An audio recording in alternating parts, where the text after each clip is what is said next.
very slow today.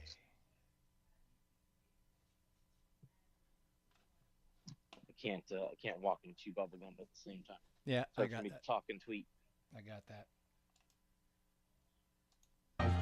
Look, I'm playing for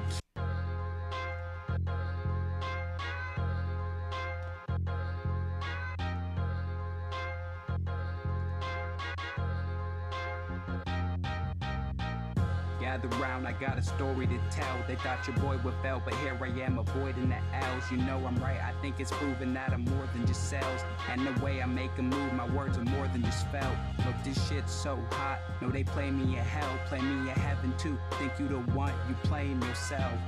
Look, I'm playing for keeps, ain't sharing a piece. We ain't the same shit. You still praying that they sharing your tweet. Embarrassment free, just rip the mic and dare to name me. An apparition, they keep wishing I appear on the beat. What's rare is a feat. You ain't getting shit from me unless you paying a fee. They want me working for exposure like I never been seen. It's like I do this shit for nothing, how they want it so cheap. Nah, the shit rising, we been climbing. I'm big timing, so don't chime in, just stay silent.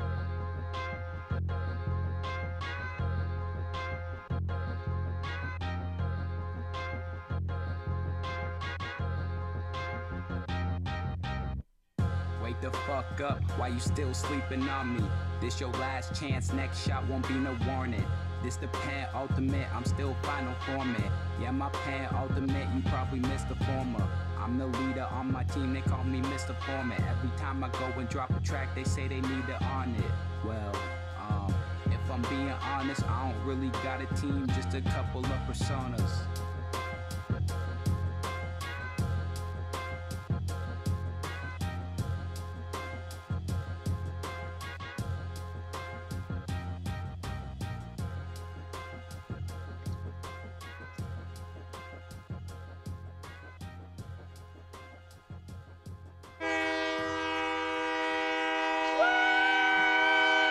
All aboard! If I were you, I would think about climbing on board. WX8BK, it is the night train. You heard the conductor. We're about to leave the station. Jump on board. Don't worry about tickets. As always, we have the ride on us. Feel free to find yourself a seat, grab a drink of your choice, and enjoy the ride. Good evening, everybody. My name be Bits, and we got One Wheel Willie down there, your other fabulous host from tonight. How you doing, Willie? What's up? What's up? Good, man. Cool. Opening track tonight was Gather Round by Jay Byrne. It is the title track off his latest EP. It's the third release from the EP. The EP has 4 songs. If you collect all 3 of the first songs, the 4th one will be airdropped to you this Friday if you want to check it out. It's pinned up at the top. Jay Byrne, big friend of the show. We definitely love what he's doing. As with most musicians and artists in these spaces. Gonna have a good night tonight. We changed things up just a little bit. Due to IRL obligations, Iteration isn't with us tonight. And Alex Delia is so kind to have jumped in like under the gun, under the fire to join us tonight. So we'll be getting to that interview in just a little bit. And I've got a frog in my throat this evening. I hope I last. I don't know. It's not like me. I should be able to talk a lot longer. All right. Well, what do we got going on, Willie? It's been a week since I chatted with you. What's going down, man? How you been? Oh man, I had a bunch of projects over the weekend I was trying to get done. All complete failures. Yeah. Failures. A lot of construction ideas that did not go well. Oh, bummer. Did you drink some beer? Yes. Not complete failures then. Yes. And I practice my welding, so that's never a failure. But the design, my welding design was not successful. Oh, well, that's unfortunate. Well, Yeah. I was trying to build a lawn aerator, and I shouldn't have staggered the post because now it just falls over to the side. And then and I think it's also not heavy enough to really punch through the grass. So I hope maybe a little soak of the grass might help that. I was just say, can't you get the kids to just ride on top of it? Get the kids on there. You make some seats on there for the kids. Tell all the neighborhood kids, come on over, ride the aerator. Well, that was the point. I was building it to drag behind the golf cart, so I could Right. just drive the golf cart around, and it it was a giant failure. I was gonna say you should have made it so you could fill it with water. Yeah, No, no. yeah, I needed. Yeah, no, yeah, I definitely needed another way to. I don't know. I mean, the whole point was cost effectiveness, though, right? Right. Like, you start getting into too crazy of a design, and you start going out of budget. Like, Yeah. my budget on this was like $20, just a little extra steel that I didn't have laying around. So, I love those yeah, projects. what I are you love gonna those. do? Yeah, I love those projects. That was good. I wired up a buddy's little utility trailer that he uses to haul down his to haul around his canoes that he builds. And I went over to help him one day. He was having problems, and I'm like, dude, we got to rewire this shit. Like, this is terrible, man. This is these, trailers. Anybody that hauls little trailers around, whether it's your RV trailers or anything like that, you always know that every time you go to use it for the first time in a year, the lights never work. Nothing all works, right? So I rectified that for him, and then we built a couple new tables for the boxcar lounge out in the backyard. And once we had those finished, that was pretty much the end of building anything. We just sat there and tested the tables out for the rest of the night. And they worked. There was no problem there at all. No problem there at all. But I mean, at least somebody got a project to work. Yeah. Well, I had a hired gun, so that's, I did the trailer and he did the woodwork. So it was a pretty good barter system that night. It worked out well. We damn near killed a flat of beer, but anyways, A flat. I haven't heard that in a long time. y'all don't use that term down there? Not since we used to buy it off the docks up in Oregon. Well, what do you call cubes? I guess. Well, what do you buy? Because like a 2-4 beer. What do you call a 2-4 beer? Just a 2-4? What the hell is a 2-4? 24 beer. Oh, 24. See, I'm thinking 2-4 is 8. But 2-4, okay, 24. All right. Yeah, that's just a case. Oh, now we're good. No, no. Two 24 beer we call flat. But we don't buy it like that down here either, though. It's already prepackaged into an 18 or a 30 or a 6. Yeah, yeah. Well, that's the thing. A flat of beer comes Yeah. on. It comes a little cardboard flat, and it's 24. And then we have 15 packs, and we have 18 packs, and then you got the cubes, which are like 30s. And 18? What kind of metric garbage is that? dude, All right, we got to get off this. okay, like yeah, wow, We got more important stuff. wow, jeez. Oh man, first our beer was too strong for y'all. Now you don't like our numbers. Okay. You just see, 15. you do. That's a new one. Well, when you come up here, I'll make sure that I do not present you with a 15 pack. Make Oh sure no, it's we could go pick up some flat stuff. I've some done that. 30s, That's some just 30s. All right. hasn't been. It's been a while. I saw that Wonder Mundo today, friend of the show, wonderful artist out there, Sotheby's artist. She hit 30. She's celebrating 30,000 followers. She sent out a commemorative NFT today to everybody. That's I give her great applause for that. I mean, that's freaking amazing. 30,000 followers. I hope we're at half of that someday. You know, even a Yeah, quarter. that's awesome. That is amazing. That's good work for her. It's amazing. She's been on the show once before, and definitely love following what she does for sure. Did you see Photoshop today? The new add-ons they're bringing out. No. Photo, yeah. So they're getting into the AI and stuff like that. So now they've got the whole. I mean, some programs have already had this kind of thing, a lot of apps and things, but like they've got the whole. If you want to remove something, you just take your mouse and you click over top of it and you paint it like purple, and then you click remove, and then it just like removes it, right? If there's like a person standing in front of your beautiful scenery, it just like boom, it's done. And then Yeah. So they're just rebranding their magic wand as AI. well, I don't know if They're just but like, the "Oh, magic let's jump on this train. the magic wand totally wasn't like that though. I don't really remember. It's been a while since I used Photoshop. But then they have the AI. So if you want to add things in the background, that's where they got the AI like deep in there. Like the example that they used was a lake with some mountains in the background. And then they're like, oh, I want bigger mountains in the background. And click, boom, there's just bigger mountains in the background. It's so wild, man. It's so wild how this stuff, that you used to have to slave to get to work and to be able to put into your photos now, and you can just, tell it, this is what I want. and then click through a whole bunch of things until you find the one that you like. That's just wild, man. Just wild. It's wild. Yeah, programming, right? Yeah, no, it's the world's a different place, and it's awesome. I really do. Everybody, we always have these conversations about AI and whatnot, and I think it's a great tool. And I think I'm excited to see where the world takes it and where the artists take it and what sort of new things we come up with. Should be fun. I'm still not going to get a subscription to Photoshop, though. I'm not that kind of rich guy. So I'll just use the Photopea. I'm just not that creative. Right. Well, that's where the AI comes in, right? Oh, okay. Yeah, I couldn't even be creative with that.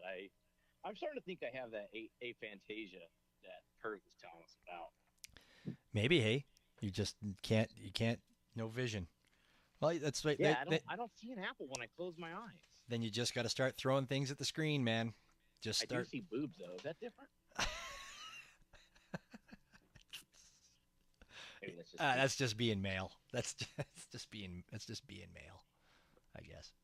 I was gonna see here. I didn't do much collecting. I did this morning. I picked up Shadow Music. Did a little thing. There's a song called what the heck was it now? And of course, it didn't pop up on my screen because I bought it in the WX wallet. Didn't buy it in my wallet. But yeah, Shadow gave us NF Tunes and us a shout for buying that. I bought a Shadow NFT. Got a Good Morning Skelly from Mike Nash that I put an offer out on. I got one of those. I was pretty happy about that. Bought a Paper Buddha Buddy this weekend too as well. What else did I get? I thought I bought more. Is that his latest open one?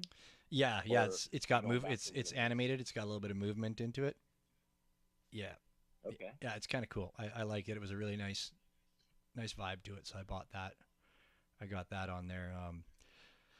Had the very first NF Tunes broadcast on Sunday.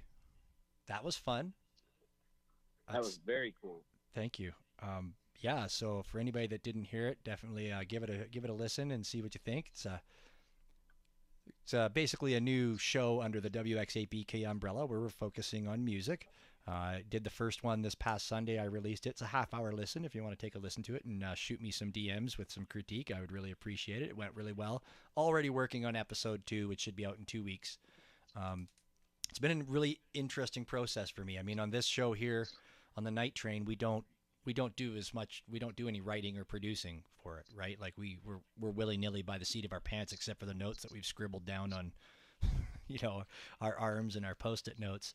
So it was very interesting with that show because I'm pre-recording it, not doing it live or anything, and to actually write it and produce it was a learning curve for that first one. It was I kind of thought I could wing it, and then the realization very shortly into that was no, I need to write this down. I need to produce it. I need to have somewhere in some kind of a roadmap.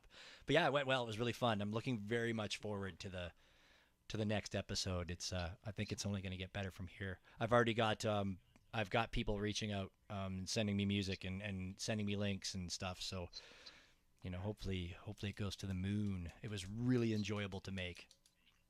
So it'll be good. It was a good listen, especially I'm not really other than trying to give some feedback and whatnot. I'm not helping on the creative side on it. So. Oh, Willie, you're always my feedback guy, man.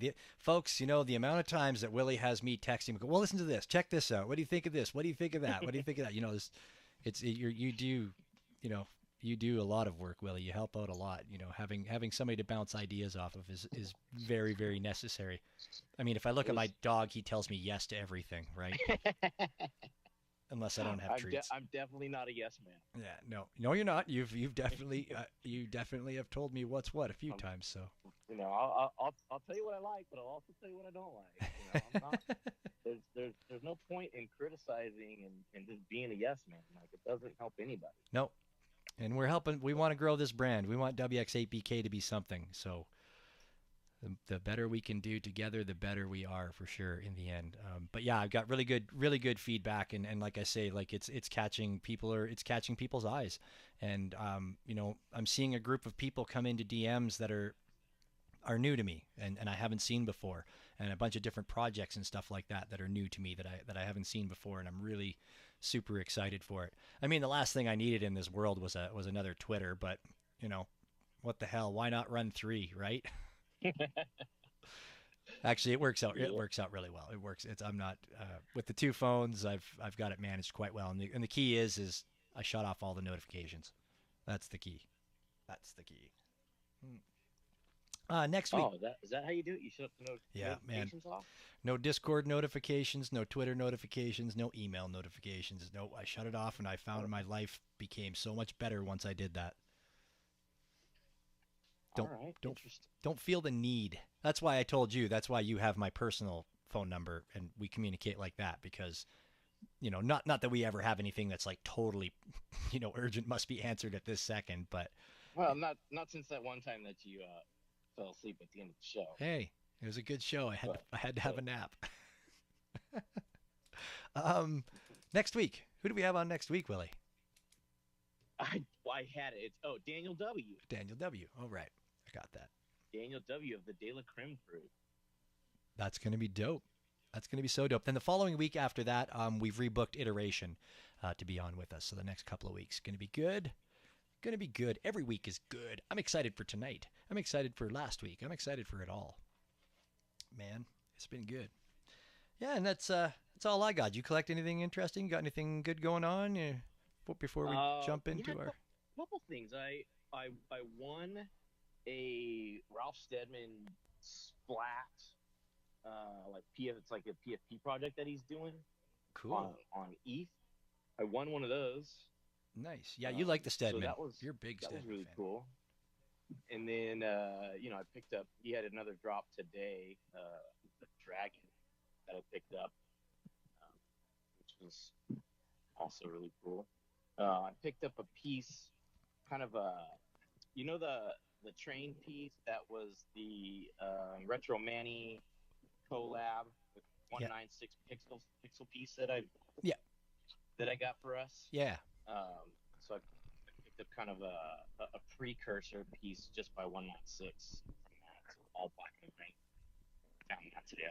I was pretty happy when I came across that. And then I got picked up a couple open edition one-of-ones. How do you have nobody's bought them? How do you have an open edition one-of-one? Because the timer runs out and nobody buys it. Okay, I got you. So you go, take one of those. Oh, that's awesome. 3 Tez. How can I go wrong? That's awesome. You can't go wrong with that. And that, I mean, damn, you're making an artist feel really good too. I don't know. Sometimes I forget about the open editions. Like, oh yeah, I'll get that. I got to reload with Tez. I'll get that. And then I'll be like, frig. I didn't get that.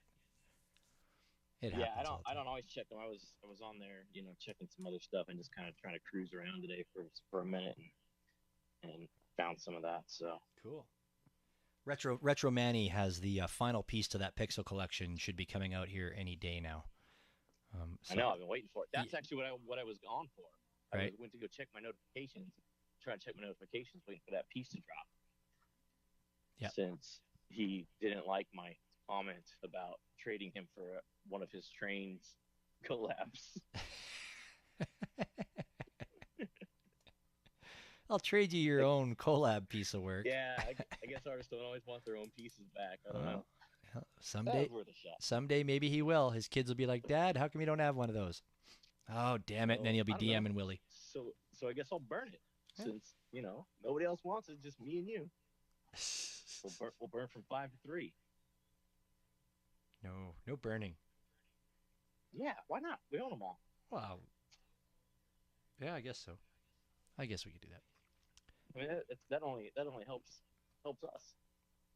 Fair enough. It's the only one in that collection that will be a 3 instead of a 5. Right. Or greater. Right. Look at Willie. Willie's brain's always working. But then if you keep it at 5, then you'll have the extra one for when it does become popular and people want it. You'd have that extra one that you could throw out there. Nah. Man, I'm not into that. All right. It's a train. I like my trains in pieces of 3. One for me, one for you, and one for the Dow wallet. Beautiful. I love it. I love it. Cool. We got Mike Nash popped into the room. How you doing, Mike? Good to see you, brother. Fendel down there, Sister Sage. I was gonna say, but that's me, and I'm in under NF Tunes. I just realized. That's all right. We'll go under NF Tunes today. Get that new show promoted. Yeah, why not, right? Let people know. Now, if I get a third phone, then I could be in here as Bits as well. Their spaces are always so busy. Yeah, it's just Bits. He's got like 12 accounts. Yeah, we know some people who actually run spaces. Yeah, that's true. That's too fucking. That's. I won't mention any names. It's too much for me, man. Not gonna do that. Too much for me. I thought I found another associated wallet too today. Wild. I'm like, this wallet looks familiar. Dude. See if it's associated. I couldn't dig deep enough to. No. In the time I had. All right. So, but yeah, it's been a fun week. Been a good week. Good. Well, here Baseball's we are. over, so it's a little relaxing. That's all right. Try to do some clicking here. All right. Well, I think it's probably like no time like the present then to get on to the business at hand and get speaking with our guest of honor. Yeah, absolutely. Yeah. So, can you bring him? Can you bring up our guest? I'm just a little far away from my phone. I don't want to trip on my dog right now. He's sleeping quietly. He's farting up a storm. Like, man, in this small room, like cheapers. He got into the I didn't lock the pantry today, and he pulled his food down, and he got deep into that today. So it's yeah. I'm going to be paying for that during this show. And it's funny, you know, normally he doesn't care for me when I'm doing this show. As soon as I put these headphones on, he usually says like, "See you, bro. I'm out of here. I'm going to go lay on the couch or whatever." But today he's like, "Nope, I got you, Dad." I am going to gas you out of this place. I got some gas for you. I won't be able to smoke a joint in here tonight because if I light a match. That's bad. Boof. Boof. That's pretty bad. Awesome. All right. Well, we got our guest of honor up here. Willie, if you wouldn't mind doing the intro, just because I need to go get some water. Yeah, I was like, you know, how I came across the artist that we're talking to when I'm the contact. I just remember seeing Alex in the Threesomes Grotto when I first came in there. He was always posting stuff in the marketplace channel, and he was a little more active in the chat, but I don't see that a whole lot anymore. And I just thought his stuff was cool and but didn't really understand it, and I still don't understand it. So hopefully, by the end of this chat here today, we'll have a better understanding of the artifacts and everything else that he's got going on. Yeah, I got some questions. So welcome, Alex. Hello. Thanks for having me. Thanks for being here. And we hear this is a very rare thing for you as well, doing an interview. Yeah, it's rare that people are interviewing me. I usually interview other people, but it's rare that people are asking me questions. You know, mostly because nobody ever asked me to be on a show. Oh. So thank you. Awesome, and I'm really super duper appreciate the last minute and being able to come in here and cover this tonight, since we unfortunately Iteration couldn't be on, and that huge thank you for that. Very very big thanks for that. Yeah, no problem. I've listened to this show. I listened to the one with MBD a few weeks ago, and I love it, man. I used to work on podcasts. I still produce other people's podcasts as a day job, but I used to make my own. And when I see people, kind of doing shows on Spaces like you guys do, I was like, wow, that sounds so much easier than the usual podcast production process. It is kind of true. Well, you heard me at the beginning there with the new show that we're doing with NF Tunes, and that's kind of the way I wanted to go, because with this show here, number one, somebody would have to volunteer to cut this down into some kind of a bite-sized podcast kind of episode thing, because I mean 5 hours isn't typically a podcast kind of feel. And so we also thought too it'd be really really tough to cut these down because I mean when we're talking to the artists and we get into like 3-4 hours of conversation, it's always good, and it's like sometimes we're like, well, where do you even cut this off? Where do you what's not important and what's important? So it would be very difficult. So with the NF Tunes show, that's where I kind of wanted to go with the smaller feel so that it's easier for me to throw it into a podcast. But the production side of it, yeah, kind of caught me off guard. I thought I could just wing it, and I was like, no, you got to think about this, man. It's tough, man. Fortunately, the tools are getting better and better each day. But I love that you opened the show with a Jay Byrne song, man. Like, I always love hearing that. I always love seeing him pop into a space, and he's always been a super cool guy every time I've corresponded with him. Have you ever collabed with him? He does a lot of collab stuff. So No, we haven't. Yeah, we've spoken about something in the past, but I don't know. I haven't been as active as I used to be, probably for the past 8 months. But I'm starting to like dip my toe back into it. But so much has changed. Like everything changes so fast, and the things people are into are different. The things,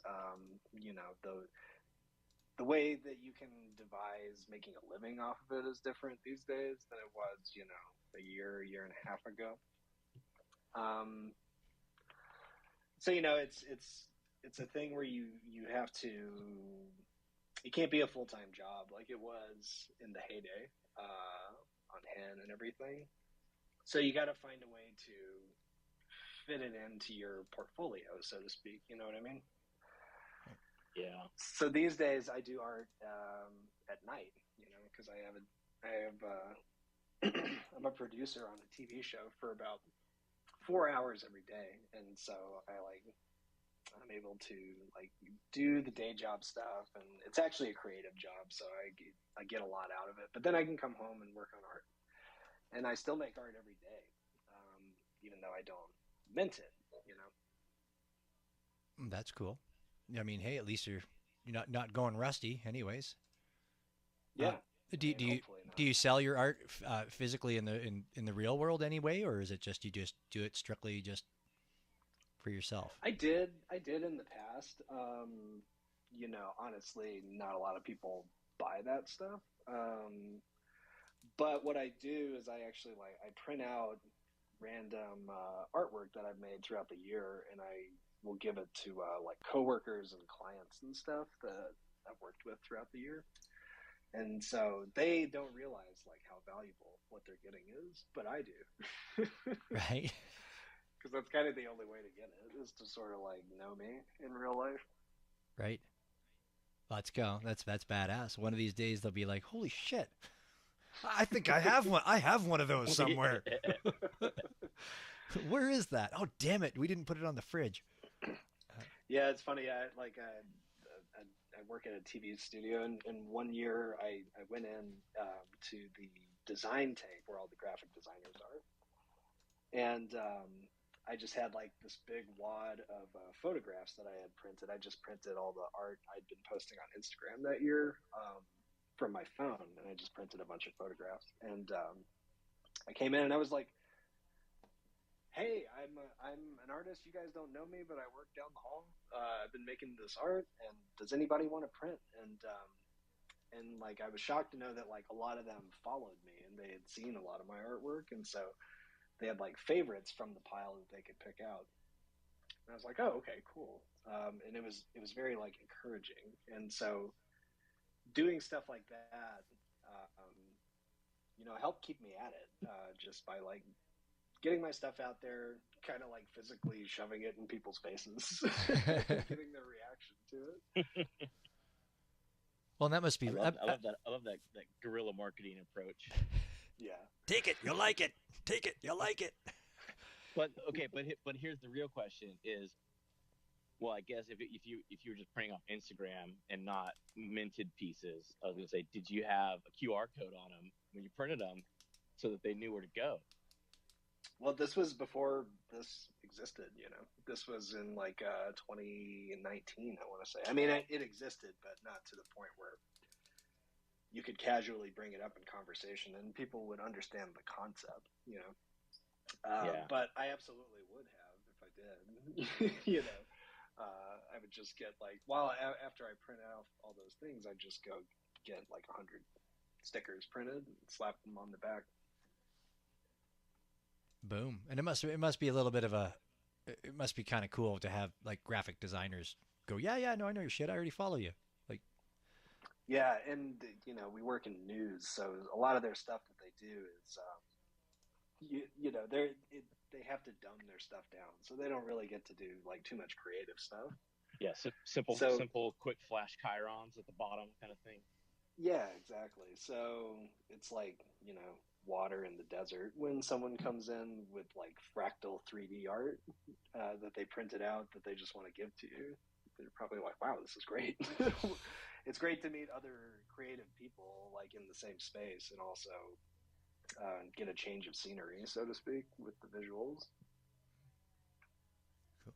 So, from the beginning, I guess from a little bit back, have you all a little bit of background on you? Have you always been an artist? Have you always been into art? Like when you were in school, where did you discover you had this talent? Not so much art as like a career path, I'd always appreciated art and collected art. I read comic books a lot as a kid. And I grew up in the 90s, so all the comic books were like those symbiotes, Venom and Carnage and the Spawn. Yeah, like stuff like that. So it had a lot of, it was very like artist heavy comic books, whereas these days I think it's very writer heavy. And so there was always just like, art has always been sort of just something that I appreciated, but never really thought I could do. I went to school to become a filmmaker, and that kind of, when you're making a movie, you kind of have to just sort of create problems and then learn how to solve them. And a lot of those involve like software and stuff. When I went to film school, I didn't really know how to edit or ingest footage or any of that stuff. And a lot of people next to me, knew that stuff. They were doing that shit in high school. And I was just like, man, I got to really like keep up with everybody here. And so doing that, I learned about, image manipulation and After Effects and Photoshop and editing and stuff like that. So once I found out that you could, change colors to other colors within the shot and kind of like learn what the concept of a keyframe was, it was sort of all over for me at that point. I was just like, okay, like anything you can imagine can be created and manipulated. So what's the excuse not to do it? And then meanwhile, I'm listening to podcasts. Ash Thorpe used to do this podcast called The Collective, and he had artists like G Monk and Beeple on there and stuff. And I was like, and I remember I'd been following Beeple for a couple of years, and he had this really like science fiction heavy, like glowy stuff. And I was like, wow, this guy's so sophisticated, like his art was so sophisticated back then. These days, it's still great and attention grabbing, and I love him, but it just doesn't hit me the same as that older stuff that I was growing up with. And so I got to this point where I was like, well, if these people are making art every day and they're using like 3D software, because at that point I transitioned from filmmaking to making animated films with Cinema 4D. And I was like, well, there's no excuse that I shouldn't be like practicing in public, using the software, like trying different things instead of using a computer, trying to make art just with my phone or something like that, just experimenting. And so I just started posting stuff, and I did that for a couple of years. And then once NFTs came along, it just seemed like the perfect avenue to, upgrade to. But with that came a new set of thinking, a new set of rules, so to speak. Like, I was never really interested in just like minting artwork. stuff that I had already done. I felt like there had to be some kind of like element of collectability to it. And so I just kind of thought about things for a long time and thought about like, what can I do that's like simple? And then you also break down like, what is an NFT? It's almost like in-app purchases for your life or something like that. And like DLC for your life, like DLC for your artwork. And so I thought about that, like, what if, the art was like a collectible, like a video game collectible, like a power up or something. And, what if everyone was slightly different? Like none of them were exactly the same. And they were all made with different materials and had different abilities. Like, what would you do with that? And like, where do you go from there? How long can you sustain that? What's a story behind that? And so that's when I created Artifact Quest, and a lot of it came from just like render tests. Like I was just like trying to get like a good render on some cubes, and then I was like, wow, this is just such like an addictive shape, an addictive form, and like watching it spin is so fun. And you can do it in infinite ways. And you can spin it in different directions, and you can glitch it out. You can flip it and reverse it. You can do all kinds of different stuff with it, and it can go on forever. And other people can make their own. And so, I often think about like minting different stuff. But I'm always catching myself, and I'm like, what? But why? Like, why mint this? Why does it need to be an NFT? Threesomes is a huge inspiration on me, and really a friend. Like I've talked to him a few times, and yeah, he's a big advocate of why does it need to be an NFT? Why can't it just be a post on Instagram, basically? Like, what is the NFT bringing to it? Yeah, exactly. And, I feel like every time I'm thinking of a project, I think about old Threesies, like behind me, rubbing my shoulders really, really lovingly and being like, why is it an NFT? Like, why does it need to be one? Like, I just think about stuff like that.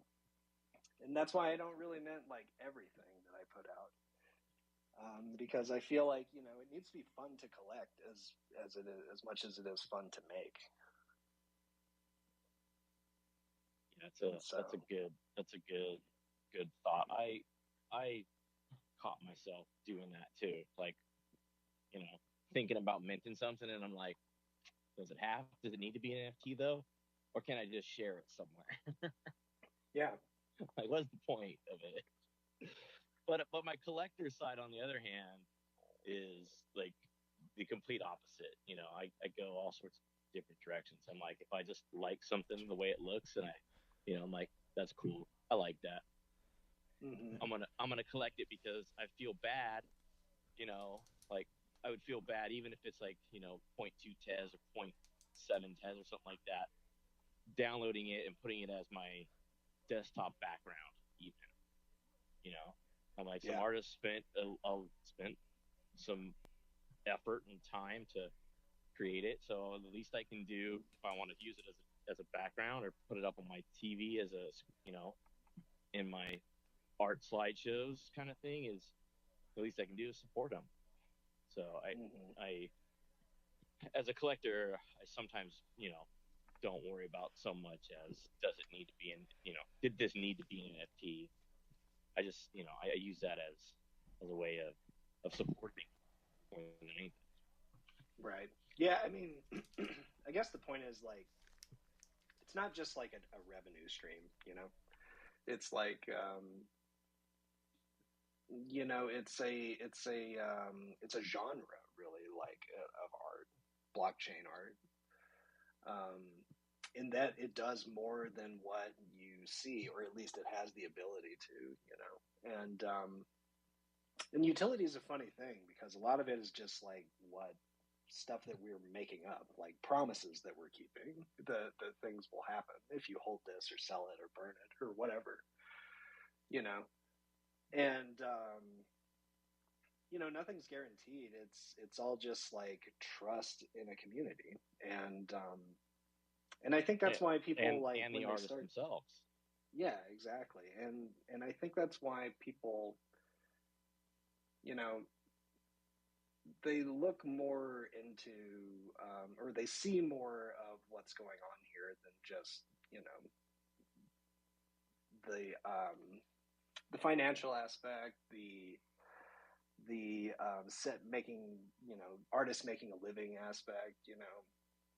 This really is like connecting with other people, and sometimes we might be talking to each other for the rest of our lives. You know what I mean?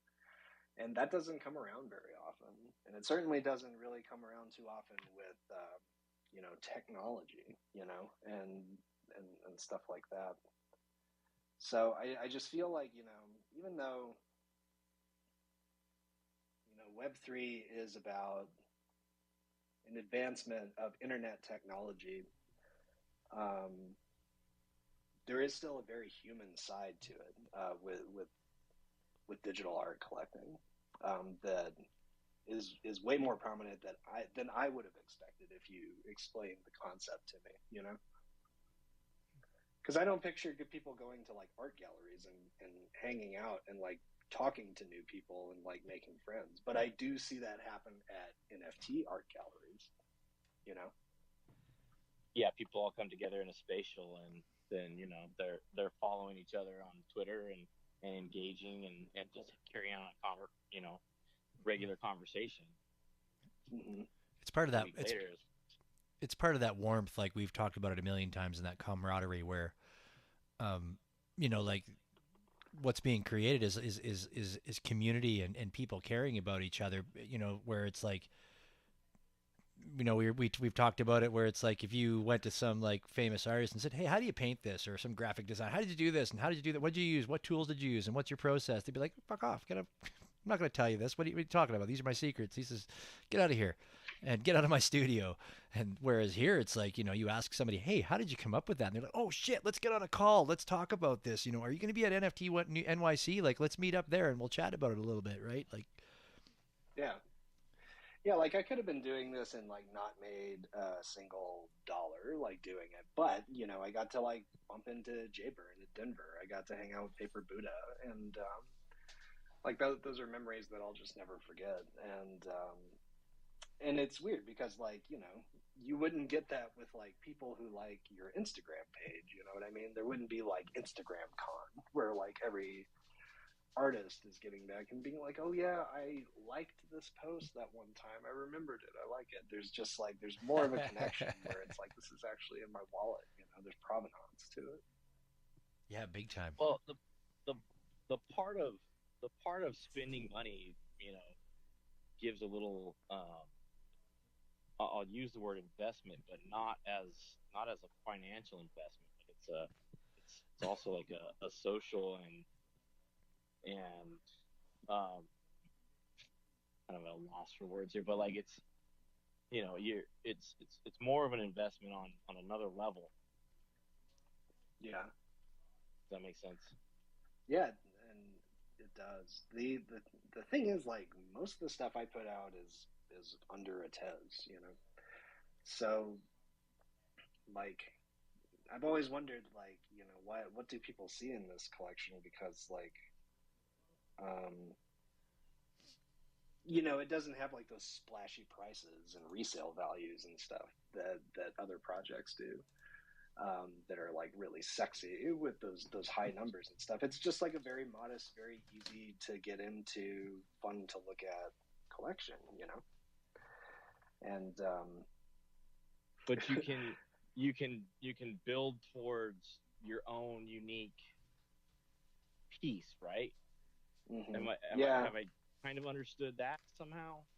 Yeah, I used to have a mutation chamber. The work got a little tough to do with my schedule, so I've closed it for now. But we did this thing where people could submit artifacts that they owned, and I would combine them, and I would combine them like conceptually. I wouldn't do it like with a machine or anything.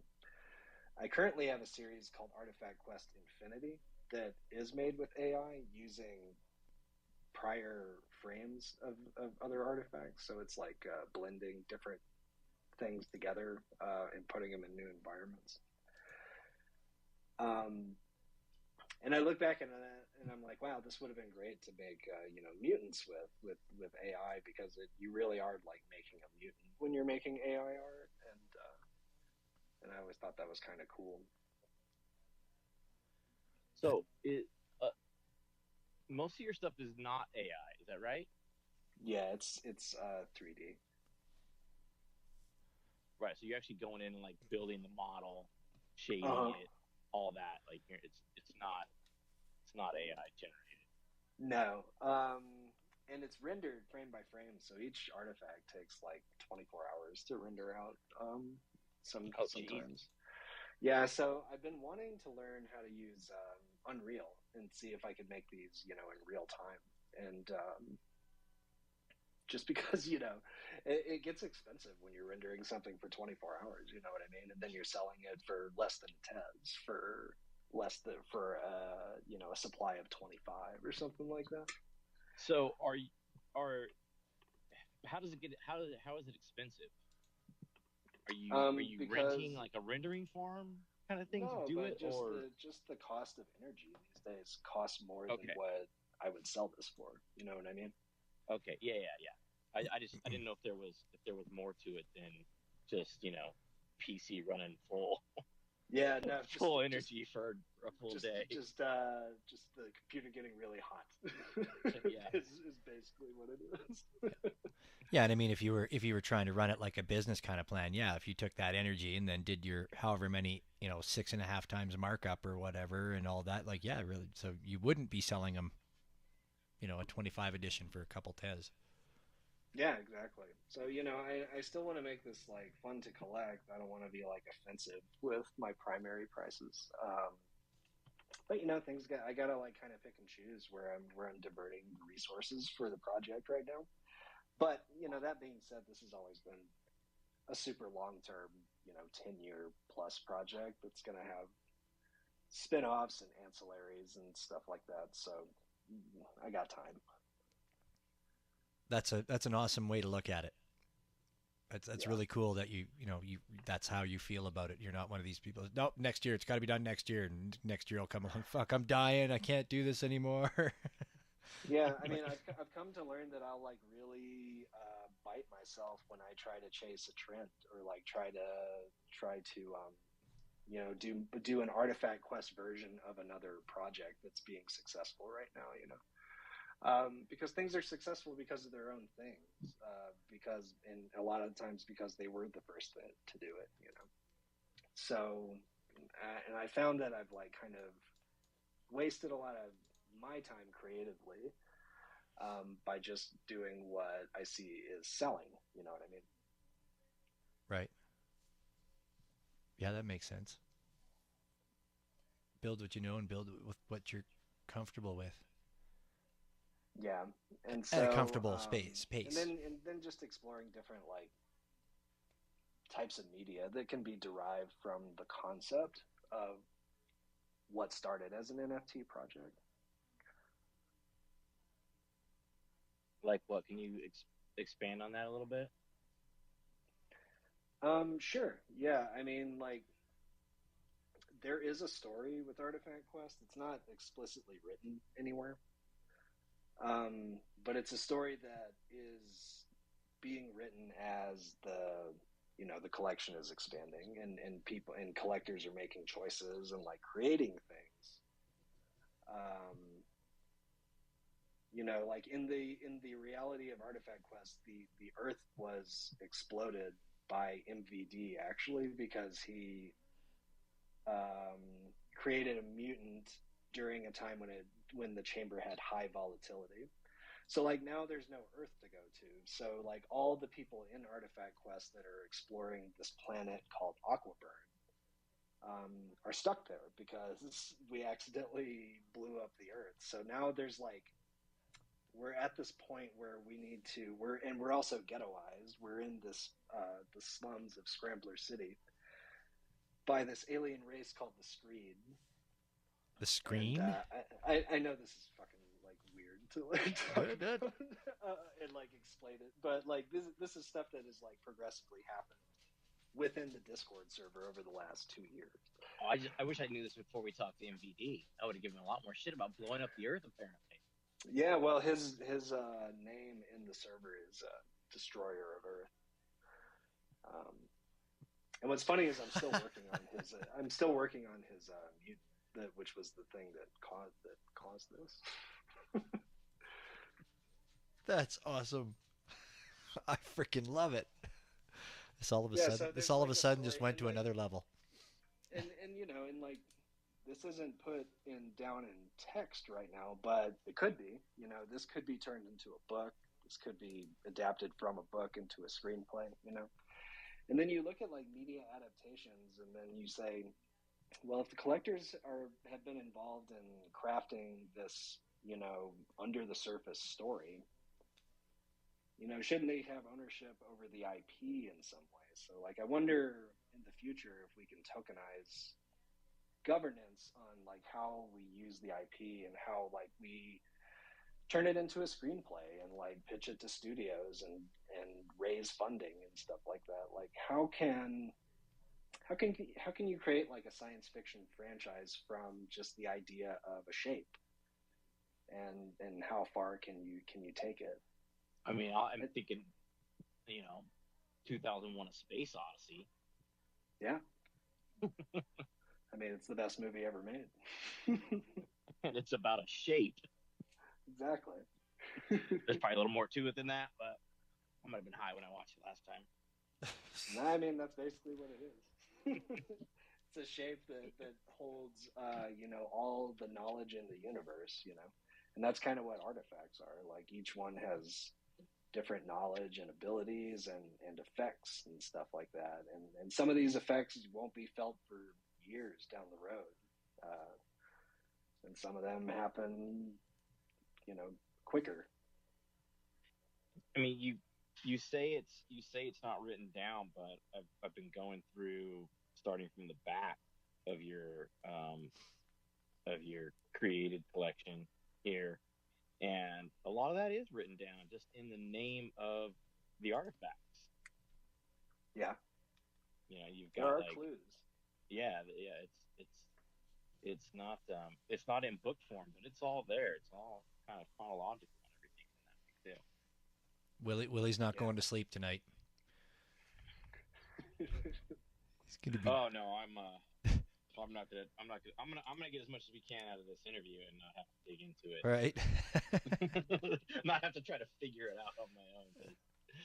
Yeah, I'm not very good at that. I still got it circled on my paper here. MVD, Destroyer of Earth. I just. He seems so nice. I'm sorry that the mutant's taking so long to render. That's freaking hilarious. He seemed so nice when we interviewed him, you know. Yeah, he didn't seem like he was going to destroy the Earth when we talked to him. Yeah, he's funny. I have a asymmetrical Rubik's cube on my desk that I bought just because it looks like an artifact when you fuck it up and get it all messed up. Is it always asymmetrical? Like, is it asymmetrical when it's solved too? Yeah, well, the cubes are different sizes, you know. So one cube is like rectangular and wide and thick, and some are like little tablets, and some are like little brick shapes, you know. But it's all like a Rubik's cube. But when you mix it up, it's not a cube. You know what I mean? It looks like an artifact. You know, it's like cubes that are overlapping each other and stuff. That's funny. My niece just got a Rubik's Cube, and we were talking about them. And I remember I had a whole bunch that were different shapes. I never had anything like that. That sounds wild. It's you can get them on Amazon. They're like $8. It's a Japanese asymmetrical Rubik's Cube. So I was gonna buy a bunch of these and like make different shapes of them, and then seal them and paint them, and see if I could make like in real life artifacts. But I also wanted to get to a point where I could make them float in real life, you know, with like reverse magnetism. Ooh, like that'd be they cool. do with those globes or like plants. that float. But I don't know how to do that, or how much it would cost, or how do you mass produce that. Alibaba. You give the design to the toy maker who actually makes those things already. And they laugh at you and take your idea. Yeah, exactly. Yeah, exactly. That's cool. I didn't know. I honestly didn't know until just now that you had a Discord. I guess these are. I think you're in it, aren't you? No, I don't. No, I don't. I am. Oh no, Willie sorry, is. you're in it Yeah, too. Willie's in it. We thought you were Willie. No. Yeah, I'm in there. No, I gotta check that. Okay, well, no, I don't. I do, but I don't. Bitch shut down all his Discord. Yeah, I did. It's not super active right now. I don't have anything like going on. All I'm doing is really airdropping Artifact Quest Infinity pieces to one-of-one holders. That's kind of like the only way to get them. Sometimes I'll do an open edition, but since I still have like mutations and stuff to get out to people, I don't feel comfortable minting new artifacts and selling them. So right now, you're just begging for extra backlog by doing that. Yeah, exactly. By minting more, and then kind of I feel that. Yeah, and like and I don't want to. I don't know. It feels kind of like disrespectful to the collectors a little bit. And so I want to reward the people who still are holding these things in their wallets, and for the time being, and that gives me a way to put out new art without having to, try to just do it for profit. Respect. So I wanted to kind of switch. I mean, honestly, I do this all wrong compared to everybody else. Like, I should be greedier, right? Well, I mean, that can come with time if you really want, right? I guess. Yeah. Then you lose some of your collectors. Well, I don't know. There's also been some artists that have also said that they get to a point where they go, okay, well, I feel that I've created value for myself, so now everything I come up with now is going to be just a little bit more expensive. I mean, there's always that way of doing it, but you also seem to be enjoying the hell out of it. So there's that aspect of it too, right?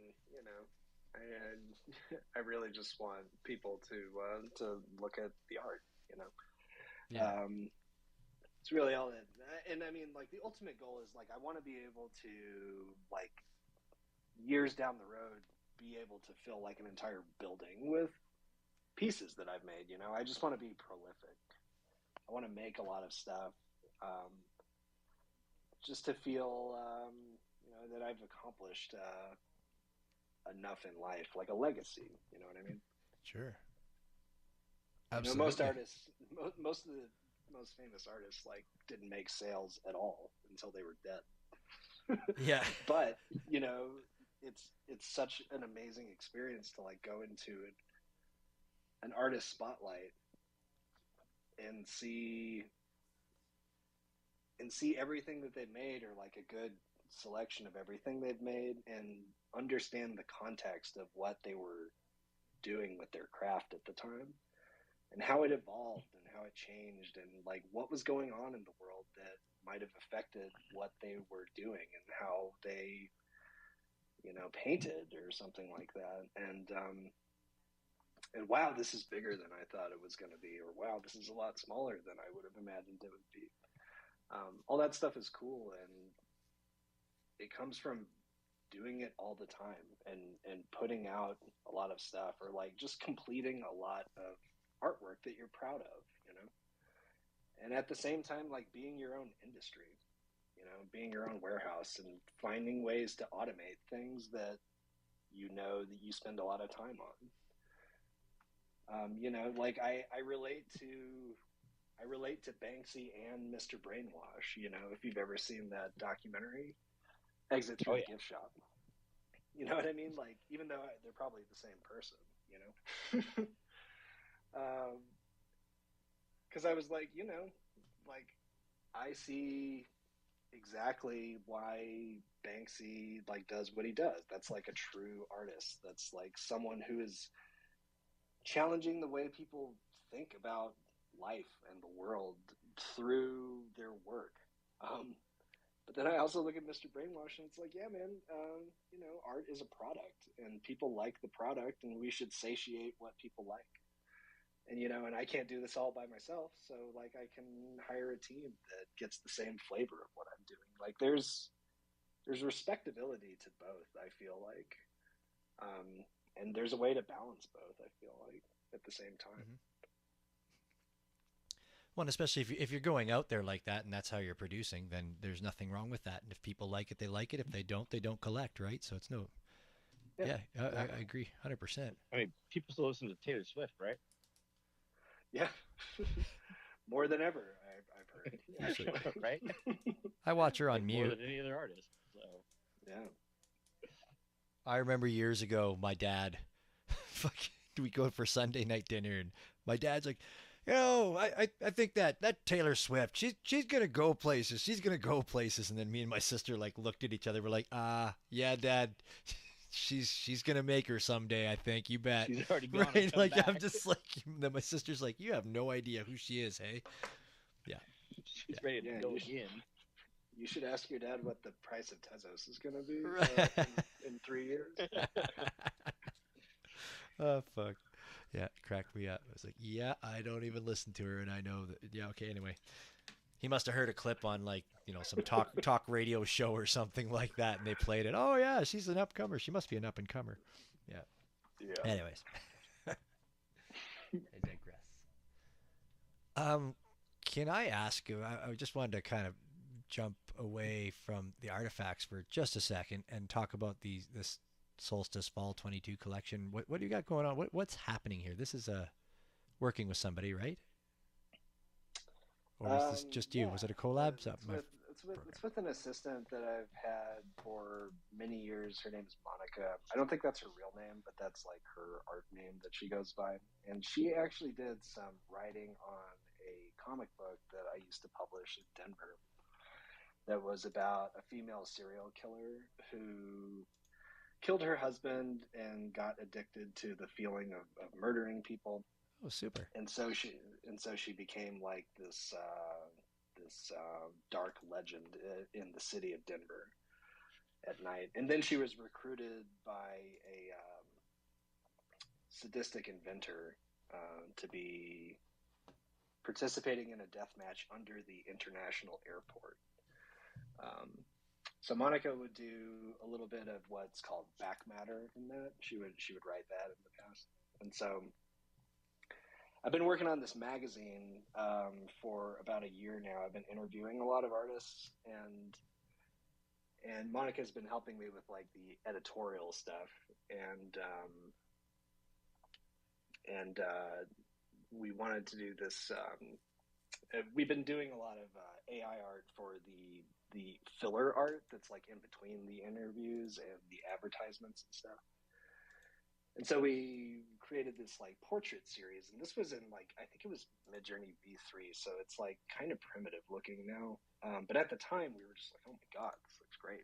So Solstice is this event in Artifact Quest that happens once a year, and there's no real rhyme or reason to what happens. Last time we had hallucinogenic artifacts, so that people who took this drug called Root, which was sold in the city, Scrambler City, if they burned, I think it was 5 or 10 grams of it, it was sold in 1 gram nominations, and then burned an artifact, then we would create a hallucinogenic artifact, which is kind of like a kaleidoscopic version of that artifact. And so it's basically like a music.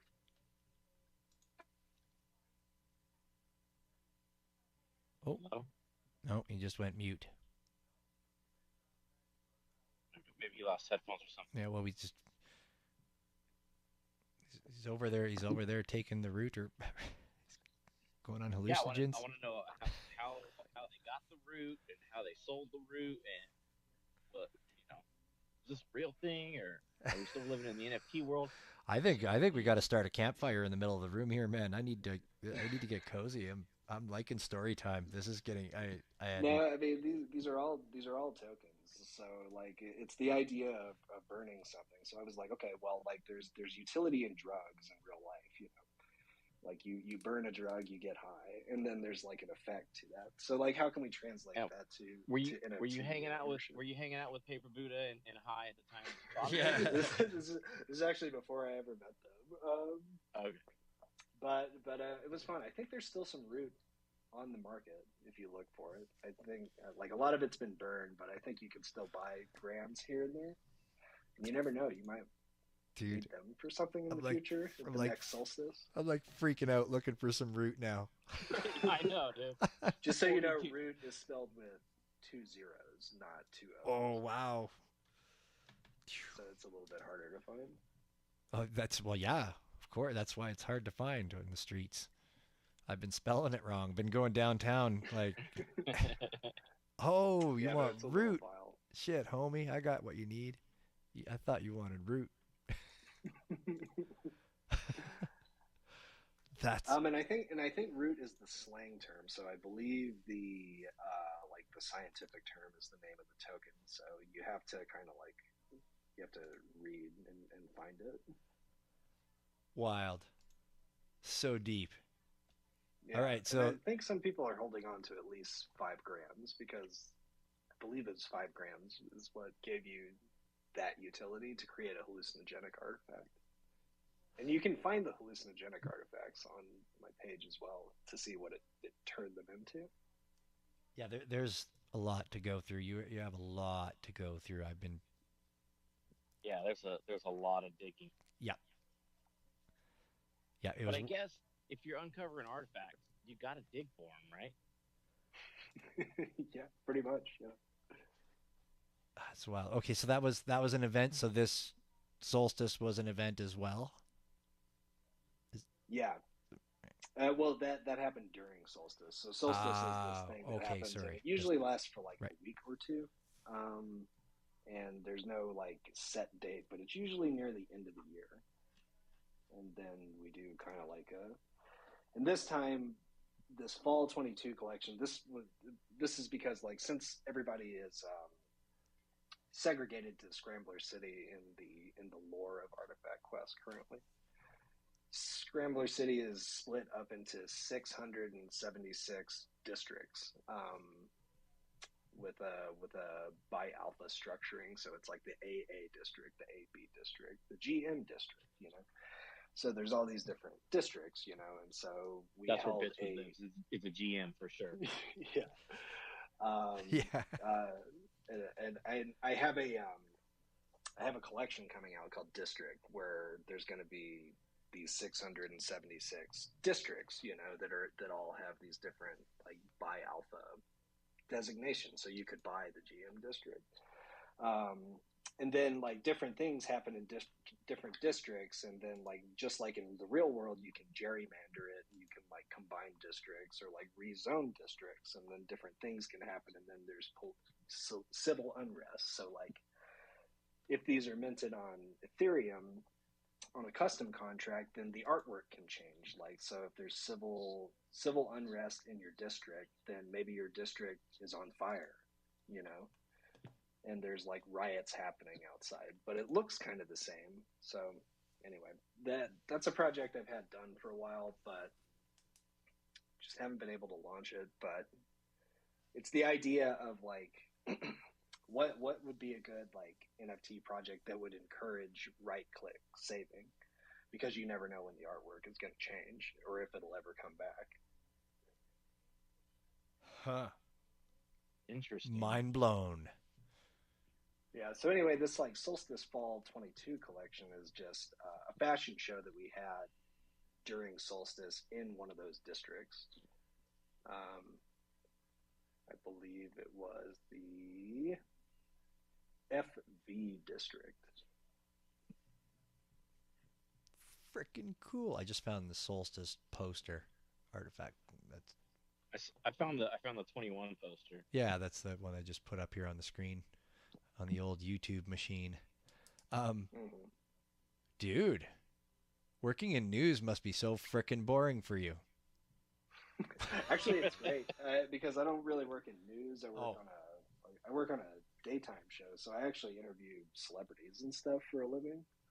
And so I'm usually spending my days writing scripts, and then on the phone with like famous people, like sort of famous people, and then like human interest, like people who have interesting stories across the world. So you do like So pre-interviews before the on airs get to yeah, it, I do those. or are you on air? I'm not on air. No, I do the pre-interviews. I'm a producer, you know. But it's not very dissimilar to what I was doing with my magazine, where I'm just like having long conversations with people and learning about their lives and what they're interested in and why they do what they do.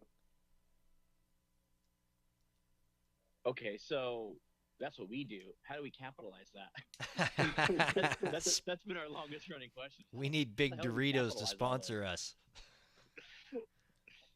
Exactly. No, man, you gotta do what we all gotta do. You gotta have utility, right?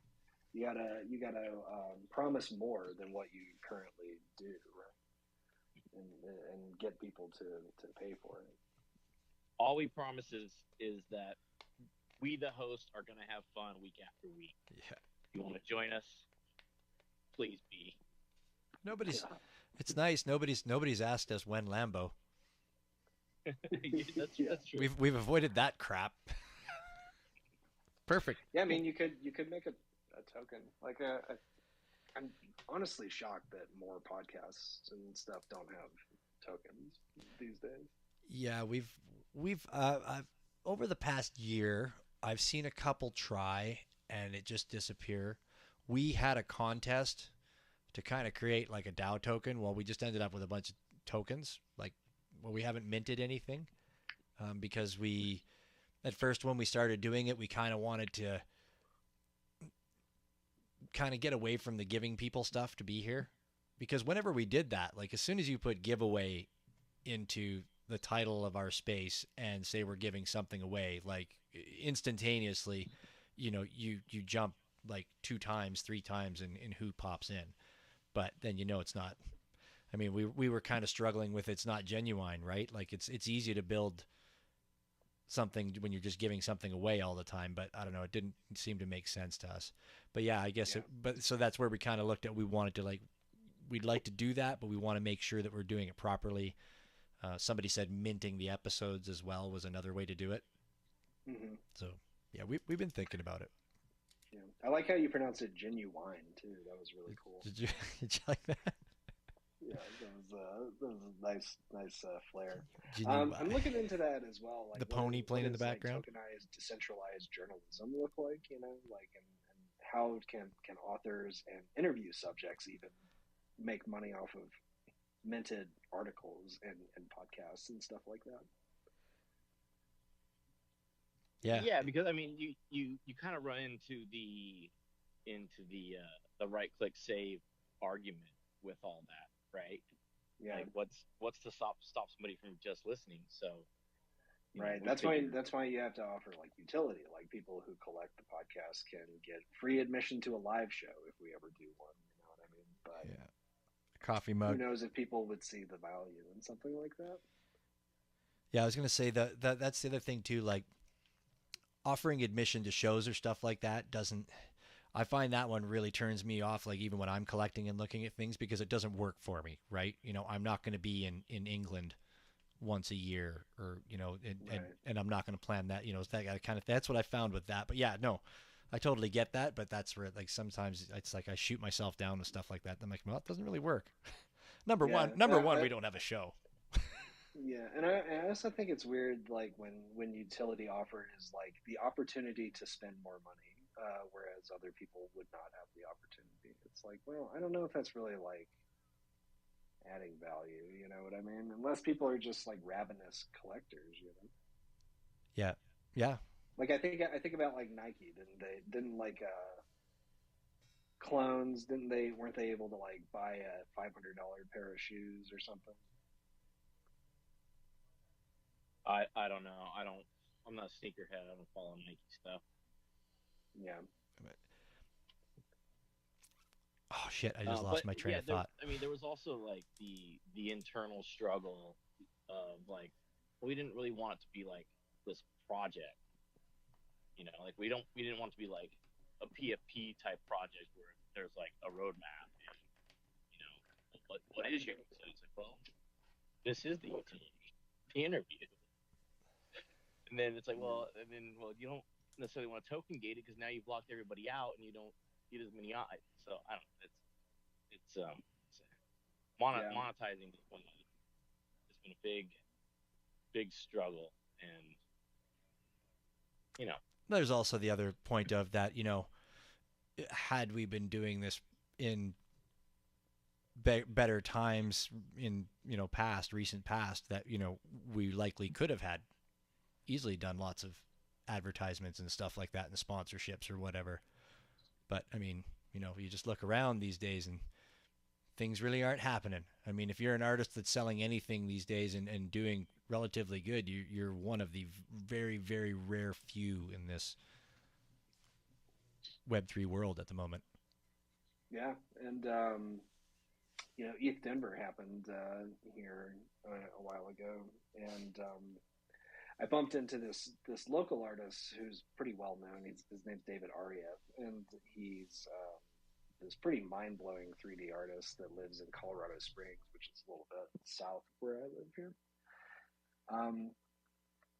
And he's just like a bomb artist that made these huge sales, like 888 collected his stuff in the early days. So like, he's great. And then he tried to launch this diamond project that he told me that he admitted was too ambitious, and no one bought it. And so he's been like retooling it for something else, but even he is like nervous about it because he doesn't know if those people are even there anymore that used to be there. Yeah, and I mean, a lot of people have disappeared, right? From all corners. Sure. Yeah, it's interesting. I feel like I'm seeing more influx right now in the past couple weeks than we have in the past 6-8 months, though. Like it's not right there on the surface. It's not these huge sales, but I feel like I'm seeing a lot more movement, just like on a larger scale. Is that Alpha Willie? Is that financial advice? No, definitely not financial advice. Like I say, it's just kind of the feeling I get when I look at what's selling and what's moving, and I mean, really just notifications coming across my wallet. Like, okay, there's some offers coming in on stuff that never had offers before, kind of thing. Like, there's some money moving. There's some money starting to move around a little bit more right now. Mm-hmm. Maybe it's the new, just kind of a gut feeling. Maybe we're in the new normal now. Yeah, I don't know. Like, bear markets are interesting. Like, I'm working on this project that's like a synthograph collection of a couple hundred, and I was thinking, like, is there a way to make a project where you incentivize making it go to zero? And like, how would that look?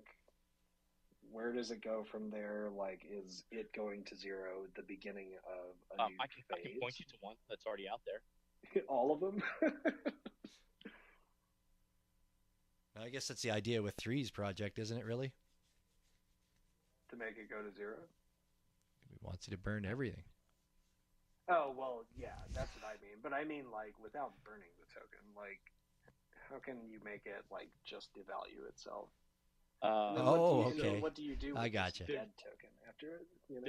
There's the Texadelic. I don't remember the name of the token, but it's the Fabio butter, and for each one you sell, he gives you a free one. So if you're not the lowest price, then how are you going to sell it? Right. So it's kind of incentivizing to keep dropping the floor. It's a very interesting concept. Yeah, I mean, I don't know, just anything to make trading interesting. You know what I mean? Like, because the artwork should be interesting to look at, like, and you should have some kind of a connection to it. But if you're going to be able to do something with it, it should be. I don't know. It should be unique and require new ways of thinking and solving this puzzle. You know, it's a financial puzzle, but hopefully one that the trick is like how do you alleviate the risk to the collector, um, while still encouraging them to do that, and not artificially. Also, you know what I mean? Like just it naturally going to zero. How can you do that? Man, you're really super duper exercising my mind. I regret I had a little puff off of a joint about 15 minutes ago, and I'm just really starting to regret it now because I'm just like so lost in all of this. Plus, I have the notes about MVD destroying the Earth. Like I'm a little bit of turmoil here. It's okay, man. I'm pumping as well, so That's good. Well, we're all on the same playing field. yeah, it's just like wow. Like your mind is you definitely got one of those minds that I respect so much. Like just the way you can latch onto something and go with it and think direction and make these stories spread out really blows my mind. Really well, blows thank you. my mind. Yeah, thank you. Thanks for the trip, man. Well, I guess you said Yeah, you're in Denver, right? Or you're in Colorado, right? yeah. Yeah, okay. So if you ain't smoking, you're not living in Colorado. Yeah, so we got that covered. No problem. But yeah, I don't know. It probably just comes from a background of like an obsession with movies and filmmaking and books, like especially like really strange, hard to read books like Naked Lunch and stuff like that. And like how do you bring like the spirit of projects like that to collectible digital art? Right. Yeah, and that's honestly that's not the first time I was trying to think of who else was talking like that we've spoken to who is very interested in that kind of a concept. Damn, it's eluding me right now though. Which part? The bringing it to zero, or just every coming up with something new? Yeah, well, coming up with the getting people to collect, yeah, all of that. No, I got too far into my thought and I lost it all. So don't ask me what did I say something? I didn't say anything. Yeah, Good host always drops it. As well. I'm trying to think as well. Yeah, it's. I mean, it's kind of the age-old question, though, right? Like, just how do you come up with something new? But a lot of people don't even care to try it or think about it. They just go, "Oh, what's the latest trend? I'll do that. Let me just follow this trend over here. This trend's making money." So I really respect when somebody, you know, is trying to do something new, and then like when something new does drop, you're like, it's completely mine. And you want to participate in it. Yeah. Yeah, and I mean, like, I don't know. You just always I think about like David Cronenberg or something. Like every time a new David Cronenberg movie comes out, like you're excited because you kind of have like an idea of what you're going to get, you know? Or it's like a new album by KMFDM. Like all their music sounds exactly the same, and it's awesome. And so whenever a new KMFDM album comes out, I'm like, great! I just know I'm going to love this. So the same applies to different artists that you can follow in this space. Man, love KMFDM. But yes, you're very right. You're very right though. Like, oh, they all pretty much sound the same. Yeah, it's like AC/DC, Steely Dan, yeah, KMFDM. Yeah. Like it's all a bag of Skittles, you know what I mean? And all the flavors are the same, but they're really great flavors. True that. I used to like back like in the 90s, like KFM, like this, all their album cover artwork I used to really like. Yeah, I actually reached out to Brute, the artist who does those, because I wanted him to do a cover for the comic book that I mentioned a while back, and I couldn't afford him at the time, but I know that he's minted a few NFTs, but I think they're on Cardano. I don't think he's done anything on ETH or Tezos. But if he did, that would be really sick because he's a fucking awesome artist. Yeah, absolutely. I remember I used to have a couple posters too that I'd gotten from a record store that I kind of basically stole, but that's beside the point. I was like, man, dude, look, they're getting ripped and torn. Just let me take them. Yeah, Adrian Hughes is his name, his real name, and he's on Twitter. I think I don't know if he's still like on it these days, but you can find him. Write it down. Gonna Google that one. Yeah, cool. Yep, write stuff down. Write stuff down. Anytime some artist that I feel like I've had a connection to my whole life enters the space, I try to collect. I haven't been super successful, but I try to either collect or connect. So I talked to Tim Jacobus, who has minted a couple of things, but I don't think he's super active in it. But I interviewed him for that magazine, and for those who don't know, he's the guy who did all the Goosebumps covers for those kids horror books. Okay. And I was like, dude, I've always thought that artwork was so fucking sick and like very NFT like, because it was like collectible art for kids. You know what I mean? Like it was definitely like, as a kid growing up with that, to me, it was one of my first incidences of collecting art. Yeah, I mean, it was kind of like collecting trading cards, basically, with how often they put those books out. Mm-hmm. So I got to talk to him about that. And I was a Christopher Pike reader. Sorry. Yeah. There was also this guy named M.T. Coffin, which was a pen name for this thing called Bone Chillers. I think it was like a knockoff Goosebumps, and he did a couple of covers for that as well. It's interesting to find. I mean, a lot of people would just like books. They would never really think twice about the cover, right? But then there's people that, I mean, it is art. Like whether it's a photograph or something or not, like there's definitely something to it. It's an interesting. I mean, in the case of those, I think a lot of people bought those books and never read them. I think they bought them for the artwork. Right. And I talked to him about it because he told me that he went to school, like art school for that, to learn specifically how to make art for paperback covers and stuff. And I was like, why? I was like, that seems so interesting and specific. Like, why would someone want to do that specifically? And he was like, because, man, like that's where all the cool stuff was. Like sci-fi art covers, those were just like a vessel for cool art. And someone had to do it, and I wanted to be the first guy in line to do that stuff. And I was like, yeah, man, that's true. And he's like, back then, like movies were what they were in the 70s and 80s. Like you could have a movie with a really cool poster, but the movie couldn't technologically live up to what the imagination of that poster did. So I just wanted to make those posters, and books came out more often than movies. So I pursued that. And I was like, wow, that's so like cool. Like, it's so cool that someone could be like, I want to make stuff that I like.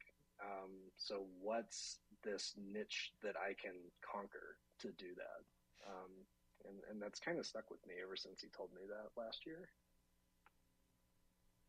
So you may not know this, but my question is, how do you get paid by the number of sales? Or do you just get paid by the one piece if you're doing a cover? Like if a book sells 1,000 or 1,000,000, do you get paid extra if it sells 1,000,000? It's a freelance job. It's like so it's a one-time fee. You get paid like $2,000 to come up with the cover. Then the publishing company owns everything. Like they can exploit that infinitely, and you are not entitled to that as the artist. That's why smart contracts are such a great thing. Because it's unheard of for the artist to get any kind of royalty after an initial sale. That reminds me of the girl. I think it was a girl, female, who created the Nike logo. Talking about Nike a minute ago, was initially paid like $10,000 or something for the initial design. But then 20 years later, they came back and gave her like 50 million in stock options or something ridiculous. Yeah, and I mean, and that's just like your just relying on the kindness of strangers at that point. Like they have no legal obligation to do that. And yeah, so, exactly. Like, there's no way. And it only happens like, yeah, that only happens once a generation. Yeah, exactly. That rarely happens. Yeah, it's like I remember hearing this interview with who's the guy that what's his name? Joss Whedon, the guy who did Buffy the Vampire Slayer, and he was talking about how like the studio, when they were making the movie for that in like the early '90s, the studio was like, well, we'll give you the TV rights because like whatever, you're not going to make a TV show out of this, but you can if you want. And he was like, every time you hear a story about that, it's the last time that ever happened. Like it's the last time a deal like that could possibly be made that would benefit the artist. Same with like George Lucas and getting all the merchandising rights to Star Wars. Like that was the first and last time that happened. Yeah, for a creator to be able to do that. Well, at least when they do it successfully, like you're talking about two very successful franchises that have managed to make a killing off that, but I'm sure there's been others like that like you just haven't heard about it yet because they haven't done it successfully enough for the studios to go, oh wait, we shouldn't do that anymore. Right. We should not be giving those rights up. Yeah, and I mean, I teach classes on self-publishing, like publishing your own books and stuff, and I always encourage people, like, just put something out yourself because you never know like what you can do with it, and why not own all the rights to it? Instead of like 25% of the rights. So should we just feed our shows into AI and have it transcribed for us and then just publish that? I mean, you can. I transcribe all my interviews through Google Meet. They have an auto transcribe that just dumps everything into a Google Doc. I like that. I like this idea, Bits. Really? Yeah, let's just have it transcribe itself, and then we'll put it out. We'll cut out the beginning. We'll chop off the heads and tails. So so not only can people listen to us yammer on and on and on and on, but they can read it too. That's yeah, why not? Yeah. But maybe what I'm doing with my thing is I'm interviewing artists, but I'm also like I'm writing a long form article off of it. So I'm like using the interview, which is like a podcast that can be published, but also like using that just as like one point of research for a written article. The problem is that takes a lot of time and effort and skill, and yeah, we don't have any of those things. Yeah, so you have to find some kind of replacement for that. Unfortunately, ChatGPT can't ingest like a full transcript of anything yet. So that's tomorrow. I definitely tried. For what you're doing, are you putting that out in like magazine format then? I'm still exploring options, but there's going to be a tokenization thing where there will be a limited print run, and people who hold the token for the issue will be able to. I even just mean like digital magazine style, like not just pure article, but pictures and pieces of work and things like that. Oh yeah, to accompany it. It's a full like layout designed magazine. Like there's definitely like artistry in the visual nature of how it's laid out as well. But in addition to that, the individual articles are tokenized as well. And the person being interviewed is also part of the royalty split on that. See, I don't mind that at all. Yeah, I mean, I think it's pretty cool. It actually encourages people to want to be interviewed by you. They might get paid down the road. Who have you talked to so far? or you don't want I've to say? talked to. You don't have to say it. You don't. No, I can talk about a few of them. Interestingly, like I started with threesomes, and I've actually talked to him a couple of times, and I've come to the conclusion where I don't think an article would bring much value to it. So I've actually been wanting to write an actual book about threesomes in the grotto and interview all kinds of people that are connected to him, connected to the collectors, and that's like a multi-year project. But in addition to that, I've talked to Paper Buddha, Talk Block, Sky Goodman, Lambie, Jeff Jag, LC Miranda. I know there's another one. There's a few others. Bill Plimpton, the animator, I did a quick interview with him as well.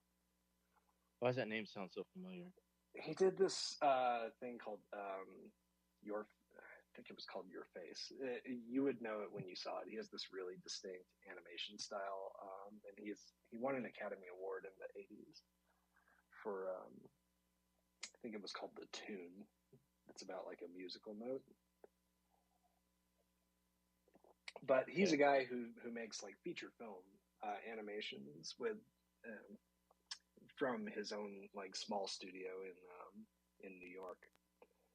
And I've always just admired people who are just like, I'm just going to make like really cheap movies myself for my whole career. You know, I'm not going to try and like overextend myself. I'm going to like work within my element and own as much of it as possible that I can. That's the key, the owning Did it. he animate for the Far Side? No, but they kind of have similar composition in certain shots. Yeah. Let me actually like find my spreadsheet of all who I've talked to. Spreadsheets. We got spreadsheets. Yeah. We don't update them or anything, but we got spreadsheets. Willie They're talked. pretty fun, man. They're pretty fun. Like I run the whole magazine off of a Google Drive. It's pretty fun. It's pretty amazing.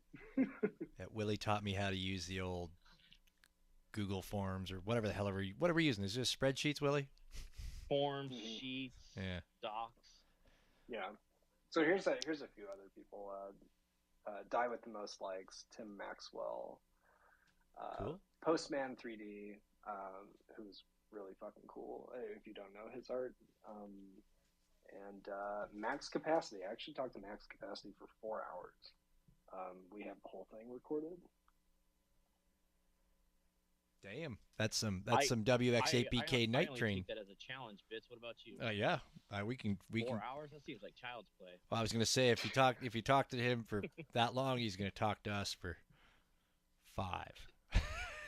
Yeah. Plus part 2. I don't know if like every single hour is Yeah. old, but you know. Oh, and I also talked to Dave Baczynski, who's a pro skater who makes NFTs. And he's really fucking cool as well. I actually was thinking about making like a skateboard magazine and working with him on it. Just because I loved reading those when I was a kid, back when I used to skate. Hell yeah. Mike Nash is freaking out right now.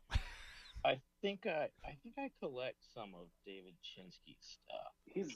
His stuff is really good. Like he's actually a really fantastic artist who happens to be a really fucking amazing skateboarder as well. Like his tricks are insane.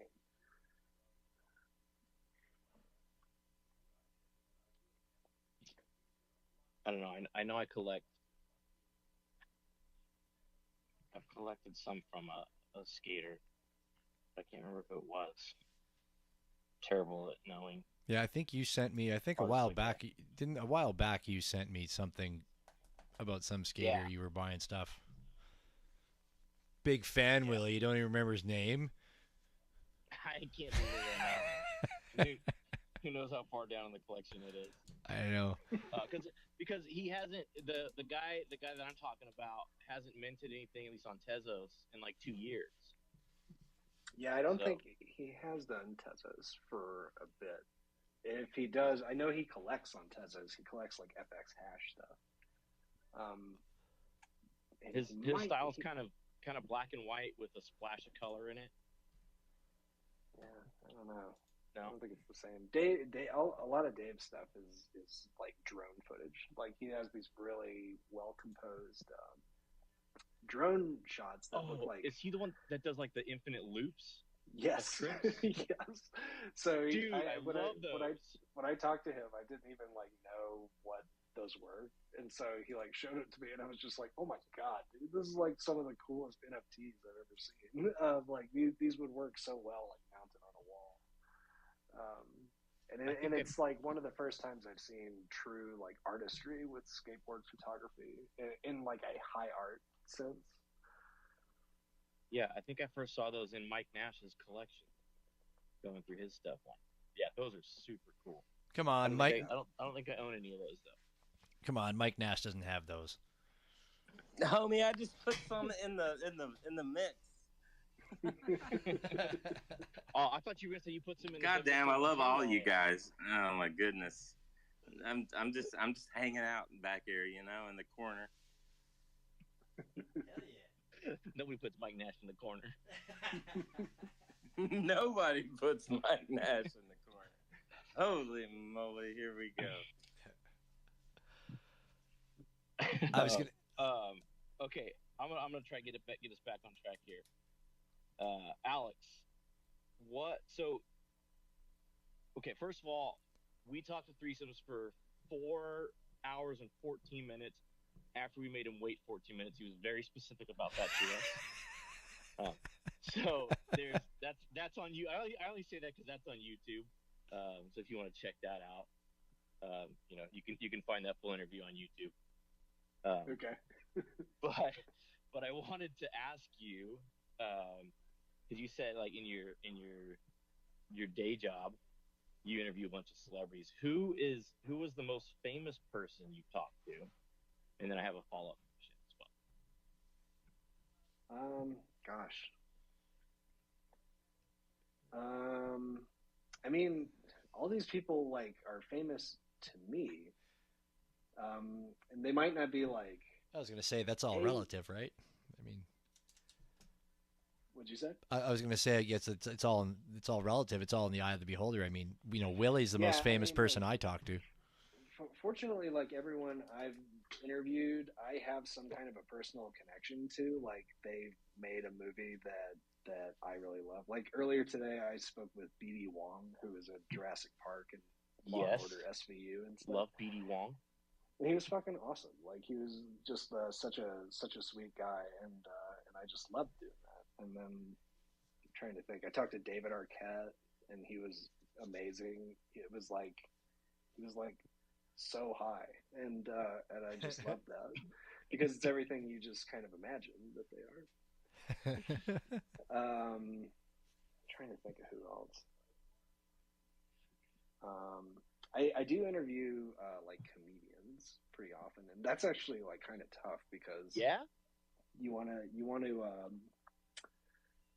to find a way to like tee them up to say funny stuff, like in kind of a Tonight Show kind of way, where it's like, hey, so I heard you've been going to the grocery store. Like, what's the deal with that? And they're like, oh, yeah. But you don't want to just blatantly put it out like, hey, I'm gonna lead you into your bit of this.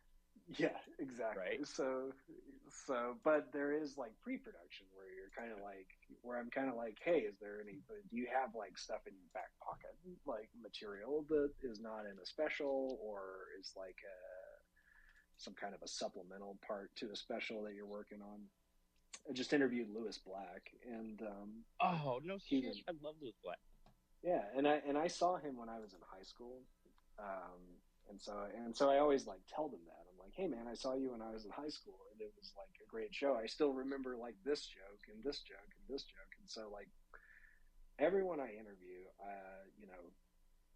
is a-okay in my book. You know what I mean? And I always really express that like, hey man, like you were a part of my life, whether you knew it or not. Who was your favorite person you talk to? That's a good question. I mean, You I just really mentioned a like talking couple, to. so I really like talking to BD today. He was super great. Trying to think who else. I mean, this isn't a famous person, but I did talk to this woman who is a death doula in Washington, D.C., I think. And what she basically does is her job is to go and hold someone's hand as they die when they don't have any friends or family in their life to do that for them. so not like a Kevorkian. No, just someone to like be there for someone in their last few minutes of life, and you know, it was just so profound, and That's heavy. Like that's yeah, I mean it was to be a like strong enough person to do that, like even for someone you love, let alone strangers, like wow. and so like the most like mind blowing interviews that I do are definitely not famous people at all, you know, because usually they're there to you know sell something. And Who else? everyone kind of knows their story, right? Yeah. I talked to Emily Hampshire from Schitt's Creek, who she plays Stevie on that show. If you've ever seen that show, Yeah. Canadian, Totally. and she was really awesome too. And I was like, "Hey, I saw you in Are You Afraid of the Dark?" when I was a kid, and so I'll always bring up just like weird shit like that. Like today, talking to BD Wong, I brought up. He did a voice of one of the cockroaches in Joe's Apartment. If you've never seen that movie. I remember about that. a guy who moves into an apartment and there's a bunch of I didn't know he singing did a voice CGI that, cockroaches. Yeah. That was so I'll just always bring up weird shit like that, and that's the fun part, I think. Okay, so do you like specifically remember him as a voice in that movie, like when you watched it when it came out 20 years ago, or were you like going through his back sheet and you were like, oh shit, I remember that movie? Yeah.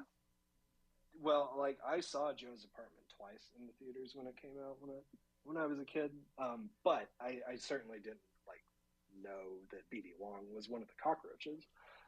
But when I was researching him after the assignment dropped on my desk, I was like, okay.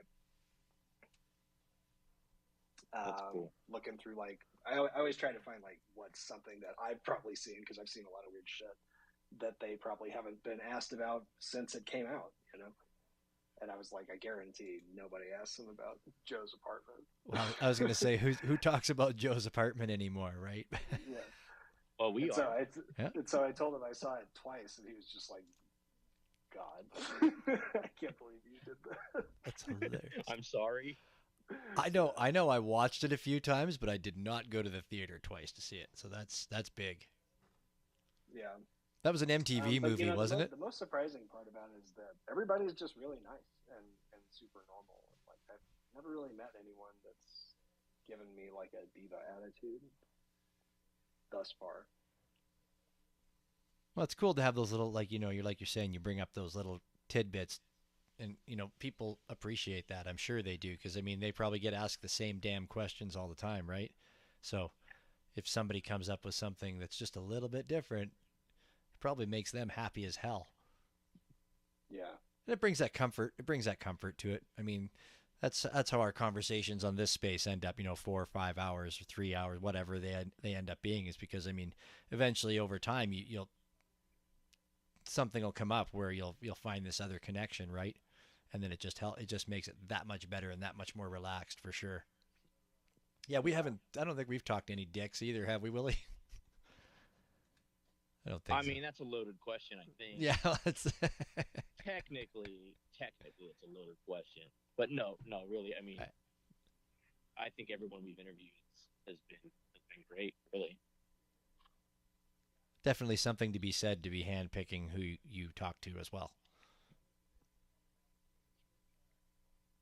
Yeah, that's true. I mean, we don't have people knocking down our doors, but nobody's really ever turned us down. I mean, a couple, but not like mostly because of time zone differences or things like that. Not because they just didn't want to do it. Yeah. I don't know, man. People in this space are weird. You never know like what people are into in until maybe it's too late. Like if they believe in something that maybe you don't believe or something like that. You never quite know what side of that coin you're getting in crypto Twitter and NFT Twitter. Yeah, we've been, knock on wood, we've been pretty fortunate with that, like through and through. I guess a lot of our conversations too, though, like we talk about the art. I mean, it's the whole reason that the person is here to begin with, right? So I guess usually it sticks around to that and doesn't usually stray too much off of that. Yeah, no, I was just trying to think in my head, have we ever had anything where I've gone, whoa, I can't believe we went there, but I don't think it's happened yet.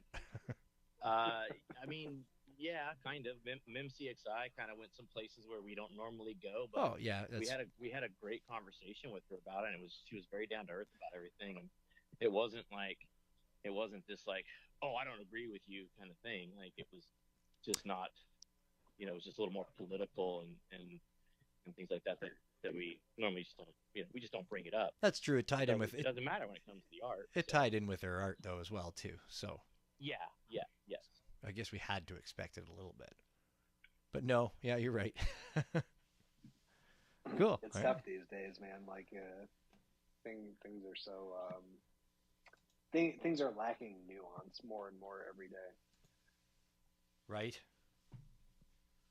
Yeah, so true. We haven't offended anybody yet, though, I don't think. I hope not. No, I don't think. No, I thought the MemCXI interview was going to offend some people, but even it was recorded and nobody left. Everyone stayed around and listened to the whole thing, and yep. So I mean, yeah. Well, we got. I've been told generally my art is rated like PG-13, so I don't think it would really like. I think it would surprise people if I was like a very offensive personality and made this very non-offensive art. Yeah. Yeah, there's nothing here that says you kill small animals on a regular basis for fun or anything like that. Yeah, well, I mean, I'm not a vegetarian, so I mean, at least not in your art. Oh, see, that would probably be the most offensive thing that got said in our show ever. I'm not a vegetarian. I eat meat. We're gonna. Oh, the DMs are lighting up now. Oh my God. Well, before you start typing, I would love to be a vegetarian. It's gonna take me a while. It's gonna take kind of slow. Ease yourself. And at some point, I think we're all gonna have to be vegetarians if we want to survive. Right. I've known two. I don't know. The math and the economics seem to disagree with that, but I was gonna say there's always, if you have friends, you've always got something to eat. It's true. It's true. There's that's what they call long pork. the other white meat. I saw that mint in there.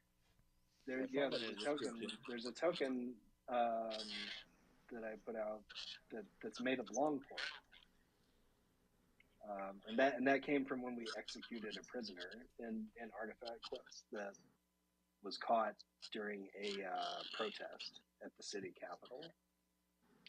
And so this person was executed, and then her body was turned into these cubes and then distributed randomly throughout the galaxy to other collectors from the past. And it's made out of what's called long pork, which is human flesh. Is that a term you made up, or no? That's actually something that it's called. It's the other white meat.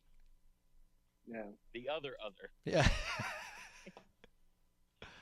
Long pork. Well, I mean, hey, cannibalism. I've never heard that term. Yeah. That's a well, don't eat it. I don't encourage people to eat long pork. I'm good on that one. So things to avoid: Soylent Green and long pork. Right. Wouldn't that be funny? One of these days, you sit down at a table, you're in some country, and it's on the menu. Jesus. Uh-oh. Time to leave. I better tip well. Don't want to be long pork. When I was younger, I had a girlfriend. We went to her grandparents' farm, and we were eating dinner. And I always like it. You ate a human being? No. Oh, this shit got real dark. It's got real dark. Yeah, Bits is turning over a new leaf here, letting you all know. but it was whatever. They were passing everything around the table, and then I took some of these. It looked like Canadian back bacon, or bacon as you think we all eat it up here. Anyways, like little discs of meat that were like fried, and I remember kind of it seemed like somebody was saying, "Oh, he's trying them, but I didn't know if I heard that or not. But I ate them, and they were damn good. And then they told me at the end of the dinner that they were prairie oysters. They were bull balls, and like they told me that, and then they're all looking at me like expecting this reaction. I'm like, well, fuck, they were good. Like they were really good. You call them see, here in Colorado we call those Rocky Mountain oysters. Rocky Mountain oysters, yeah. Rocky Mountain oysters. Yeah. Or we just call them mountain oysters out here. Yeah, prairie oysters. And so, and you guys are you guys Canadian? I am, you yeah. guys in Canada, right? I'm up here. And Canadian bacon is just ham, right? It's not actually bacon. You called it back bacon. Yeah, that's what we call bacon here. That's whatever. Everybody was bugging me about it the other day, like because they were all asking me about it, and I'm just like, man, we fucking eat regular bacon. None of us eats that shit. Like we go down to the States, and they have that on the menu, like in like a border town or something, and it's like, no, we don't eat that crap. Where's the regular bacon? Just give me the regular bacon. And when you say regular bacon, you mean ham? No, like strips Pork of belly. Yeah, like strips of bacon, regular old strips of bacon. Like back bacon. Yeah, is that? I don't know what part they make it out of. Just bacon. Bacon. Long pork. Long pork. The long pork. Yeah, I'm actually like in Calgary. We're like the same as what's going on down there in Colorado. We got the same kind of world. We got our Rocky Mountains and the plains. We're like Denver with money that's not worth as much as it is down there. I wonder what the exchange rate is right now. Oh, it's stupid. It's like 73 cents, I think. That's what the Canadian dollar's worth to you guys. You know, one of my favorite things to ever come out of Canada was there were these 4 RoboCop movies that called RoboCop Prime Directives, and they're so cheap, but everybody's Canadian in them, and it's like shot in Canada, like very like dark, dimly lit, like in alleyways, and it's like traditional things. Like when someone needed to make a cheap sci-fi movie, they would go up to Canada. So they pumped out these 4 RoboCop movies. I didn't even know those existed. I think you can stream them somewhere, and it's like, you know, some weird guy with a really, really large nose is playing RoboCop in it, and you're just like, God, why did they pick this guy? And how are they going to cover up his nose with that thing? And so it's a really just a weird thing that comes out. But every time I think about Canada, I think about, oh yeah, that's where those RoboCop movies. you think about the cheesiest movies that were filmed here. Yeah. Well, or Black Christmas. Like one of my favorite movies of all time is Black Christmas. Everybody in that is Canadian, but they never say it takes place in Canada. But you can tell when everybody's talking. Yeah, you mentioned "Are You Afraid of the Dark" earlier, and yeah. I grew up on that show. But I didn't realize why their accents were so bad. It was because not just that, but like almost all of Nickelodeon shows were filmed in Canada when I was a kid. Yeah, I had no idea. You know, I'm down here in California, like hour and a half from Hollywood. I just assumed everything was filmed in Hollywood as a kid. Yeah, they do. Yeah. They do a lot up here. They do a lot. You know, the first like Supermans were filmed here. Ghostbusters 2 was filmed here. My favorite, the TV show Viper. Oh, yeah, right. Of course. You got to. Brought up a lot. We actually just won, where I am here in Calgary. We just won an award. There was some movie award thing in France or something this past weekend, and we got best filming location in Canada or something like that. I don't know what the hell it was, but anyways. Well, you guys win that every year, right? Don't they film almost all the movies there? Yeah, we're Hollywood. Yeah, Hollywood of the North. Yeah. What was that? Stranger Things. They filmed all of Stranger Things here. I don't know if anybody knows that one, but that was the HBO big, just came out a few months ago. Yeah. In America, it's on Netflix. Is it on HBO in Canada? Yes. It's on Netflix down there? Yeah. Oh. It's like an original. It's like what has been propping up Netflix for the last couple of years. trying to think. We'll I let just Fitz thought it was think just about HBO. that. No, I was just thinking. I thought it was just HBO. Stranger Things. I thought it was just HBO, but because I never watched it because I don't have fucking HBO. But I guess I'm not in the States where it's on Netflix. But I thought it was HBO was the American version, and then the Canadian version is something else. I don't know, man. HBO is owned by Warner Brothers. Netflix is owned by Netflix. Yeah. For now. Yeah, until Apple buys them or something. I was just. I think that deal would have gone through if they had already put it out there. I think Netflix already declined that years ago. Yeah, well, I think it's a weird thing. I think it's a time where we're not going to be seeing acquisitions happening for a while because everything has been diluted in value. Not just in blockchain and stuff, but just macroeconomically, things are cheaper. That's why like all these studios are taking, like Disney has just announced they're taking off like Willow that they just finished because it's cheaper for them, or it's more advantageous and profitable for them to license it to other streamers and have them pay for it than to keep it on their own service and pay royalties to the creators. And so I thought that was interesting. And Warner Brothers is doing a lot of the same stuff too. They took Westworld off of HBO so that you can watch it on like Tubi or something and make more money off of the ad revenue on that. At the same time as they're injecting ads into their pricing structures. Yeah.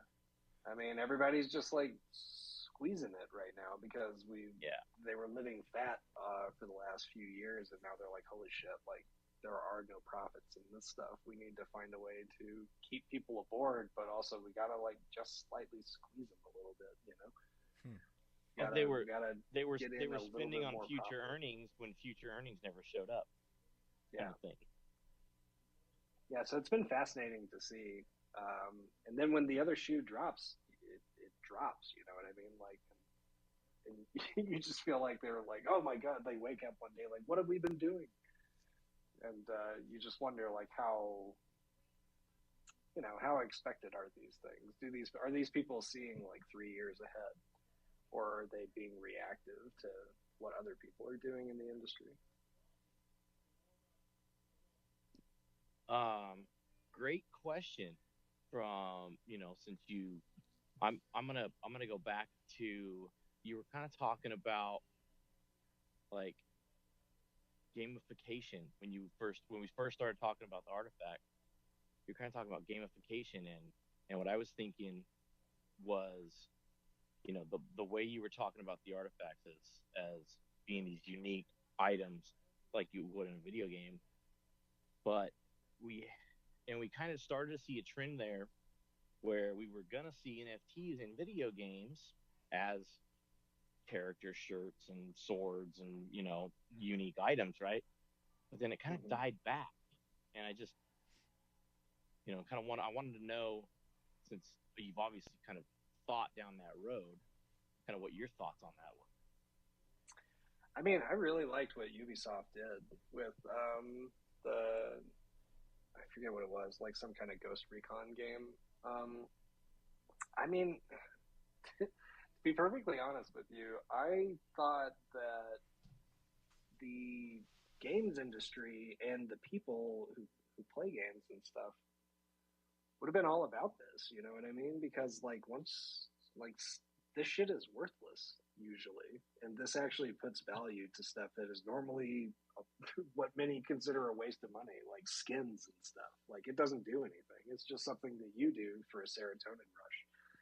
But what if it was like an asset with true value that you can resell and make money, And it goes completely against the face of video game capitalism that has gotten worse and worse over the last decade, with games getting more expensive and like more DLC, more microtransactions, loot boxes. Like, you're basically like, there are some games that have like just straight up gambling to create revenue. So like, oh yeah, they had to be restructured in certain, like in the EU, because of the gambling aspect to the loot box, things like that.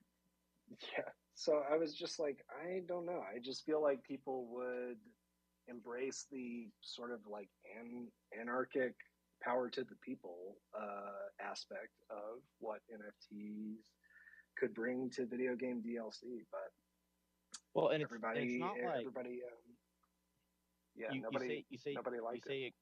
you say it kind of bucks the structure of the video game manufacturers, but I mean, does it? Not really. Like they can still have royalties on it, and they can still sell them as NFTs and still make their money. Sure, So, but I mean, yeah, I'm that's a I'm good totally point. on I your didn't side. even Like think about that. yeah, I totally agree. Like I thought it was gonna catch a little more rapid adoption, you know, and then it just saw all this kickback, and I went, why? what Yeah, I mean, like, I what don't am I know. missing here? I don't know, because truthfully, like, Pokemon is a perfect NFT game.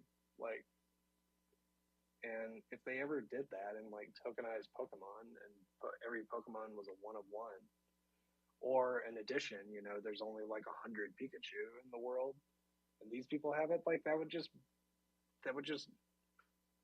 revolutionize the entire perception of the industry, just like they did with the cards. You know what I mean? And like Pokemon cards are still collected and sought after. You know, like what if you could bring that to a game, like actual ownership? What if people broke records selling like a Squirtle or something, some kind of like legendary Pokemon? That would be amazing. And yeah, like you, to your point, yeah, like developers could get 20% of every transaction as well, and so like yeah, it Yeah, is because another revenue source as well. even if you look at the traditional art um, model, where like an artist who's dead sell the beast for 4 million, their family gets none of that. But in NFTs, you could bake that in, and you get some of that. So I don't see why it's especially Pokemon, Nintendo, haven't already done that to get their secondary sales. They're already making the primary sales. Why not capitalize on the secondary sales also? It's just there's just something I'm missing. It's the speculative nature of it, you know, like by its nature, that is a form of speculation, gambling. You know what I mean? Like, and we don't want kids to touch that. You know what I mean? It would be another thing if it was just guaranteed to only go up. I mean, maybe. I just think that there's still a lot of like crime in this space, and stuff that isn't regulated, and a lot of people have like, I mean, people have killed themselves because of stuff some shenanigans that happen in the crypto industry, and that's terrible. And like as a corporate entity, you don't want to be associated with something that does that. So I completely understand why they do it. Do I agree with it? No. I mean, I wish everybody was cool with everything, you know. But I can always like take a macro look at something and be like, okay, like whether they support these things or not, there is still like guilty by association when you dip your toe into something like this. Yeah. I guess I never really looked at it from that point of view. Unless you're like big tobacco. That's what? Unless you're like big tobacco, right? Then yeah, exactly. They don't care. As long as they kill themselves slowly. Slowly. Yeah. I mean, I think the best way to wrap up that sentiment is, we're not wrong. We're just early. Things need to be figured out before these big players like Nintendo can actually come in. Yeah, and I think just like NFTs and blockchain are a dirty word right now. Like they're associated with like douchebags and stuff that like, and Jimmy Fallon like hawking his ape on TV. Like people think of that. That's the first thing that comes to mind. They don't think about threesomes and stuff like that, which is like the true representation of what NFTs are. You know, they think about the stuff that makes the headlines, which is usually when people get hurt in some way. Mm-hmm. It's still the wild, wild west to the regular folk in the world. Yeah, and I mean, and it's fun. Like using a Dex is way more fun than using a CEX. Because you're like, holy shit, I'm like doing this and nobody knows. Like my bank doesn't know what I'm doing here. Like I'm basically in another country. And that's fun, but like, so enjoy it while it lasts, I hope. But at the same time, I still think it's at a point where not everyone understands it, and it hasn't gotten any easier to understand.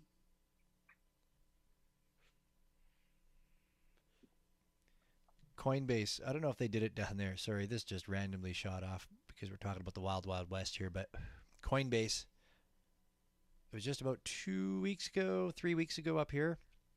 It popped up and it's like, you have to answer this question for the Canadian Revenue Service. And I was like, oh, fuck, what are they doing? And but it was just like 5 questions came up on the screen. It was like, what's your risk factor? Are you prepared to lose everything you put into this? Do you only want minimal risk factors when you invest into crypto? It was kind of those questions about your risk. And I put, well, no, I don't want to fucking lose anything. And then the next time when I went to go buy with Coinbase, it told me I couldn't buy because too risky. Too risky. Too Yeah. risky. It's just like it said, but then it had the button. You've obviously never traded options. So. Yeah. It was funny. You got to answer those as risky as possible.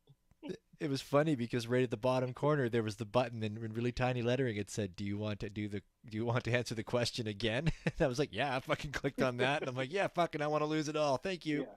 Give me my According to what you told us, you can't be trusted with this. That's pretty much what it is. Yeah. Yeah, that was fucking hilarious. I was like, that's your standard options approval questionnaire. But it just popped in. It just to do with revenue service. No, that's what it was. It said Canada Revenue Agency.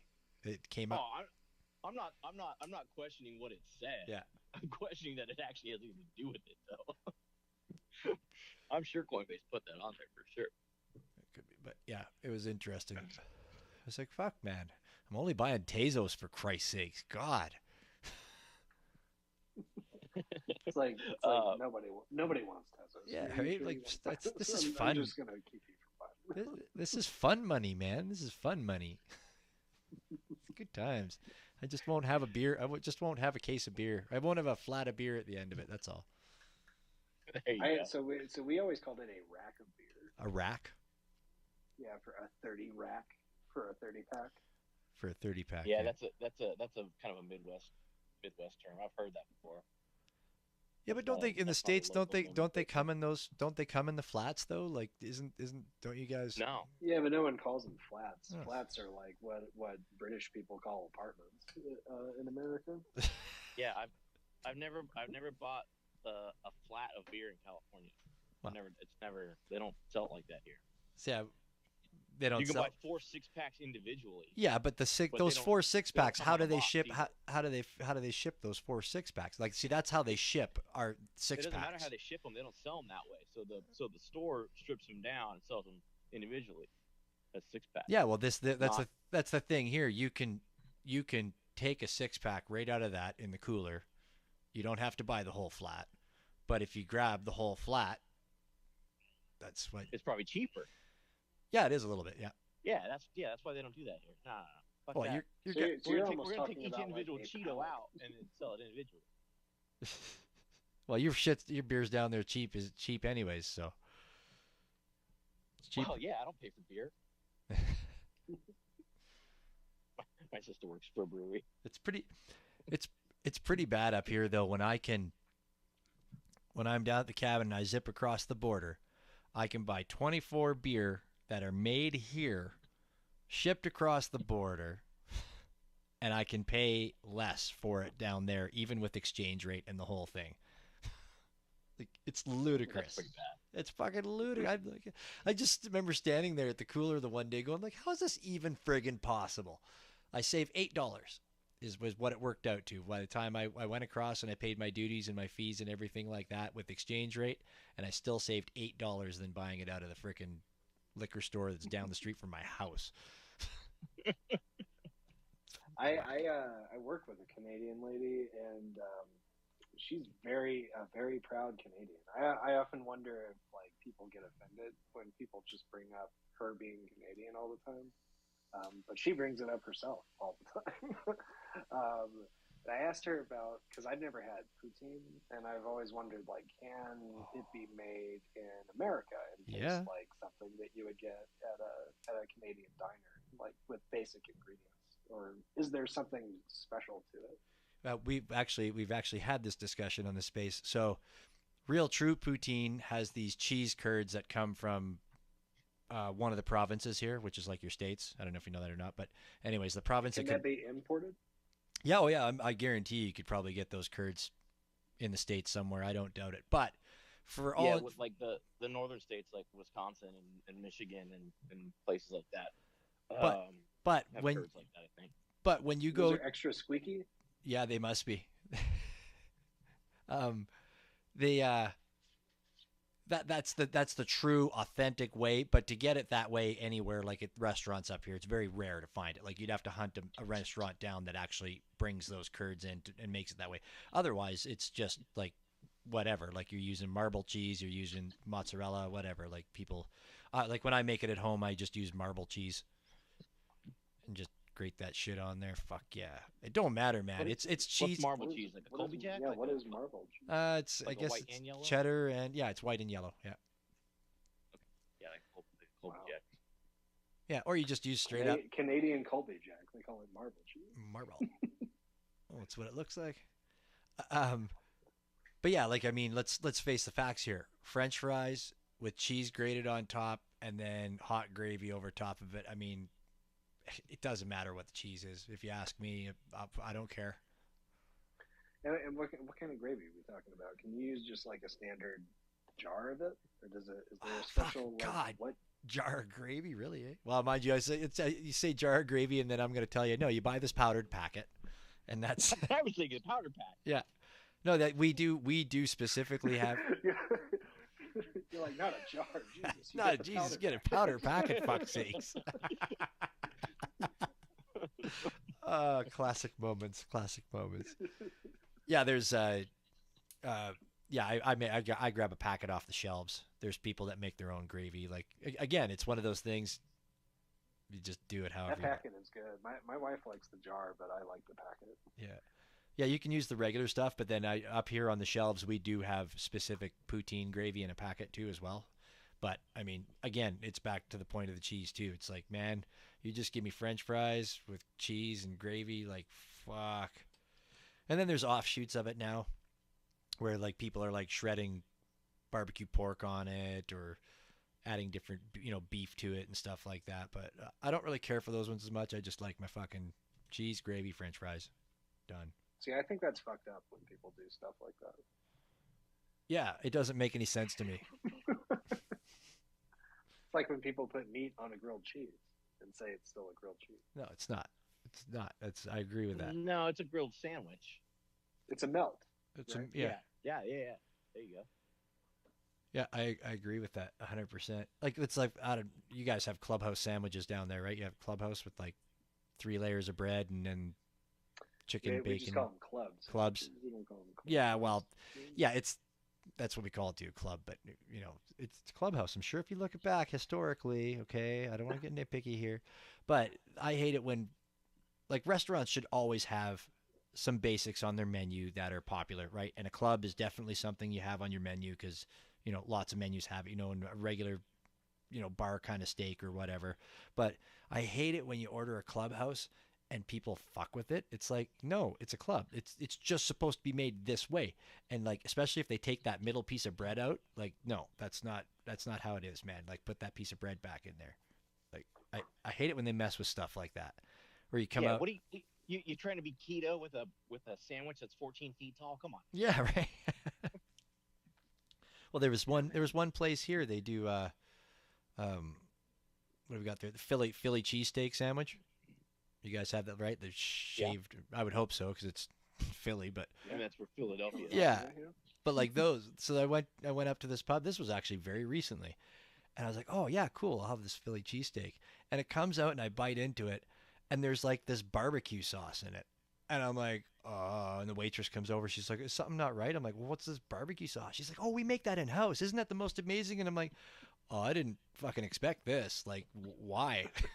She didn't get it. She was like all upset because I wasn't proud of. And I'm like, yeah, I'm sure it's a great barbecue sauce when you put it on a fucking steak or something, but it shouldn't be in this Philly cheesesteak. Like, nobody else makes it like this. Yeah, I shamed somebody on Reddit the other day for putting barbecue on a cheesesteak. Yeah, that's dumb. That's not what I. But it's like you should put that in bigger writing then. And she even brought the menu over. She goes, "Well, it says right here," and I'm like, "Well, sorry. I guess it's my fault." Yeah, I always heard that the proper way to get a cheesesteak is with the whiz, the cheese whiz. But then I heard, so I've always gotten it that way. But then I heard that that's not the best way to get it, and I was like, well, I really like the whiz, man. Yeah, I don't know. Growing up with that, California style, there's a spot out here out on the coast that does it with marinara sauce. Ooh, fuck, it's good. That just sounds so odd. I mean, it's not a Philly cheesesteak at that point. It's a meatball sandwich. It's like a California cheesesteak. Well, it's not a lot of marinara sauce. It's not like soaked in it. It's like a drizzle, like you would put a mustard or a mayonnaise. It's like something weird that Subway would have on sale. It's still got cheese on it. Yeah, and mushrooms. Anyways, okay. Back to yeah, that was off the tracks, wasn't it? I'm hungry now. That's right, that's right. I'll bring her back around. I'm gonna go make a sandwich. That sounds good. Make me one too, would you? Yeah. We were talking about Tez and just not being on Tez or whatever. Do you mint on other chains? Pretty rarely. I do have a couple of things that I want to mint on Ethereum, but there has to be a reason for that blockchain. And so far, there are a few reasons. There's just way more tools for the artist on ETH than there are on Tezos with things you can do on a custom contract. So I think you mentioned one about changing the art. Yeah, being able definitely. to change the art. Yeah, like if I could do that on Tezos, that would be amazing. But as far as I know, it's impossible without having someone that you contract create a contract, or without like a burn and remint kind of situation. Yeah, I mean, I would love to do. There's a character in Artifact Quest called the Sorceress. She is the person, the entity that mutated the artifacts. And I always wanted to do this something kind of like a PFP project called Sorceress. There was like all these different forms that she takes. And I wanted there to be 666 of it. But then I was like, well, wouldn't it be like way cooler if it was just a one of one that changed 666 times throughout the year? But I don't think that's definitely a different concept. Yeah. So, yeah, that's something that you can do on ETH. But I also don't know, like, that might be really expensive. Is that like minting something 666 times? Yeah. So I mean, can you give me I'm kind of ETH dumb. Can you give me a little high level of how that works? Like, do you have to remint it again, but you just put it into the same token contract, or? Yeah, basically you're changing you're basically changing the metadata. But I think you have to deploy it still, and that costs Ethereum. It probably doesn't cost nearly as much as like a normal transaction. Okay. But it still adds up. Like I couldn't have done Artifact Quest on Ethereum. It would have literally cost tens of thousands of dollars to mint all the stuff. Because there's almost 600 different artifacts on just the HIN contract alone, and then there's over 200 factoids, and then there's 99 solstice. Yeah, you were talking about PFPs. Are the factoids not kind of not kind of PFPs? They are kind of PFPs. I only really know, which I didn't realize until we started talking today about Fatberg Slim's threesomes one that he had. Because that was his PFP for a long time. I think it might still be. Yeah, I would love if it was because Fatberg. Yeah, I didn't realize that was one of your pieces. Yeah, that is one. Yeah, I actually, you custom comb the hair when you do something like that in 3D. Okay. And so I actually like, created that Threezy's hair and then, combed it over with an actual brush. That's great.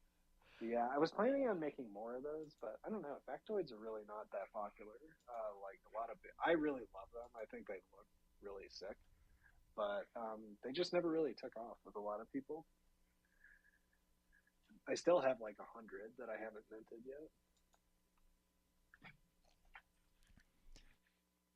Any reason why you haven't minted them, or just because, like you said, they just never really took off like you expected? I would mint them, but I wonder if I'm just like yelling at a void by minting flooding your own market kind of thing. Yeah. So I don't know if they ever like get more activity and more supply is warranted, then I would put those out, because I have some sick ones where they're holding like guns and swords and shit.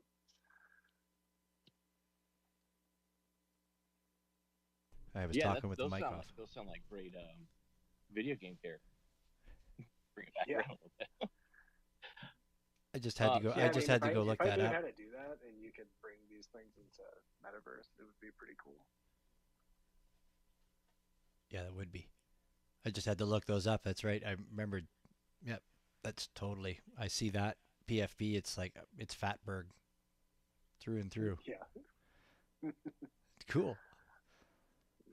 Yeah, there was a couple of pieces I noticed when I was going through your collection here that I remember seeing people using them as PFPs, and I was like, "Damn, let's go! Damn, I guess I kind of did know who you were, just didn't know." Sorry.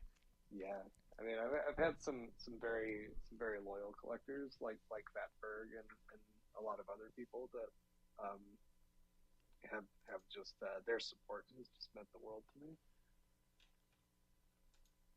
Yeah, it's pretty cool I know. Well, actually, my PFP right now is not my Mike Nash, but yeah, like it must be great as an artist to see somebody using something you've created to represent them out in the world. Like that's pretty badass. Yeah, it's really cool, especially something that you kind of. I make a lot of these sort of by hand. They're not really generative per se. They are in the way there are in a sense that I kind of like shuffle the same items through. But everything has like a sort of a one-of-one manipulation touch to it. A little bit of love. So when people use them, it's cool. And designing a PFP is so tough because it's got to look good from far away. You know what I mean? And factoids definitely like are a complex shape that they're a little more detailed. It benefits from like looking at it up close. So it definitely doesn't follow like the playbook of what a great PFP is, where they generally have less detail and more iconography. Whereas this is kind of like, it's like Artifact Quest if it was a PFP, if it was like a humanoid PFP. I'm just getting lost in your stuff. I get what you're saying, for sure. I got to stop clicking around. So what are some other? Do you have any examples of some other like good tools on ETH that would make a collection really different over there? I mean, you can do drops now on ETH, like just it's built into Foundation, or you can use Nifty Kit, and like God, I for the life of me do not know if there's a tool on Tezos that lets you do like a blind mint drop. You know what I mean? One of those basic things that have been like a staple of. Like, what do you mean, like an open edition? No, not an open edition. Like a 10K collection. Like if you want to do a CryptoPunks or a Bored Ape on Tezos type of thing. Oh yeah. You'd have to. Where people don't know what it's going to look like before they mint it. Well, but like if you could do that just without like Tez Nouns, Flex had to basically mint them all. They're all minted as 1/1s. I mean, he had the advantage of owning the vending machine that he could run them through to kind of to randomize them. But yeah, I see what you're saying. It's not. Yeah, it's just not quite the same unless you're buds with somebody who works at Object. Then they could probably do something like that. Yeah. I don't quite know anybody there. If anybody knows anybody who works there and wants to help me, I would love to. I would love to drop more. There should be more drops on Tez. It shouldn't just be an ETH thing. There should be more like instantaneous collection drops on Tez. And a lot of artists would do that, and they would be so fucking weird and interesting. Like imagine like a 10K collection of glitch art and stuff. You don't really see that stuff on ETH, but you would see it all the time on Tez. If those tools were more widely available so that artists could easily get something up and running without having to like personally hire someone and contract through them, it would be great. It would be great for art. You can do stuff like that through FX Hash, right? But you have to know how to write the FX Hash contract.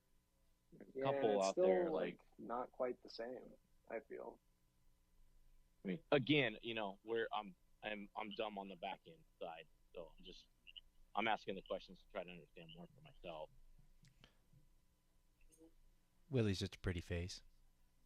Yeah, I mean, as far as I know, like you could do something where you have like a Photoshop file with like 10,000 layers, and each one's a different version of whatever the collection is. But I don't think FX Hash allows you to do that. I think it needs to have some kind of randomized generative aspect to how it's made. And you can't just be like, okay, just shuffle through all these layers, Yeah. That's interesting. Something as a collector I would have never known. On FX Hash because it's so cool. FX Hash is neat. Yeah, it's like mind-blowing stuff.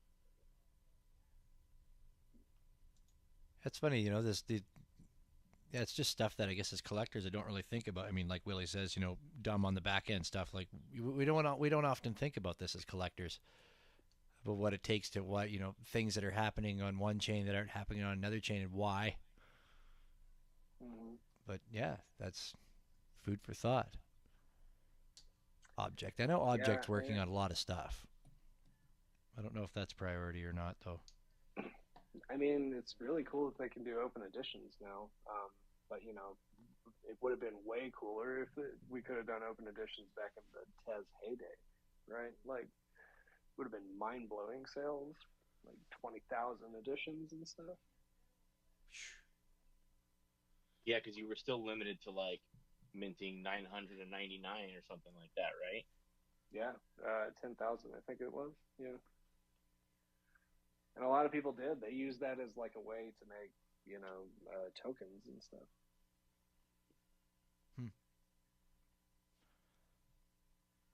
So things we know, actually, Lily White's down there. Put her hand up. She's got friends in places, and she probably has something to add to the object talk. Hey, Lily, how are you?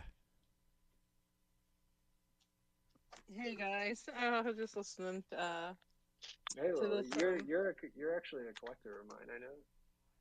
Hold on a sec. I can't hear you until I plug in my headphone and plug them out. So Lily is also the only, Go ahead. the first and only comedian we've interviewed. Oh, did Mike tell you that? Mike did tell you that last week, didn't he? Oh, No, Lord, you I told us forgot. that. No, Mike told you, and I confirmed. Oh, okay. He's a tattletale. The object.com thing. Like, okay, so I know about everybody over there, some better than others, but to be honest with you, when I got home, I had to run in the. I have to talk to you guys in the car because the one night I talked in the house, I woke up my son and he has to get up early, so I had to run in the house and go potty and grab my water and stuff. So I missed something, but I heard you talking about um what the people at object.com are doing. Listen, I don't think the 10,000 editions did too many people any favors. Honestly, a lot of those were bought up by bots and they're still stuck in the bots. And gosh, whenever I can, I try to go in and clean up some of those and release them from the bots because a lot of those people have left Tezos, or temporarily, maybe permanently, maybe, or they just have that one NFT still tied up with the bot because once the bot How do you got release it, them from the bots? Just by putting an offer on and letting it you got to hit on buy it? them all. You got to buy them all. So, but the bots, some of those artworks, uh, the bot bought maybe 200 or 300 of them, and then they're priced at like 0.1 or something. And I just because I have the NFT biker tool, so I can go in and buy like large bunches of them. And then I just like burn them down and release them from the bots so that the art can move on. Because a lot of times the artist has left. A couple people had passed away even, and it was like, oh, this is never going to move. So those large editions didn't really do too much for people in the heyday, as they said. There we weren't. I can't think of anyone, maybe except for Judge John, who really could have come close to pulling that off. I No, don't know. you're absolutely right. Me saying 10K was a bad example. I think I was just using that like as the gold standard for like a CryptoPunks type of collection. But yeah, no, Well, like and I even think like my collection would. I don't think anyone should be doing collections that are over 1,000 these days, or even maybe even half that these days. 10K is just like irresponsible and unrealistic at this point. I think Yeah, Threesomes has a couple that he's had to mint across two different because they went over 10K. Yeah, for But, sure. just like. But he eventually got his own developers and stuff to make contracts. Well, essentially, did it all. He still does most of it through form, and then at least on the Tez side, it's almost through form, so it's all pre-sold. The large editions like that, the open editions like that, are pre-sold essentially. That way, the bots can't get it. That was his answer for bots was, well, we'll just sell them ahead of time. well, honestly, the bots are not nearly as much of a problem now. I'm not saying they're eliminated completely, but compared to before, where if you price something for free, which they used to have these objects for objects and stuff, where everybody was trying to like give their art to each other only for the tiny little gas fee. Great, and there was good and bads to it, I guess. But it got me collecting, so I guess that's a good. But yeah, so when they would put it for 0, the bots would just snatch it up, or they put it for 0.01 or something like that. The bots would just snatch it up, and then they would flip it. But nobody wanted to buy from the freaking bots. Yeah, bots used to be such a problem. It was wild. Because I used to like to put stuff up for free, but then I couldn't after a while, and I had to just like gradually increase the price to as close to free as possible, without like it getting swarmed by bots. But these days, like, I don't know if anyone encounters that. Bots are so last year. Oh, go ahead. No, I was just going to say bots are so last year. They're still out there. Yeah. Yeah, NFT Bikers put a lot of work in. He's helped Object. He's helped Tia. kind of clean them up a little bit. But every technology the NFT biker comes up with, somebody else is out there, trying to come up with the anti-technology for. So there's always that obstacle.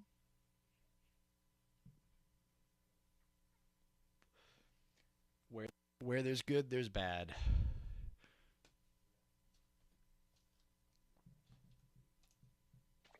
Yeah, I still want to. I still want to possibly write a book about the whole Hen era, and try to interview almost every artist from that era, if it's ever possible.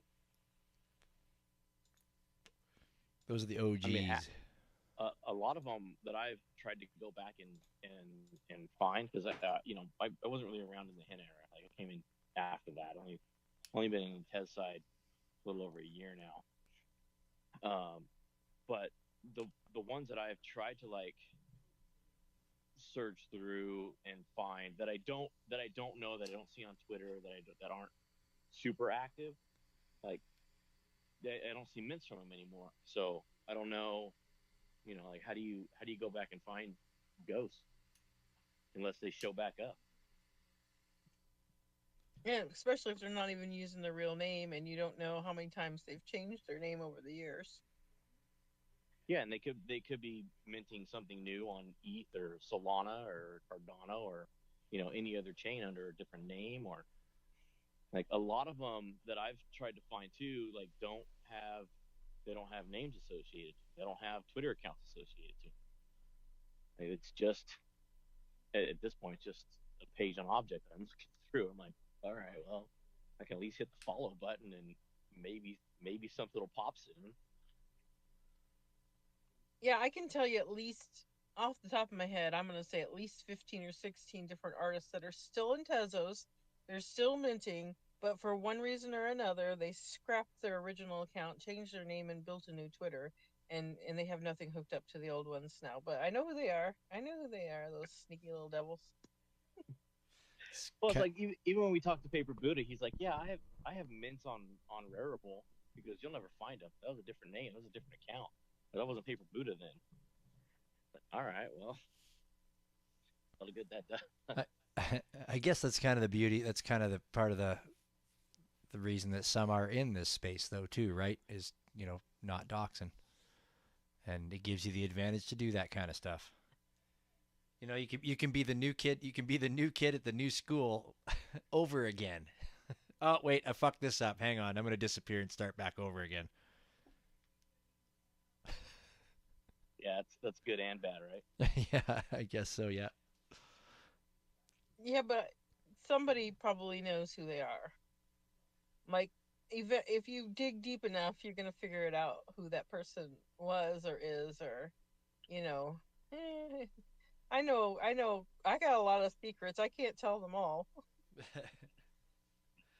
Well, you're pretty connected in the space, though.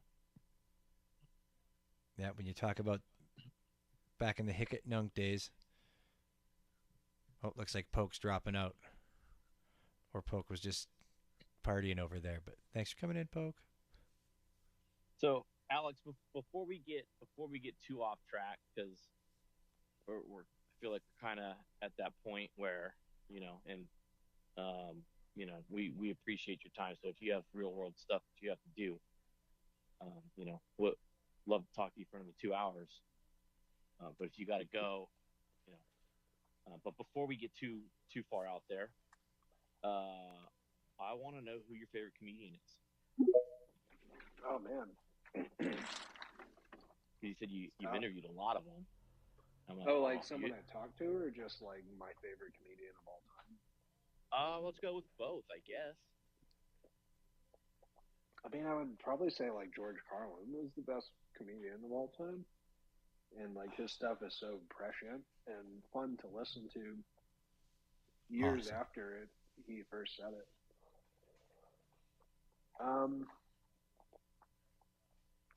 As far as comedians I've talked to, or also, I worked with a comedian named Al Jackson every day, and he's like one of the funniest people I know. Just every time you talk to him, he makes you laugh. More so than just as like a performer, you know. He does stand up in Colorado though. Yeah, I think he does it every night. I think he does our show, and then just will randomly do open mics like a few times a week to hone his act. I actually want to try and direct a stand-up of his, just because he's so funny. But his material is not very easy to find out there. Al Jackson? Yeah, like Albert. And I think he has like an album or two on Spotify. I'll have to check him out. But man, he is so fucking hilarious, and that's one of the perks of working at that show is just hearing him talk all day. So it's not a news show, but why do you interview so many comedians? Is it just like a local free news lead in or? Well, yeah, I mean it's a daytime talk show, but okay. I'm just on that comedian beat right now where I just am assigned those. As they come through to do gigs somewhere in town. Yeah, I mean it's not even a lot of them are remote, you know. So a lot of them are just promoting something, you know, from somewhere else. Okay. Daytime talk show stuff. Yeah, pretty much. And apparently that's just a thing that comedians do. They'll just show up, usually pretty hungover from the night before, and go to the studio. And and that's why when you look those things up on YouTube, they're pretty they're usually train wrecks and stuff. But I'm trying to think who's promoting right now. Have you talked to Joe List? No, I haven't. I don't know if our audience would even know who that is. But you know who that is? Yeah, he was in Louis C.K.'s last movie, right? Yeah, that was. Well, I think Louis produced it, but it's Joe List's story. Oh, okay. I haven't seen it yet, but I know he's promoting it right now. Yes, yeah. What about Bobby Kelly? He's promoting a new special, also on Louis C.K.'s site. You can find both those on Louis C.K.'s site. See, we should be getting paid a little bit for this, right? Yeah, I think every time you say Louis C.K.'s name, you either get punished or you get paid by Louis.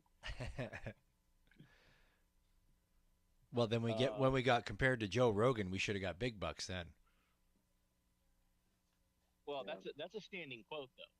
Right. That's just a quote that lives in the ether now. It's just out there. It's actually by multiple artists that said that.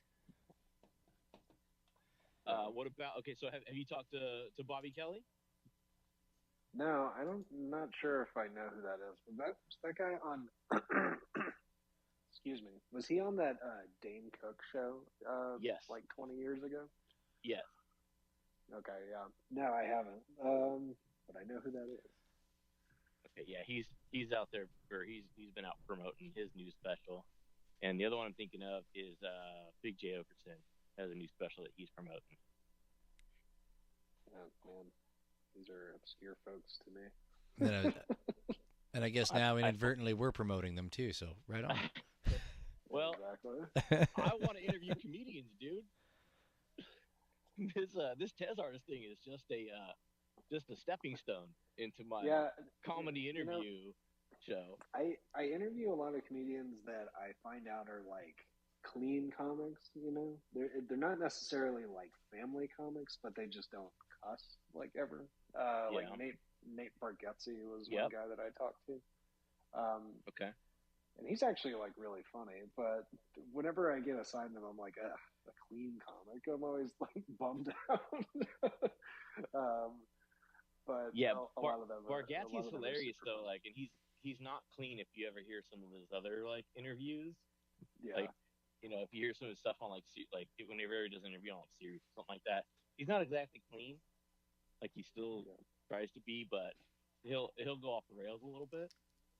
Yeah, you can kind of see some deep roots in there. Of clean's where the money is. That's where I'm going. Yeah, and you know, Al, the guy I was talking about, he's been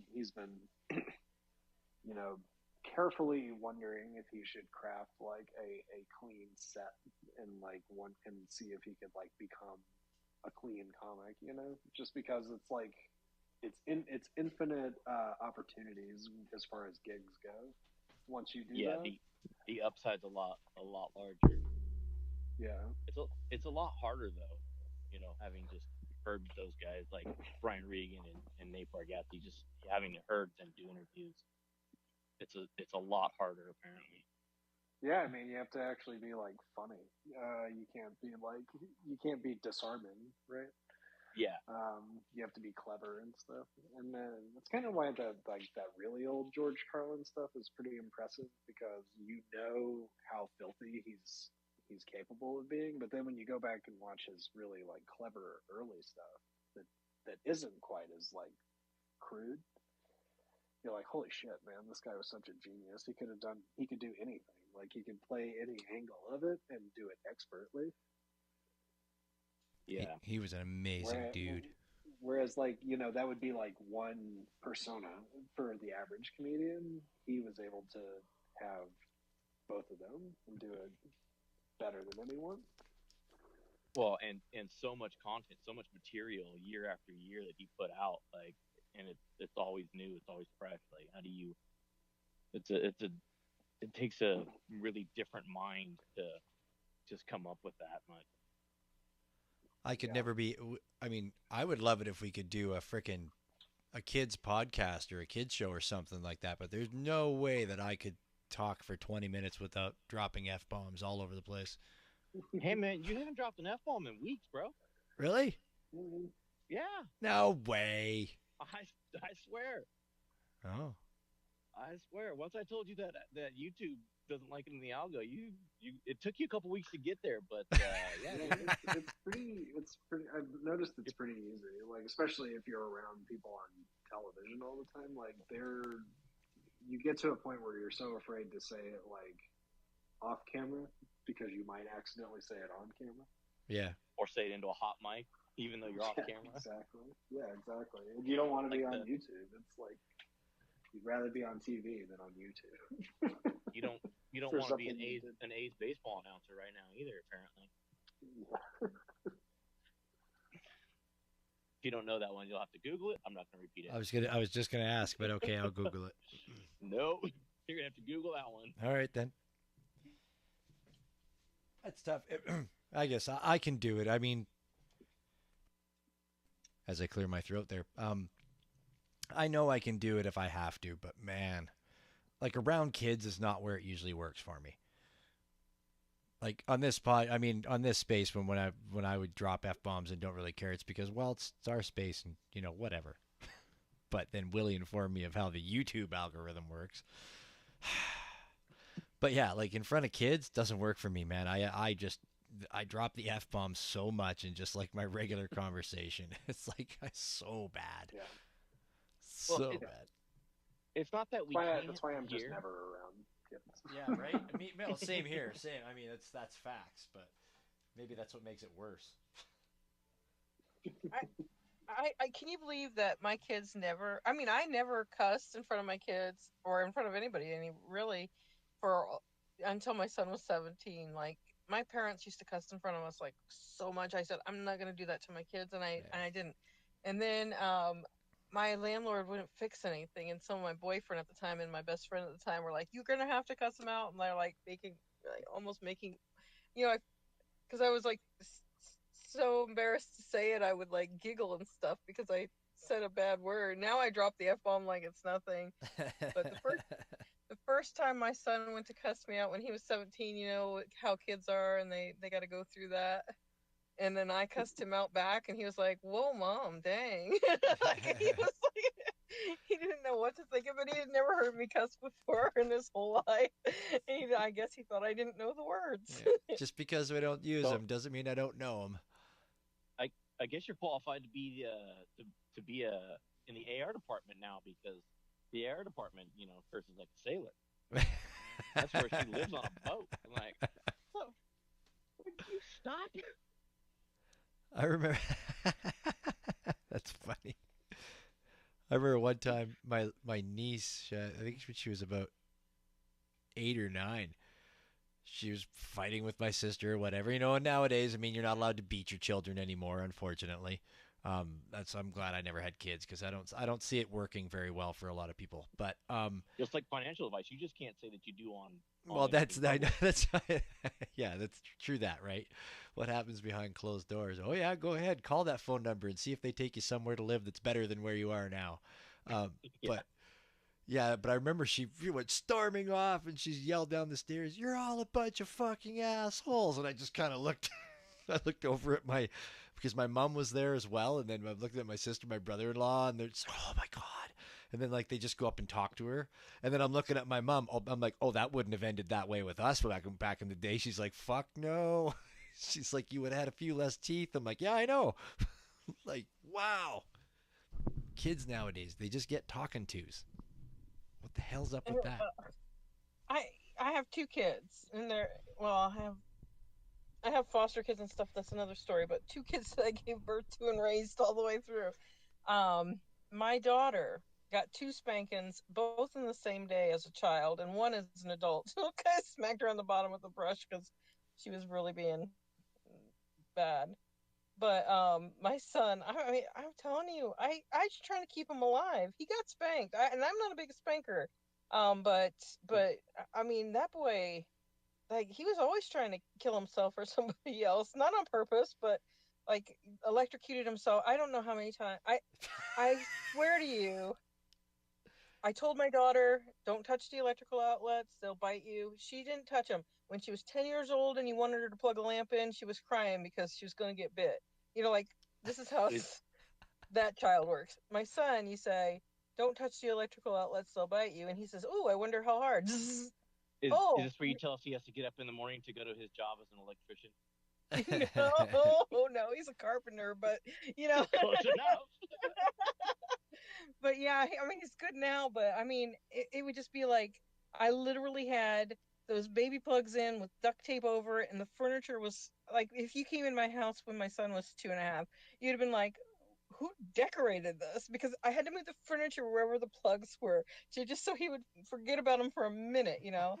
So it was crazy. I mean, it was just like that kid. He got up in the middle of the night when he was 18 months old, climbed out the kitchen window, stripped down naked, and ran into the woods. And we lived in Florida, where there are gators and panthers and poisonous snakes and wild dogs. And I can't even tell you how many things could have killed that boy. 18 months old, naked in the woods. I just don't even know how to tell you. Like, that we survived is a miracle in itself. That's all I can say. Oh, this has just turned into a great parenting show. Uh, And then Alex is like, my advice is to just stay away from him. What's that called? Vasectomy is looking pretty good right now. Just shut it down. Shut it down while you have the chance. Yeah, there's some people in the space that are going, wow, I'm not having kids. No. Ah, well, nobody will be around. I'll have to pay somebody to change my diapers when I get old. That's the only thing I'm missing out on. apparently, you can get someone to lay next to you while you die too. Well, right? Yes. That we learned that tonight. Alex taught us that. It's true. Mike must be having some kind of serious issues. He keeps going in and Yeah, out and he's in and been out. in and out. We have offered him the mic a few times. He picks it up, and then something happens, and Maybe that's why he's leaving. He's trying to Is be he able to come up and is, speak. is he still in Tennessee? I don't know. Oh, We I don't don't know. know either. Yeah, if he's at his mom and dad, sometimes the signal's not the greatest. So I'm gonna assume he's there, but I don't know. Anyway, Alex. Alex, do you have kids? I don't. I just have a dog. Yeah, dogs.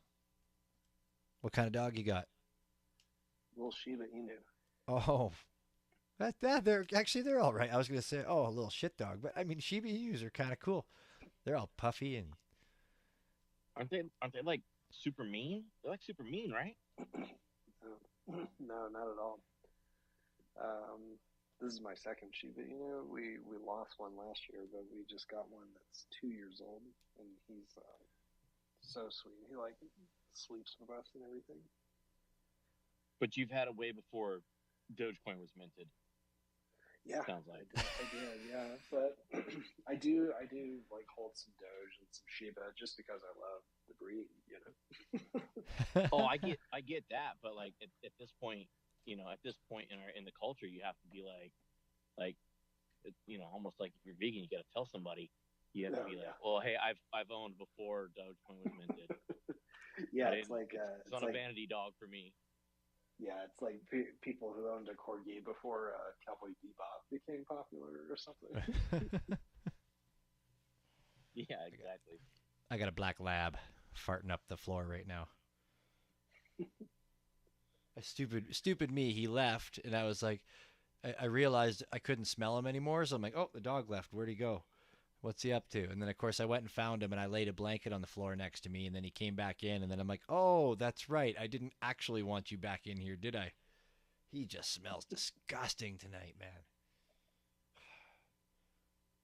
And then he was all confused. You know, he pulled down his food bin and ate out of his food bin today, like all day while I was at work.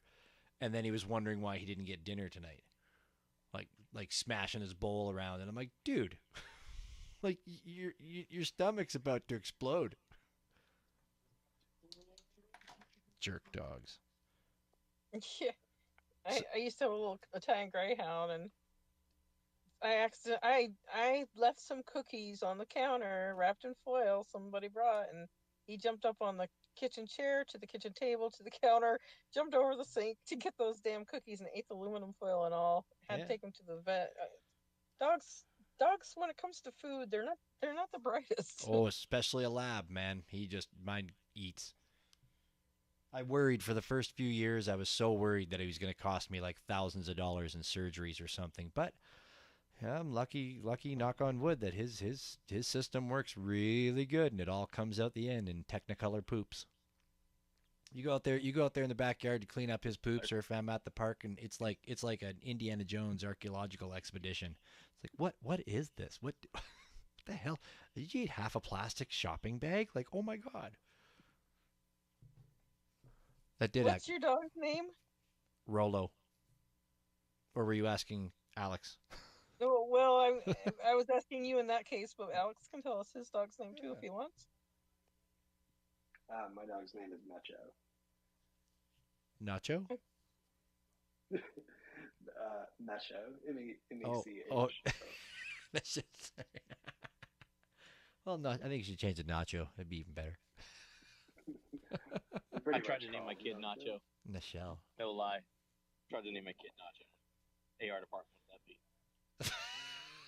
Well, good on her on that one. So did you? No, we were gonna call him Chip. Well, why not? Then you call the other kid Dip.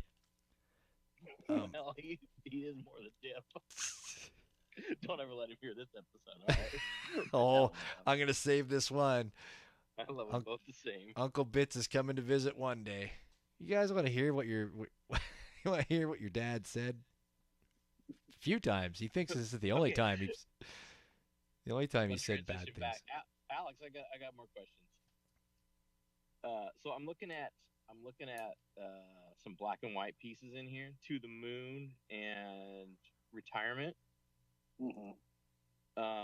Like are those like just digital drawn on iPad, or do you draw? Do you do anything physically? I know you said like you print some of your stuff out, but do you draw anything physically? Do you do any like full ink on paper, or? No, a lot of the stuff I do is generative digital art, and it usually has been even before NFTs. I made 3D fractal art, which all starts from a mathematic equation that devolves into chaos. So everything I have that. So those black and white ones you're actually talking about are really early versions of Midjourney. Actually, I think it was like version 2 of it. So those are just AI pieces. Okay. Yeah, I didn't, because I know a lot of your stuff is not AI, or most of it, I should say, Yeah, right? most of it's not, but I do love AI art, and Because I think I do love using AI. on this same page, which obviously in the same like time frame, I think the first piece I ever saw of yours is the biohazard removal and the what used to be DBOTS, PFP for a long time, the pharmacists of the Beyondor. Right. Yeah. I think those are some of the first pieces I ever saw of yours. Yeah, those are both AI. Those were like early explorations into the possibilities of it. Yeah, those are super cool pieces. So how does uh, can you go a little more into like how fractal art works?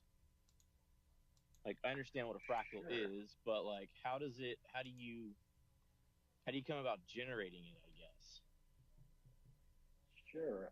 Yeah, I can answer that, and then I actually have to head out after that.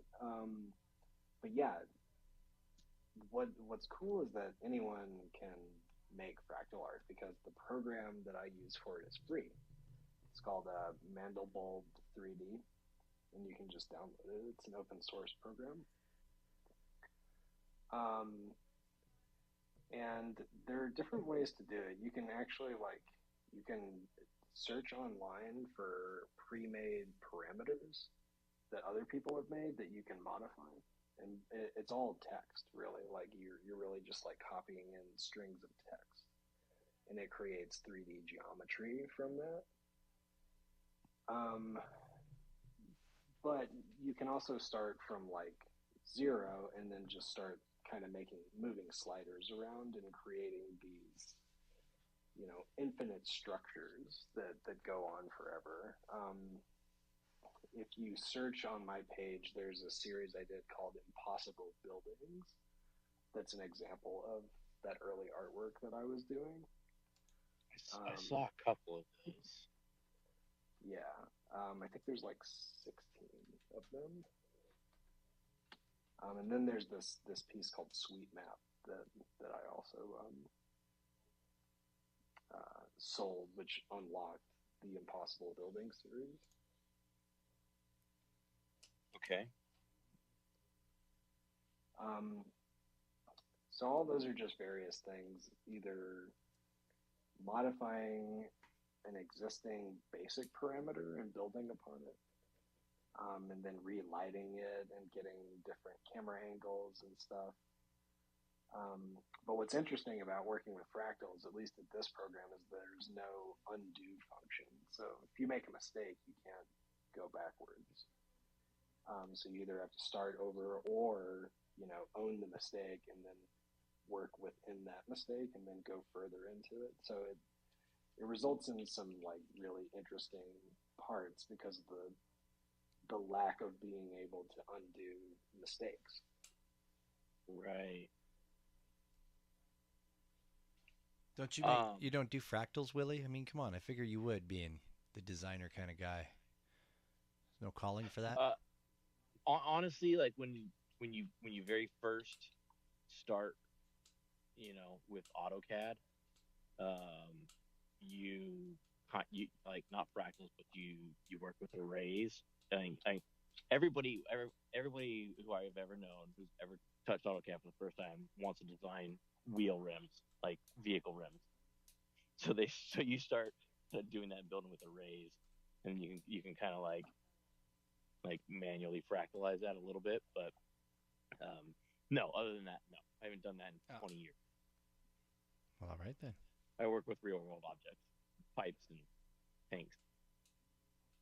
Yeah, I love fractals, and it's really like where it all started for me, because I made these and I was like, wow, this is like the power of art, that you can create structures that are impossible, like I call them, but they still can look like something that was photographed for real. Well, so everything is. Were you like really mathy as a kid? Like were you like took No, calculus not in really. I junior mean, high and no, I wasn't like we had the option to not take anything past geometry if we didn't want to. So I took trigonometry, which was after geometry. In about a weekend, I was like, I just really don't want to do this anymore. So I just stopped taking math. But, you know, I've always been pretty good at math and numbers and stuff, at least from, you know, percentages and stuff and things like that, spreadsheet type of math.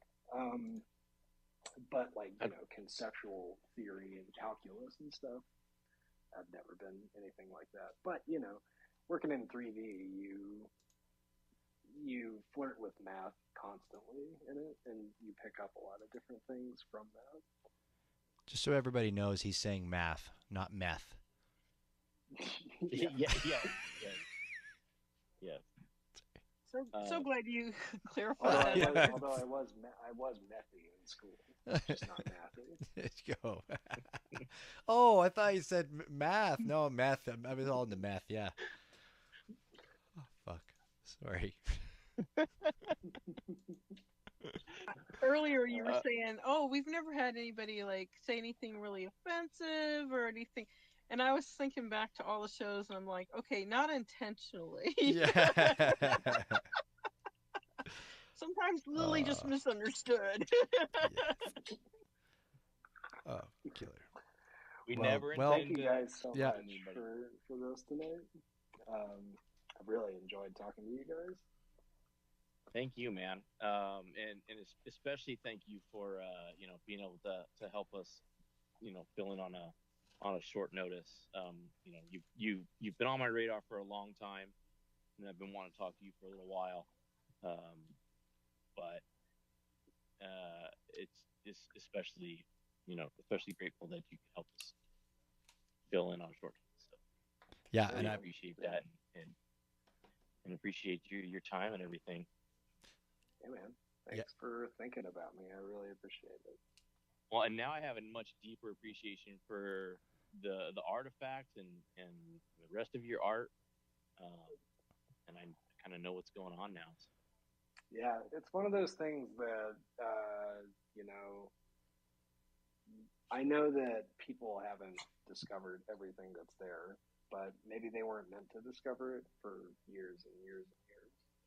And that's just kind of the fun stuff. Like, I'm sure at some point there's going to be enough data to where someone can make like a documentary about this that connects all the dots, the hidden messages and stuff like that. drop it out there as real world. Well, it is real world. What am I saying? It's right here in front of me. Yeah. Yes. Yeah, and definitely, you know, let us know when you go to release the magazines and whatever else, you know, all the other projects that you've got going on over there. Definitely let us know. Let us help spread the word. Yep. Yeah, I definitely will. That's pretty exciting stuff. Yep, we're definitely here for you. Anything we can do with our platform or reach to help out, we're definitely there 100%, especially since, again, you helped us out tonight. We can't say how much we appreciate that enough. I'm really stoked for learning about all this because he's gotten me to buy a couple of these fractals for him a couple times when when he hasn't had Tez or whatever, or sorry, not fractals, pardon me, artifacts. And I didn't know what the hell it was. And then now that we've had all this, after I've been looking in the last 24 hours at your stuff, and that only opened more questions for me. And then for you to come on tonight and lay this out, like, dude, I'm pretty pumped for it all. You've probably got a new collector of artifacts in me now, for sure. Especially now that I know that MVD destroyed Earth. And I got to be looking for root. We got to find some root, some 5 grams of root, man. I still didn't find that actually. I still haven't found the root, so yeah, you'll probably have to find the scientific name for it. Right. See, just more to look for. But yeah, we really appreciate everything tonight. You're a fantastic guest, and you're a very interesting dude. And wow, like your mind, dude, like you need to clone yourself a few times, I think, and then you could just get it all done. Well, I mean, if you need help interviewing comedians IRL, let me know. I can probably do that remotely as well. Well, thank you. I appreciate all the kind words. Thank you so much. For sure, man. Thank you for joining us. I just wanted to say, Alex, I'm glad I got a chance to get to know you a little better myself. I didn't know anything about the fractals, and I missed a large portion of that when I was still at work, but I'm going to look more into it and find out what's going on. Oh, well, thank you. And I know you've actually collected a few artifacts in the past because I recognize your name. So I appreciate that as well. Thank you for collecting my work. That just goes to show you, I got so many NFTs. I don't even, I have to go look at the NFTs and then I'll recognize. But I'm on my phone in my car right now, so definitely going to check them out when I in front of my computer and see what I own. Well, you guys all have a great night, and thank you again. You too. Thanks, Alex. Cheers. Bye. I should send it. We should send him a poutine package. There you go. All right, I'll just send a poutine. Every guest of the show gets a poutine package. Well, as soon as you said every guest, all I could think about was you didn't have time to print him a coaster. No, I did not, but I will print. It was so short notice, you didn't have time to print him a coaster. No, but I will print a coaster because I printed all the back coasters for the past year, so right. I might as well keep it going. What, do I have a coaster? No, you haven't been a guest yet. You haven't been a featured guest yet. Yes. Featured artist yet. Right. Okay. I only just come in and bug you. Okay, that's different. See, Mike Nash does the same thing, but he's been a guest. So Fendel's got one. He's been a guest. Man, if I had to print him out, if I printed him out for I'd be like drowning in coasters. I'm almost drowning in coasters now. I think you already are. Yeah, dude. Like I actually had to make a second stack because the one stack got too uneasy. But, I mean, and really, like at this point, like how many other people do we let up as speakers, anyways? Right. That's like maybe like 5 other people. Right. Yeah, that is very, very, very factual. Very factual. We don't. It's not. I think what we're missing here is, I don't think I've ever really looked at Lily's art. I just know her as the Teztown girl, and okay, that hurts. She's this. I'm not trying to hurt. I'm saying I've never really looked at your art, but I know you as this like great voice in the community, and this like I don't know, matriarchal figure of Tezos in general. Like you're just this great being, but I've never looked at your art. You're OG. I was going to say. Did I take myself out of that a little bit? I was going to think. I was going to come and change the subject for you, Willie. Jesus. Oh, no. I know. I know. I have looked at your art, and I believe it was. Well, then, bitch is the rude one. Why am I the rude one? Well, you know what? He wouldn't be able to say now that he hadn't looked at my art because he would be like, "Fuck, I'd be in the hole with Willie." We gotta say somebody's looked at it. No, it was Mike Nash. It was definitely because of Mike Nash that I had. And I don't know that if it was on the night that we interviewed him or if perhaps it was when he was doing one of the first posters he ever told us about for a Teztown event. I think is what it was or something, and he was talking about Lily White, OG. Oh my goodness! Yes, well, Mike's a good guy, and yeah, he probably told more people about my art than I have. Okay. Yeah, most people know me as a collector and the running Teztown. Yeah. So. Willie's looking now. No, I'm not. I'm walking in the backyard. You can't walk in lie. Good try, Bit. My phone barely made it through till now, so I can't really look at anything anymore. I'm on audio only at the moment. Last legs. No, I was gonna say you keep buying up all those bought pieces. Instead of burning them, send one over this way. Send them Force me over. to look at your art. For I well, I mean, even today, like, well, there's been some times where, like, Alex Delia, it was funny when you told me that we were. Should ask him that. I think it's Delia. I wanted to Should say ask him I think he might have corrected us if it was. I was going to ask that too. I totally was going to ask that. Delia, Delia, Delia. I don't know. I imagine he's heard it all of the above, Right? one time or another. Hey, Oh yeah. if we just and if it's ever said wrong, we just blame it on Bits being Canadian. That's it, right? And it's all good. It's not a problem. But I actually mixed. I was like, oh yeah, cool, cool, cool. But I thought dissonance. I think it's Dehi Science. Dehi science. No, it's dehiscence. Dehiscence. Yeah, that's. Okay. Do you know that because you've spoken to her? Yes, yeah, Okay. yeah. I like you're not pronouncing from just reading. You're No, it's because she won. She was a winner of one of our when we had the online events and stuff. I can't remember which event now, but she was the winner, and so I had to learn to say it correctly. I actually had to interview her and everything, so I was like, I hopped on. I said, can you meet me?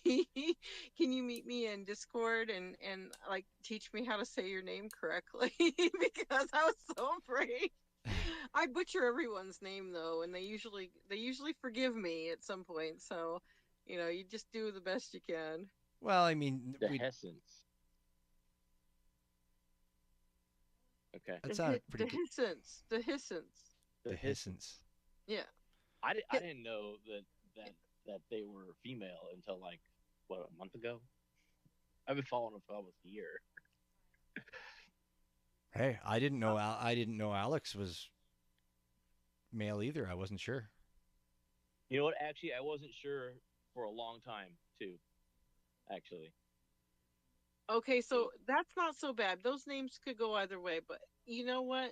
I get messages almost every day, like at least every week. Dear sir, like, all right, come on, Lily White and the butterfly. I don't know. Those are just people copying and pasting half their words. Yeah, I like that. I like that answer. But yeah, so anyways, that's who I thought Alex was. And then I went and looked. I'm like, oh, shit. No, I'm totally in the wrong world here.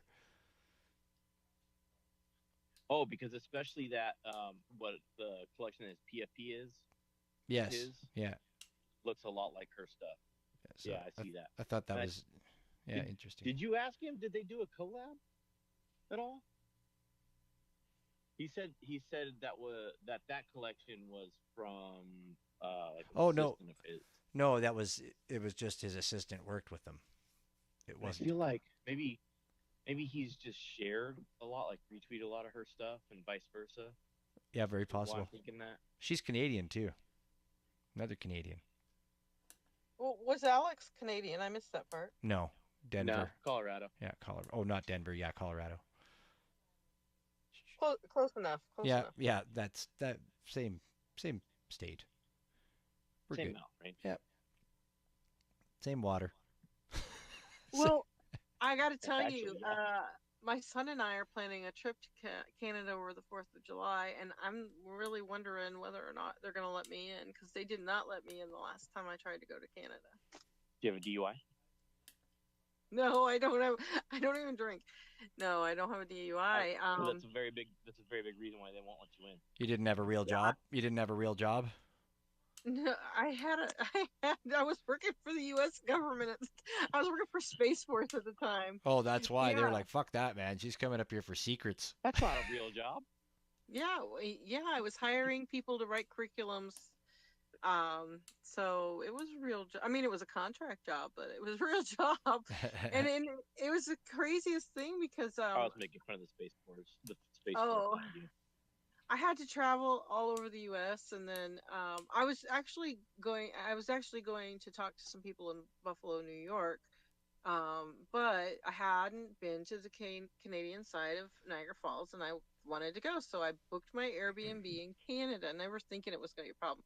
I had gone to Canada before, but when I was like a young adult, when I was a kid and a young adult, when I was a kid, flew in with my uncle, landed on a lake, and we never talked to anybody in customs. And when I was a young adult, you just showed your driver's license and drove right in. It was no big deal. And now you have to have, passport and all that jazz. But I had my passport with me and everything. I had my booking for the Airbnb. I had my, ID badge for, the work I was doing. But the problem is that when in this traveling all over, they just gave me a stipend per day, and I could do it however I wanted. Like I could get Airbnb, I could get a hotel, whatever. And as far as the food too, like you could spend it however you wanted. So for me, since I've got so many food allergies and I'm diabetic, getting an Airbnb was usually like the better way than I could cook for myself if I was up for it or whatever.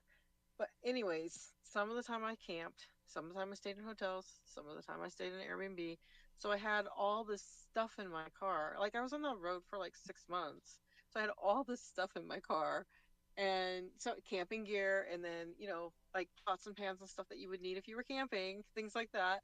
And then stuff like if I was going to stay at a nice hotel, like different wardrobe altogether for that business stuff. And then I had all these like 3 or 4 boxes of information for the people who I was interviewing, stuff I had to give them, brochures and whatnots. Um, anyways, paperwork that they had to fill out, all that kind of stuff with me. And so they took one look at all that junk in my car and said, "Oh no, no, no, you're moving in." And I'm like, "No, I'm really just like I got an Airbnb for 3 nights." And they would not let me in. And that girl put a lot of stuff in that computer. So, and then the kicker was that I had, since I have so much allergies, I have CBD lotion. It doesn't have anything in it that like can make you like like doesn't get you high in any way. It's a lotion to put on, but it's CBD. So they were like confiscating it. It's like really expensive lotion, and I just bought it. It was like full, and those Well, that's guys. because they want you to buy Canadian grown and sold CBD. I guess. So those security guards, like they're like, "Oh, you have to go in and talk to this lady." Now, going into the United States, there's all kinds of appeal processes and all kinds of stuff going on over here. But if you're going into Canada, there's one guard. You can always try the next day. Apparently, I didn't try the next day, but apparently you can. But there's one guard who like decides whether or not you're getting into the country, and whatever they decide goes. And they turn me around. Well, the guys who searched my car, I mean, they searched it thoroughly. They took everything out, and there was a lot of stuff. But they actually hid the lotion. I found it like 2 days later because I had to reorganize all my stuff after all. They took everything out and just put it back in any which way. But I found it in there, and I was like so grateful because I mean that stuff's like $35 for just a small bottle, and I was like, oh dang, I just bought that. When am I going to be in Tennessee again to get more? So, anyways, it was an adventure, Well, but I and never knew. why would they have to confiscate it if they're not going to let you in? Well, they're supposed to confiscate it and throw it away before they, if they find anything quote unquote drugs. Yeah, because But I mean, you already are on Canadian soil, right? yeah, When that happens. So yeah, yeah. when you're at Okay. when you're at the border That's thing. different. Yeah, you're And I not a mean, Canadian person. she took all night processing that she wasn't letting me in. I mean, uh, let me see. I'm gonna say probably So 4 hours I was there. Jeez. so it's like a return at Best Buy. If they don't want to take it, you just come back the next day, talk to the next manager. Apparently, I don't know. I Like, I'm just haven't getting a tried new to go manager to. tomorrow. I haven't No. tried to go into Canada since then. So I'm kind of a little bit leery. I told my son when we go on because we're driving, we're gonna try to drive up. I said when we go, like freaking, we're having one suitcase apiece, and that is it. Like nothing else is coming Yeah. with us in the car. No cooler, no lunch boxes, nothing they can suspect of anything. Can you call ahead of time and like see if you'll be allowed in, kind of thing? Like, No. is there You somewhere just to got to call you just for? got it's the same thing. It's the same thing with the states. You can come down one day and get refused entry, and then you can come back the next day and they have all the information there in the computer, but it's in the eye of the, you know, beholder. I mean, honestly, if she goes back, they read all those notes and everything, and then she's just rolling in with a couple suitcases like she's just going, you know, for a few days. That's different. And that's the problem with it too, though, is that, you know, you can get somebody that just looks at something differently, and that's it, right? Or doesn't like the way you look that day or something. Or has a bad day. Yeah, no, exactly. Woke up on the wrong side of the bed. That's why when I was looking to buy property or my cabin, a ton of people, like right across the border from where I am, like a ton of Canadians are down there. Like it's so cheap to buy spots down there. Like, and there's loads of them down there. But if they decide they don't want to let you down, well, that's it. What do you do, right? So that's why you're actually on the Canadian side. Yes, I am. Yeah. No, I didn't want to do. Well, you think about even when 9/11 happened, right? That would have been it. Nobody's going down there. Holy shit! I was going to ask you about that tonight. About 9/11? Yes. Oh. About what? No, it wasn't okay, me. Sorry, you go ahead and then I'll. It wasn't me. No, you go ahead. Yeah, and then when COVID happened, all these people had their places down there, and that was it. You weren't going. Like that's you're all your like I knew a couple people that had trailers down there, and it's like they're like, well, we can't even friggin' go camping because our trailer's down there on the lot. Like we don't have like that's, you know, and that's it. Like there was no going down there. There was they couldn't even go get their trailer to go camping anywhere in Canada. Nope, you weren't allowed to do anything unnecessary like that, right? Then there was the one guy, he went because he heard that if you had a problem with your property or whatever, you could go to the border and tell them that, and that they would let you in to go, you know, if you had like a water pipe break or whatever. So this guy did that, and I think that's what he said, is that his place flooded. And the next day, the border CBSA or whatever they call the border patrol down there showed up and said, so you're leaving now, right? And he's like, what do you mean? They're like, well, you came down here and shut the water off or whatever. And he didn't even argue, because he was like, if they fucking start looking around, they're going to realize that there's no problem here. Find any water damage. Yep. And he packed everybody up, and they just came right back, and that was it. But yeah, he said they showed up the next morning bright and early. So you're going to leave now, right? That's ridiculous. That's crazy. So dumb. But yeah, it's crazy. The common sense just goes out the window. Well, I find that a lot. Look, today I've been just sort of biting my tongue at this job because the guy that's training me is breaking like 3/4 of the rules. I'm just like, okay, he's only training me for a couple of weeks, and then I'm gonna be, you know, on my own, and I'm not gonna have to. I don't need to know, you know. Just move on, like the kind of thing.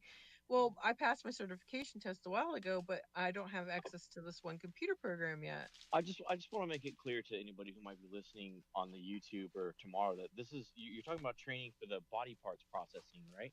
Yes, the body parts processing. Okay, I just wanted to make sure that everybody knows what we're talking about. Yeah. Try to reset the room a little bit.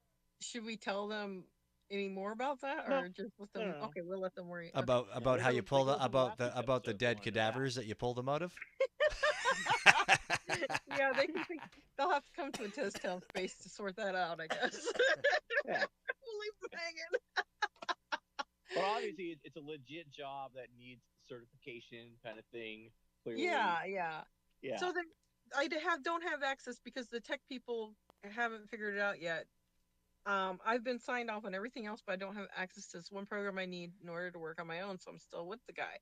So, but today, he just sabotaged something, minor little thing, to try to, so that we don't go over the rate. Rate is, I don't know if you've ever worked at a factory. This is my first time. Like, this is I've been self-employed or on contract most of my life.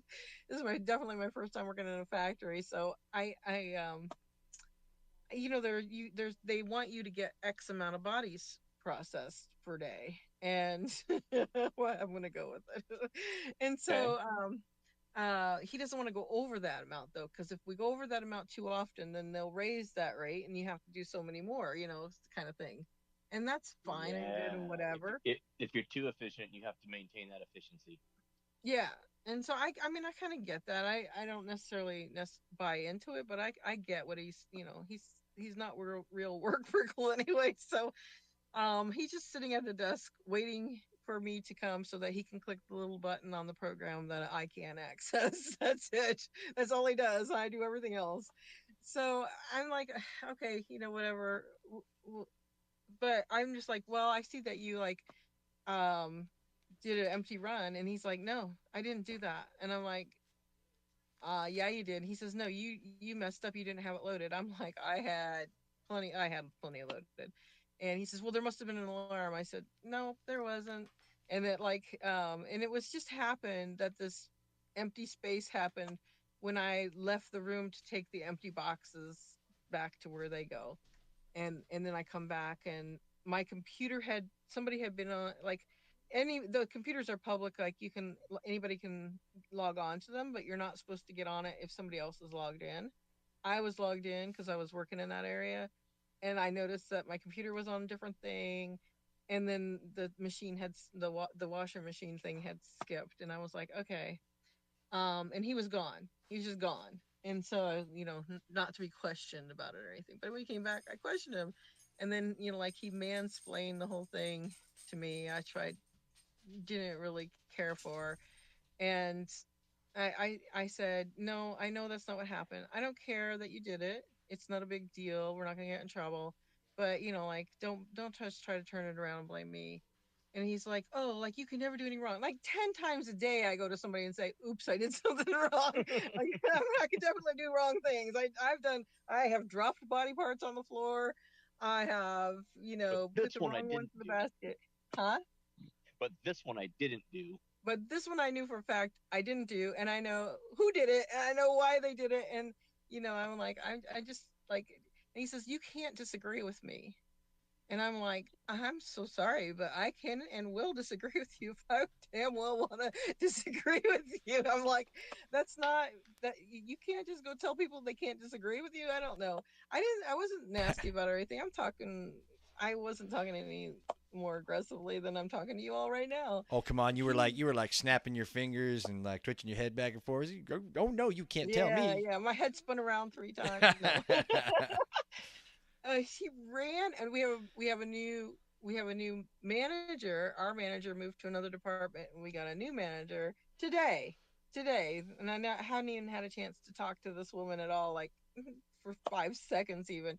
And as soon as he sees that, like, I'm not gonna back down, and like he thinks like he's gonna get in trouble because I might tell, which I wouldn't had no intention of telling anybody anything, but he runs out and tells the new manager that I'm all upset and yelling at him.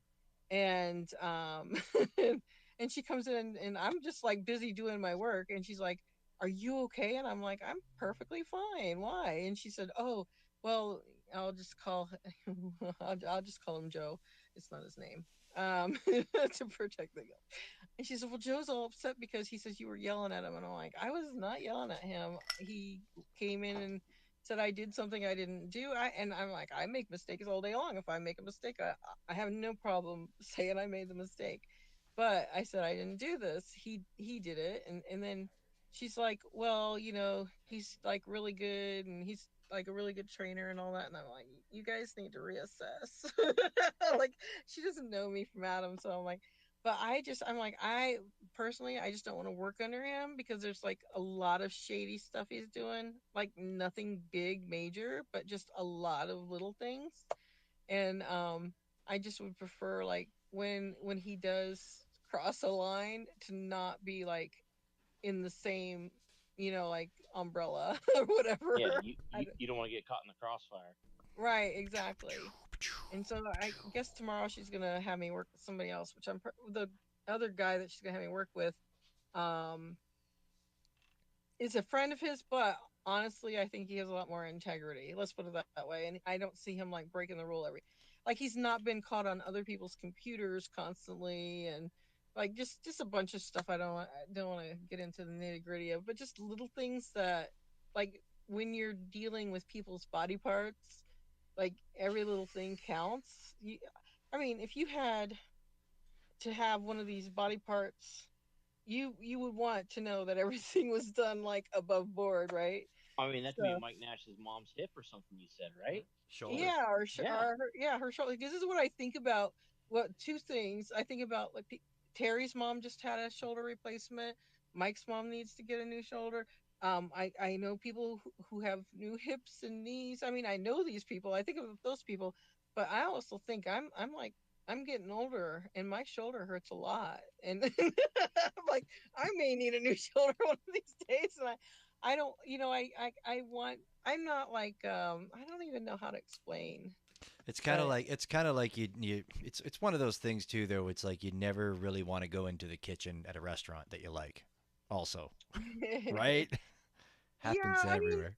I yes, and I mean that could people could get sick eating bad food in the kitchen, but yeah, definitely. There's just it's just like these little simple things that I don't understand why anybody would not do, but somebody, like I don't know. And without getting into too much detail, it's hard to even explain what those things are, but it's just No, ridiculous to me. I'm with you. People just don't care as much as the next person sometimes. Is all. It's kind And of then I think the what it boss boils kind down of, to. I think the boss kind of tested me because she dropped her pin right by my feet and said, "Oh, could you grab my pin?" And I did. And as soon as I got picked the pin up off the floor, I took both my gloves off and put on new ones. She says, "Oh, uh, yeah, I shouldn't have had you pick the pin up off the floor. I forgot you would have to change your gloves." Oh I'm yeah, like, that's of totally course. a test. Yeah, so I figured it was like as soon as Yeah. she saw me do that, like, um, but I don't know. I mean, I don't know her from Adam. I She bet was in that another boss department. drops a lot of pins throughout the day. I don't I bet know, she's but the clumsiest pin holder you've ever met. I don't know. But I'm like, I didn't. I was like, I mean, I'm not Sorry, I paying for the had to gloves. laugh. I'll change them all day Uh, long. But yeah, so it's just like. But then I also think, okay, Lily, you've never had this kind of job. Most of the time, I've been for the last, I don't know, 15 years or so, I've been in charge pretty much.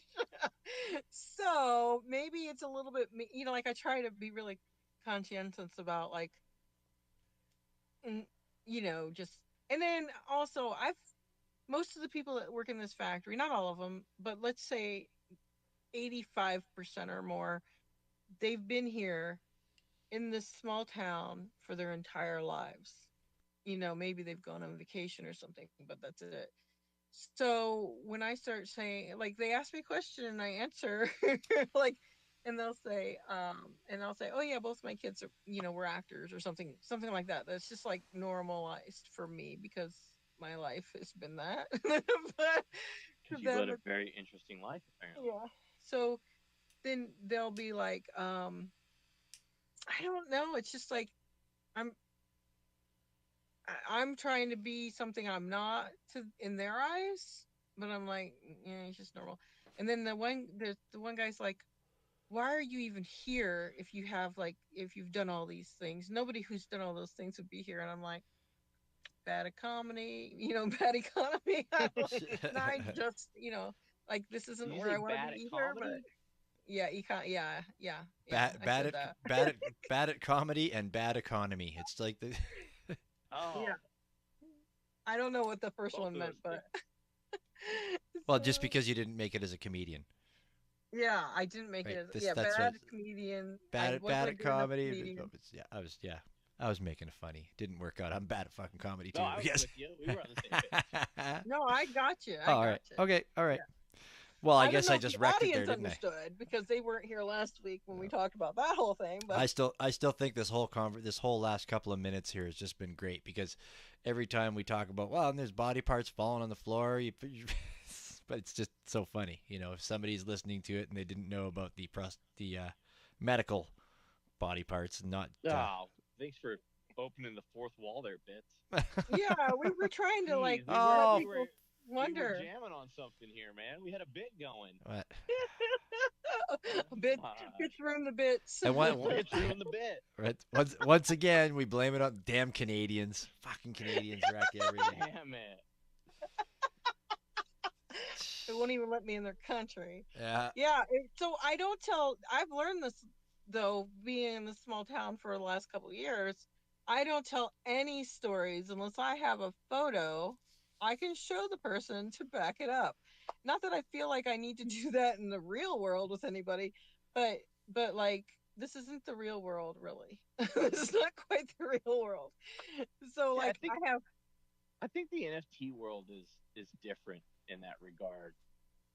Like we just, I mean, me at least. I'll only speak for myself right here, but I tend to take everybody's story at face value, and Wow. I was like why would you lie to me? Like what are you what's the gaining point? by lying to me? I was gonna say Other than like you could ask sales? him. You could ask him to show you a photo, but it might be AI, so you'd never frickin' know anyway. There we go. No Oh, I didn't shit. think about that. I could make up anything now. Of course, my AI skills aren't all that I good. I can totally get a photo of Bits in a race car driven by Nicholas Dimes. Damn, I can get that. dude, On the way to the airport. I was there. That happened. I got that photo. Yeah. You know, here's the thing. My AI skills are not that great, but I know a lot of freaking good AI right. artists. I could probably buy NFT with just about anything I want to show people. Yeah. My skills don't have to be good. I can probably Hey. just ask for one if it's not being minted. Just jumping in DMs, going, "Hey, would you be able to do something like this? Can you make that one person have red hair? And why do you need this?" Well, I told the story. I told the story at work, and now I got to back that shit up. Yeah. But like, so I can tell the Rob Lowe story because I got a picture of me and Rob Lowe together, like on set working. They can go watch the TV show. I could tell them about other TV shows that they can go watch the TV show and see me in. That's okay. Anything like that. Um, but like, anything like driving. I can't even think of his name now. Morgan Freeman. I can't tell them about driving Morgan Freeman because they're never gonna believe it. And I don't got a picture, so that story's out. So Driving. I have to just use the stories that I have photographic evidence of. It's terrible. You can always tell us, but we won't. Well, I mean, we'll believe you. But well, I thought I have never told you about Morgan Freeman. He's a really nice guy. Now I feel like we heard the Rob Lowe story, or something about Rob. I feel like we heard that there was a Rob Lowe story. Well, I okay. definitely remember hearing something about Rob Lowe. Well, I got a lot of stories. I mean, we could be here all night, but so pick one: Rob Lowe or Morgan Freeman. Well, we have you on later as a featured artist. We don't want to waste all this on the after crowd of I got a Spindle lot. and our dedicateds. Pendle and Lexi's here. Come on. Iteration. Shout out Iteration. Iteration jumped in. No, but anyways, Uber, Morgan Freeman, girl lost her phone, had a riot with Morgan Freeman when she called us and told him to shut up. Not recognize the voice. You can't just gloss yada yada yada. No, I mentioned the bit. Yada yada yada. She told Morgan Freeman to shut up. Yeah, so young girl just moved to LA wanting to be an actress, had her first audition. She came in my Uber. She left her pink phone. I knew it had to be her because it was the only passenger I had. Before, the very next thing I did was pick up Morgan Freeman, take him from a studio. You picked up Morgan Freeman in an Uber. See, this is where the story breaks down. All right, I have to believe that Morgan Freeman's taking an Uber. Yep, because it's LA. I mean, not everybody a black car. Well, actually, like why is it from the studio? Okay, now that's a significant point because I wondered the same thing. I wondered why is Morgan Freeman getting into my lime green little hatchback when he should be taking like an Uber black. But the problem was that the the kid who called for the Uber didn't know that it was for Morgan Freeman. He thought it was for somebody else, and he called the wrong car. And then it ran out of time, and then he had to go with me because he couldn't wait for another car. So that was the first time I drove him, was purely by Okay. accident. Okay. Good explanation. All right. I'm still in. I'm still in. Okay, all right. So I found all that out from Morgan when we were later on when we were after we got to talking. So back in that day, that was How early long in. was this ride? 3.5 hours? Because there's no way he could explain that in under 3.5 hours. No, it was I'm only like Morgan one Freeman. hour. It was like 1 hour, but it was packed, jam packed of crazy. So the girl calls me while I'm on the ride. Okay, I got to back up a little bit because when Morgan Freeman gets into the car, I obviously know that that's Morgan Freeman. I'm picking him up at a studio and taking him to another studio. Like that was my first clue. But Okay. and if that hadn't been, as soon as you hear him, say goodbye to the people that put him in the car and everything, you know who it is. Okay, so the voice, if nothing else, the voice, right? So Only asked him things about Robin Hood. yeah, well Only movie I would have talked about with him. Well, I didn't. I was just gonna. I mean, most of the time, unless an Uber passenger talked to me, I kind of just left them alone. As soon as they talk to Smart. me, then that's the end of it. You're gonna get what you're getting right now. You're an Uber driver I like when I get in an Uber. I don't want to talk to you. But if you break that code, then that's it. It's like permission to talk. So he finds the phone and he says, "Oh, excuse me, there's somebody left their phone back here." And he passes it up and it's a pink phone. I'm like, "Oh Excuse gosh, me. Someone left the phone back. Nah, that's not you're not doing it." that's not a good Morgan Freeman. No, Nah, I'll no. get it. I can get it. You go practice. So, and he says, "Oh my gosh, I feel so bad for the person because, my whole life's on my phone. I wouldn't know one single phone number to call if I lost my phone." And I said, "Yeah, she was this young girl too. I hope she knows where she's going because she had an audition." And I said, "I hope she knows where she's going and I hope she can get home because, what if she needed her phone to call an Uber to get home, kind of thing." And he was like, "Oh my gosh." He says, "Oh, wouldn't it be so cool if you had her to come over to Culver City?" He was going to Sony Studios, and he That could have girl her. that day was Natalie Portman. No, it wasn't either. um, he says, "Have her come over to Culver City, and I could like give her a little tour and give her phone back personally." I'm like, "Well, I don't know. I mean, that sounds so cool. I mean, my kids have been actors. I didn't tell him my kids were actors ever, but I'm thinking to myself, my kids have been actors all these years, and no like major star like that has ever offered. And this girl's first day on, she's gonna get to meet Morgan Freeman and get a personal tour, of his set, whatever. So, so, Oh, but then animosity. It's all right. the girl calls and then the girl calls and then she says, "You need to turn around and give me my phone right now." Now by this time I'm way away from where I dropped her off, and so I'm like, "No, I can't do that. I have a passenger in the car, but I can meet you later today and get you your phone back." And usually they tell us to do is to tell the person they need to call an Uber, and then we give the phone to the Uber driver and have them bring it to the person, so they have to pay for the phone to get back to them or whatever they left. Um, Uh-huh. but I was like, That's well, a little Uber alpha for you guys.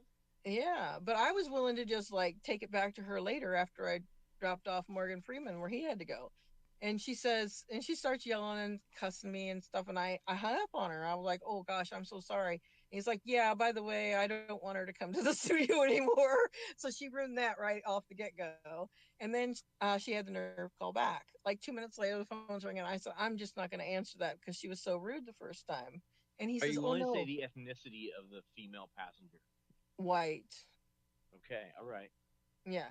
So, and from the Midwest somewhere, like I don't know, like It just forever. it puts a different yelling and cursing in my head. It's all. Oh, I see. I see. Okay, Okay. I was gonna ask why the hell that even mattered, but anyways. It doesn't. It just Yeah, no, it I does. get it. That's cool. I get it. That's all right. You answered. Yeah. So, she calls back and I said, "I'm not going to answer that." And he says, "Oh, can I talk to her?" And I thought, "Lord, this is going to be fun." So, of course, I said, "If you want to." And he says, "Yeah, he wants to talk to her." So, I have it on the speakerphone and he kind of gets in the middle of my little hatchback here in the back seat and leans forward a little, and I answer the phone, and he says hello, and she doesn't recognize his voice at all. For whatever reason, she's supposed to be an actress, and you don't recognize the most famous voice in the whole acting. Damn. I would But have been like, am I listening to somebody talk about my life right now? Like,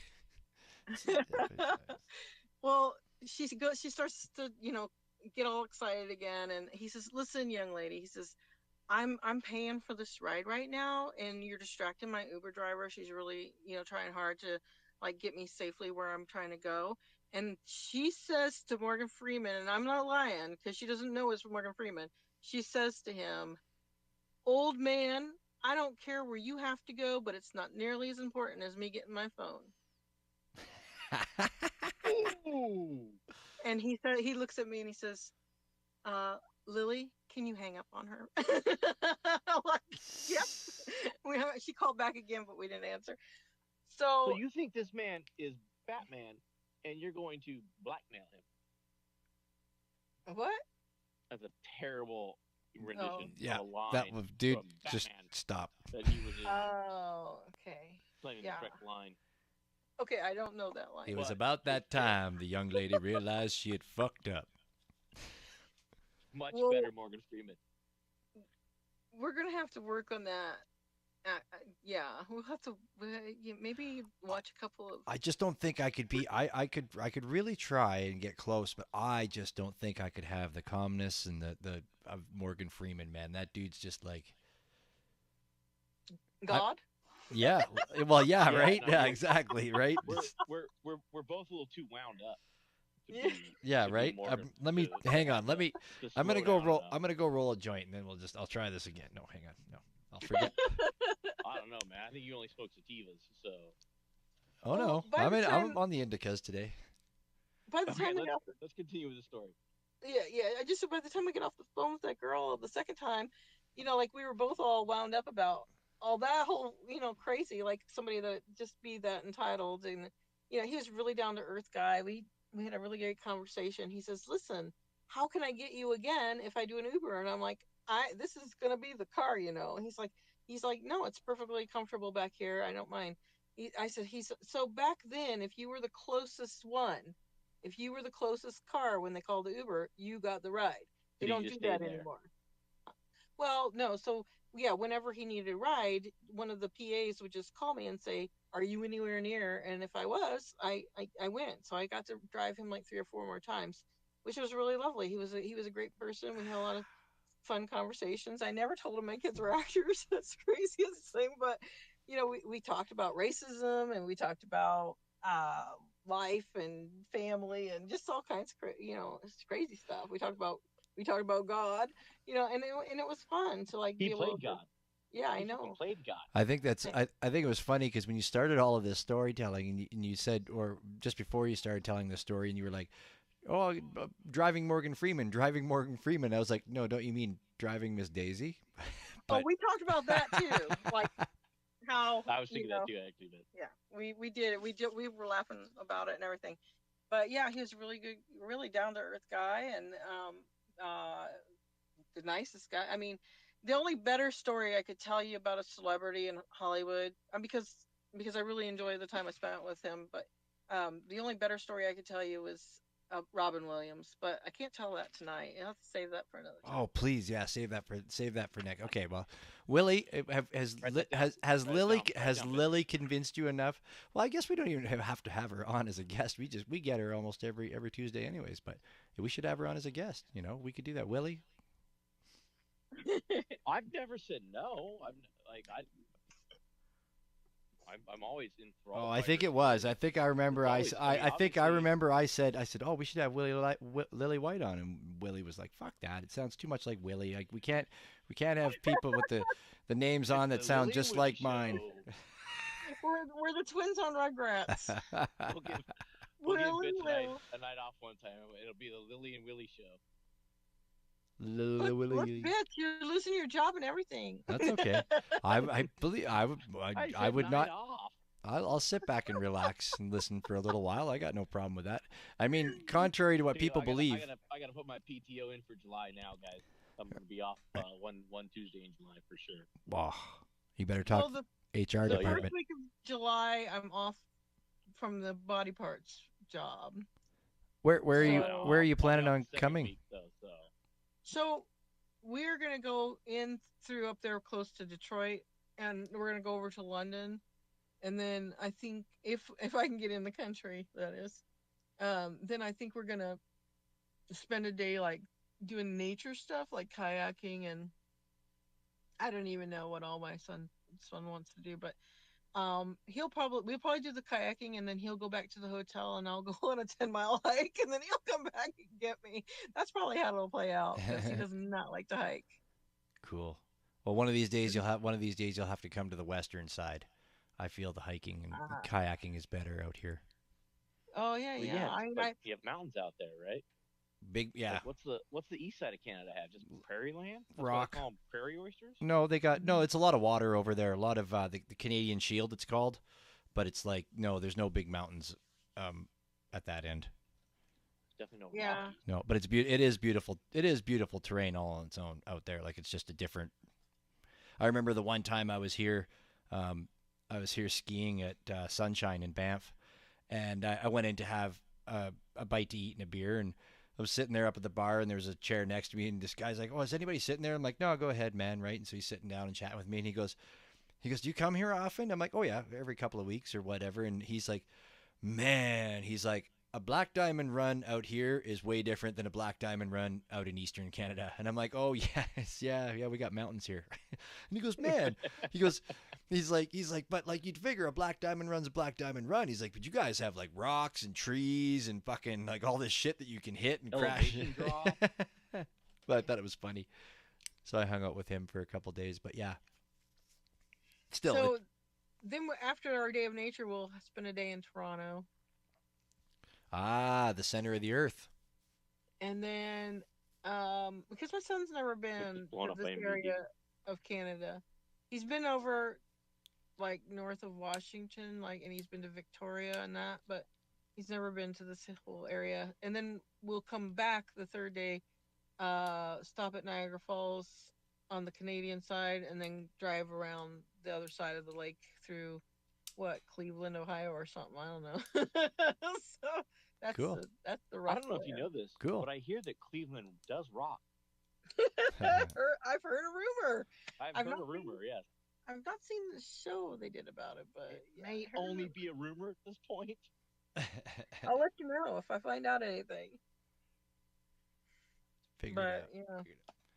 So what time is it? Gosh darn it, 1 o'clock already. Oh yeah, it's late for y'all out there. Yeah, it's 11 o'clock for me, 10 o'clock for Willie. Damn Willie. Yeah, I could easily call it though.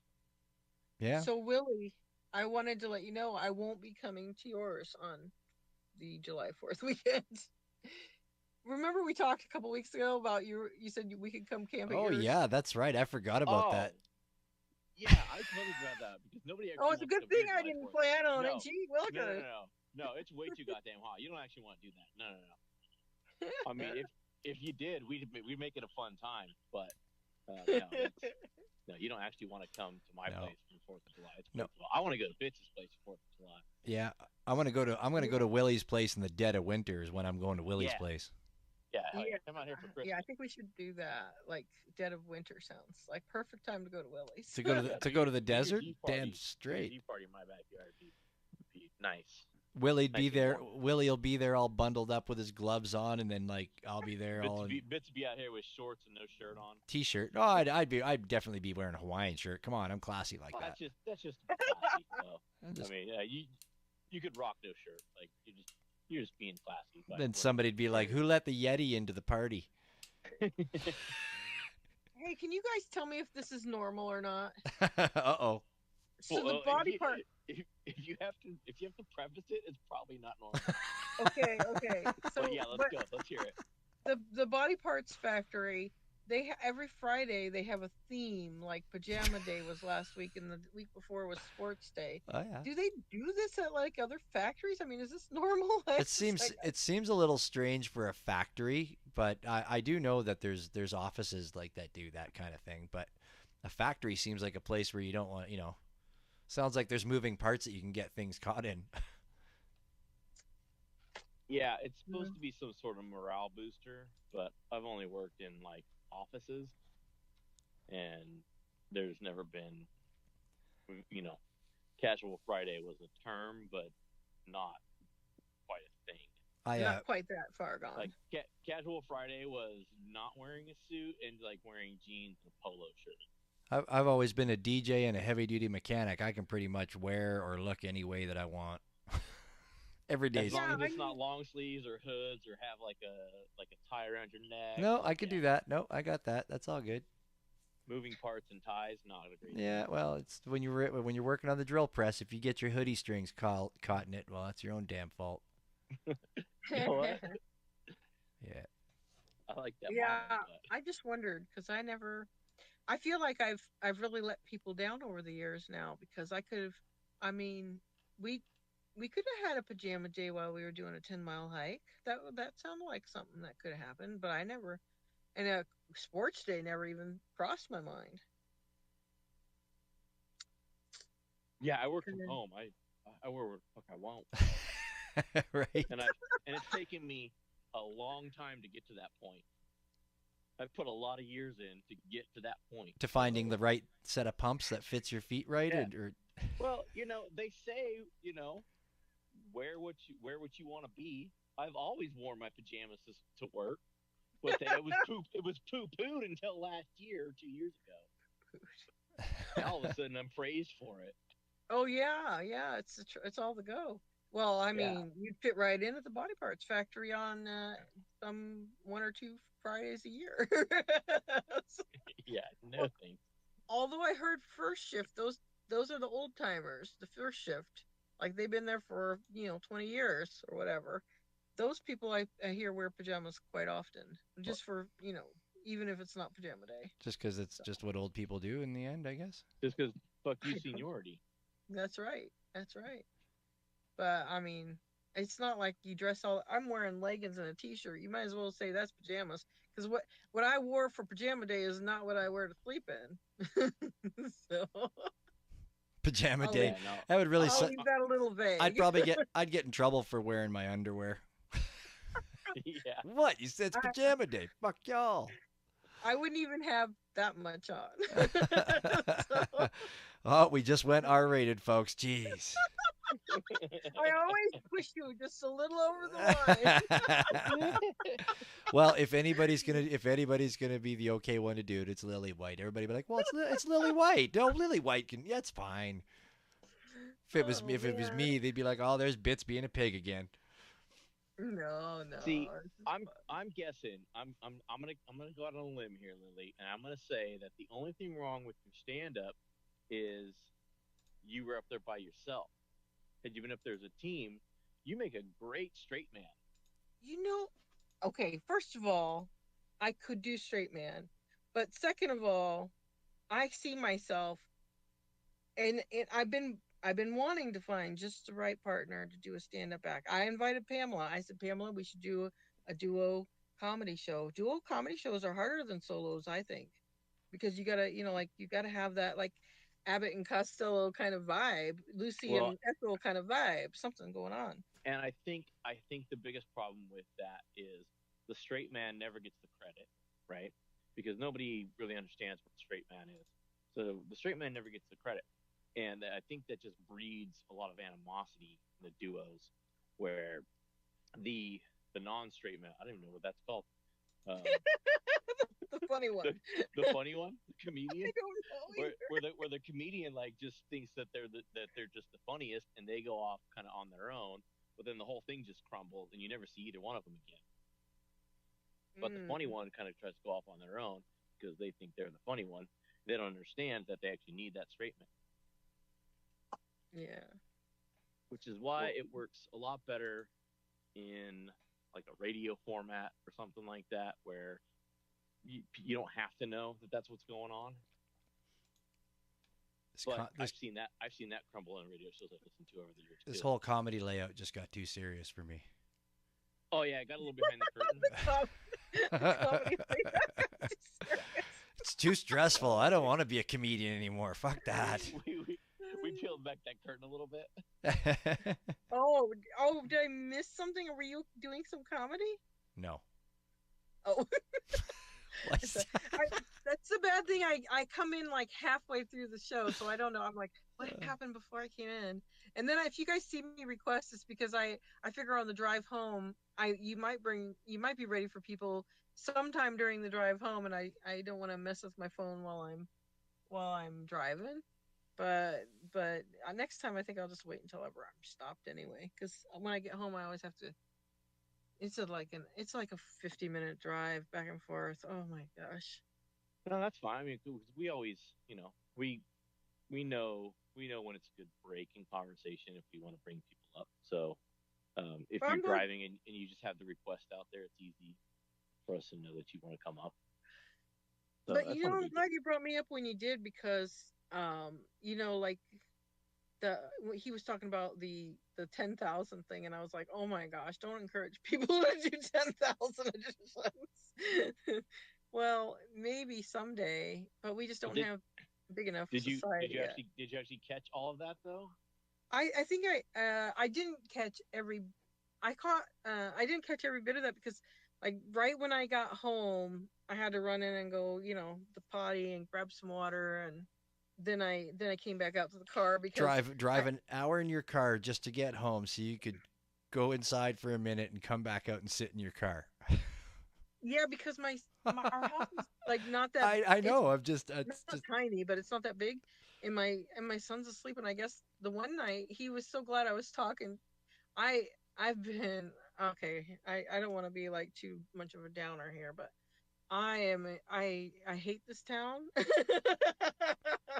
And I've been missing everybody, and I've just been so disappointed because I've had to turn down so many speaking engagements, and it's just like I've been kind of on the depressed side. And my son's like was just happy that I was laughing and talking with friends and stuff, that even though I was keeping him awake for like over an hour, he didn't say anything until I hung up. He was like, thank God, now I can go to sleep. I felt so bad. So I didn't want to do that to him. So I just come back out to the car so that I don't keep him awake. What's the weather like in your neck of the woods these days?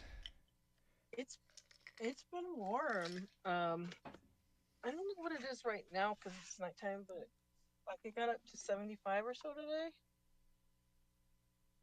That's all right. It was 102 today. Oh God. It's like 75 right now. That's beautiful. Yeah, that's a good temp, especially after that. Let's see. Let me open the car door and give it a little. Bing, last week it was like bing. Last week it was like 90 still. Outside. Oh, on my watch it says it's 68 degrees right now. Yeah, it feels like it. It feels nice. Yeah, I could sleep outside easily tonight. Yeah, I could roll in a hammock tonight where I'm at. Yeah. If it weren't for the billions of fucking bugs this year. Oh my gosh, I haven't really been seeing too many bugs yet this year. Well, we got rain for the first time in like, I don't know, 20, 25 years. So oh wow, it's been really bad this year. I bet all those little buggers that have just been waiting. Well, we have a riverbed that runs through town, and it's been full. I don't know, maybe 4 times that I can remember in my life. But this year it's like overly full. Like it's about ready to start flooding parts of town. We have more because of the snowpack up in the Sierras. Yeah. We have more snow than we're gonna know what to do with. Yeah, it was nuts. It's an extremely wet and snowy year, and that's great for bugs. Yeah, we just had it's great. It's great for us, but yep. Now Death things Valley can grow. must be beautiful if that part of California got rain. I don't know. I don't go out there. That's way too hot. There's a small mountain range in between me and them. Furnace Creek. It's way too fucking hot over there. Death Valley is. I really wanted to go for several years. For I don't know why. I just felt like I had to go, and for some reason it never worked out. And then, gosh, maybe about 4 years ago when I was on that crazy trip that didn't let me into Canada. Before I was near Canada, I had 2 extra days, and I said I'm going to go through Death Valley, and it was a nice, cool day. Thank the Lord for that, because I know it can get awful there, but oh my God, it's so beautiful. I mean, it's just breathtaking. Definitely want to go back, but I'm telling you, if you ever go, have good brakes. I don't care what the weather is, but please make sure you have the best possible brakes on your car, because you are going to need good brakes. I can't stress that enough. Yeah, because they get so goddamn hot. Well, even if it's not hot, like you're gonna, I was renting the van, and I had just picked that up, and I think it had less than 1,000 miles on it, so it was pretty brand new van, and I was really grateful that I had a brand new, like, because I was just renting it from, they paid for me to rent it, so whatever. But but I was so glad that I was in not my old vehicle with the squeaky brakes, because I think I would not have made it. But this So did the just crazy, but beautiful. did you go out to like Edwards Air Force Base or something in I regards to all know. that, or No, I don't think I. Well, I may have drove past this close as the main road goes, but and that I wasn't got. like while you were out there. You were just out there. Oh, no, no, no, no! I didn't. No, I didn't go. I didn't have to stop it. I wasn't. I'm not. Wasn't dealing like with the soldiers. I was dealing with teachers and people to write curriculums for. See, they want to encourage college, high school, and junior high age kids to get into more like science based, technology based Yeah, career. I'm just wondering why. I mean, which actually because the Air Force Base is right there. So if you're Yeah, but hitting I all didn't those, go. if you were like hitting some of those cities right around there, Oh, no, no, no! Like, okay, so uh, I mean, because most people, like most people, when they say they want to come out to the deserts in like California or Arizona, even it's like they want to go to like they want to go see the giant cactus in Arizona, or they want to go see like Joshua Tree. No one, sure. I don't know if I've ever heard anybody say they want to go to Death Valley. Well, I just that was a personal thing. Like, I just wanted for years, because we had been back and forth across the country so many times, my kids and I, with my when I did wildlife and conservation work, but for some reason it never worked out. Like the Grand Canyon, I finally got to couple of years before that, but the Grand Canyon was like one of those places we said we're going to stop at the Grand Canyon this time, and then inevitably something would happen that we had to change our plans and not go to the Grand Canyon. For like 20 times we would, drove past on Route 66 or something, but we didn't get to go. We were so close. And then the same thing was with Death Valley. Like so many times we were saying, okay, when we go to Las Vegas, because we for 2.5 years I did this wild horse. So I went and took pictures of wild horses in near right outside of Las Vegas. Like up in Pahrump, Pardon? up in Pahrump, Well, kind of like by what's that called? Something Fire, Valley of Fire. Ring, Oh, Ring of Fire. I'm not sure. yeah. There's something of Fire Park up there, and then also Red Rock, the in those kind of vicinities, right Okay. outside of Las Vegas. So. We went when it was hot, hot, and we went when oh my gosh, you never knew that Las Vegas could get so cold, like and windy. We went like every 2 to 3 months and just took pictures. So those pictures, like, use a zoom lens and you take pictures of like the eyes and the ears and the nostrils and the knees and the hooves and stuff, so the biologists could see if the horses needed any intervention, like if there's any problems, and then also like try to look for tags to see, because sometimes people own horses that escape and then they mix in with the wild horses, and they don't really want them breeding, the domestic horses breeding with the wild horses, so they want to get them removed if they happen to be there. So it was just like an ongoing thing. And uh, I just thought of another story, but I can't tell you right now. It's too much. Write it down. Write it down. No, Tell us another time. Yeah. Yeah, I can't tell you that one right now, but yeah, just God, I we start telling people stories, and I think I have had a good life. I've had an interesting life anyway. Anyway, Absolutely. Okay, so you didn't quite answer the why you actually wanted to go through Death Valley. I said personal, Pe- personal Just people do desires. people do see want to it. go there, Yeah. Willie. It's a fact. I've been through there, man. It's not. I don't know. It it it was 100 degrees in the car with the air conditioning on, full blast. Like it's not that. I guess you go the right time of year, maybe, but I wasn't there on that hot of a day. I mean, the only reason we went through there was because we didn't want to go the main route out of Vegas because we were smuggling fireworks.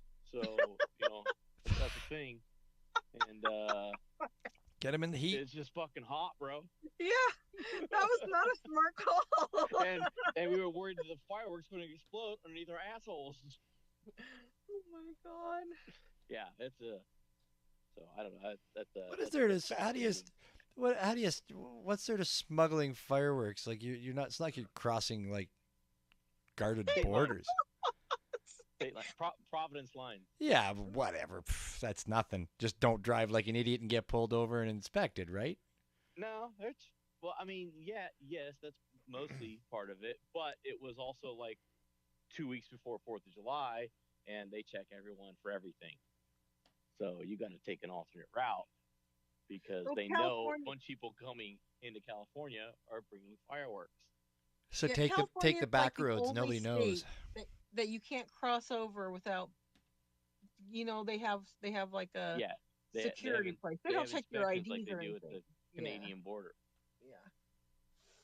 And no other state has that. And for people that live in other countries that might be listening in, like we can drive from Indiana to Ohio to Illinois to wherever without anybody bothering us about the borders. But if come into California, yeah, then you gotta cross the border patrol. Weird. And if you bring an orange into the state of California, forget it. Yeah, that's it. You're done.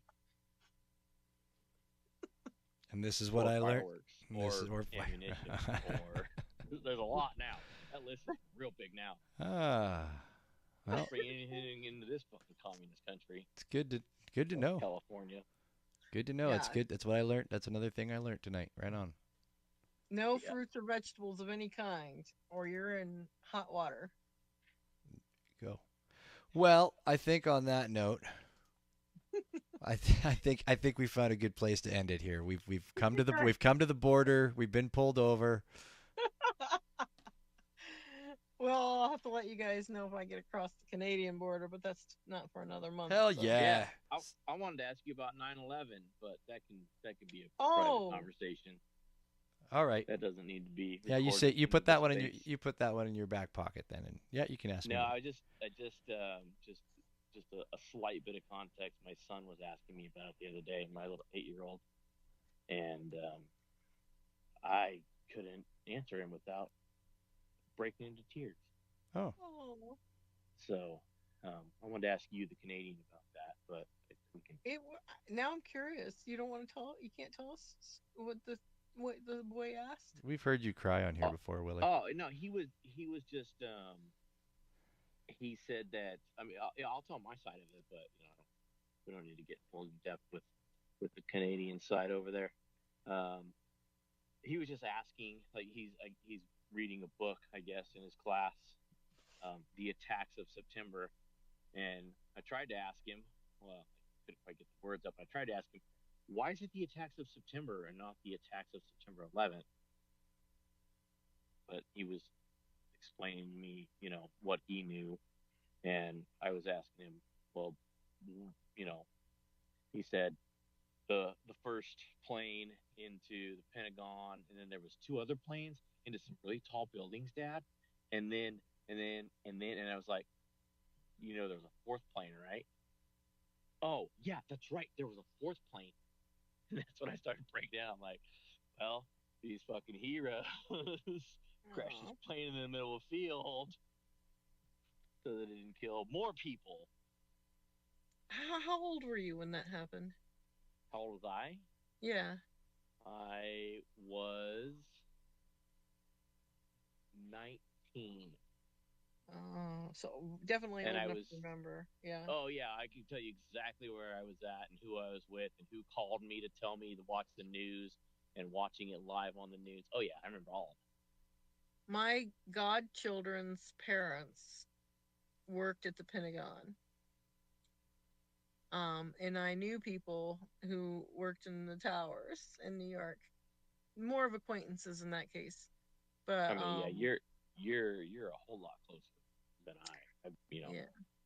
But my kids were little. We were at a homeschooling thing, and when I heard the towers were hit, well, I can't get into that, but there was a whole nother string of reasons.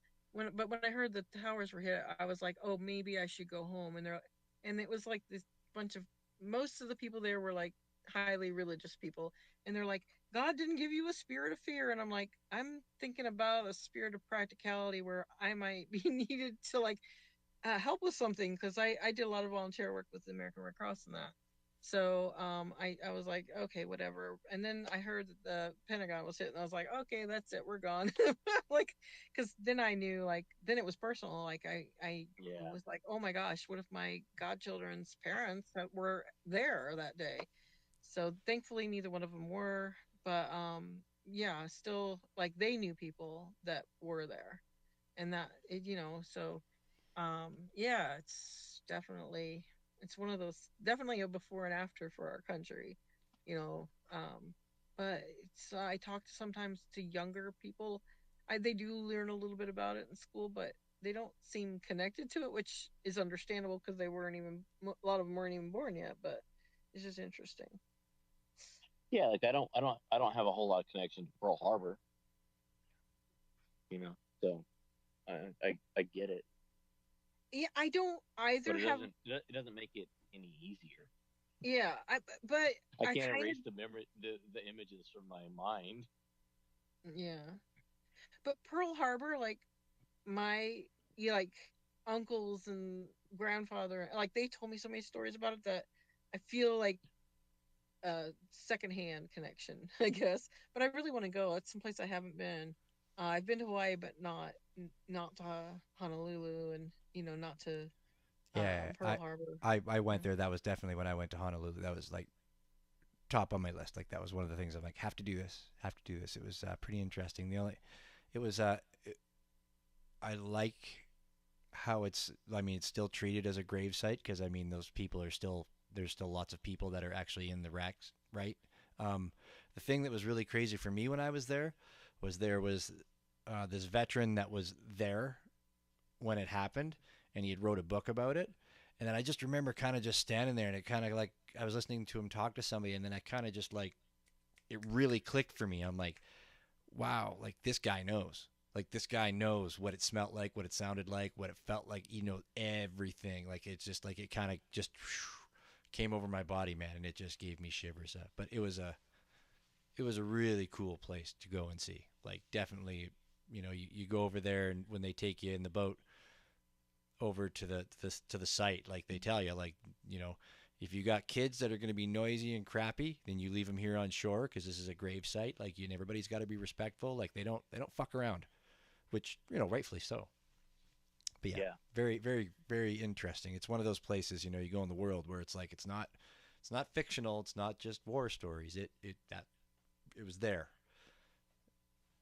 always. Yeah, like, I haven't done this yet, but it's another thing I'd like to do is, go.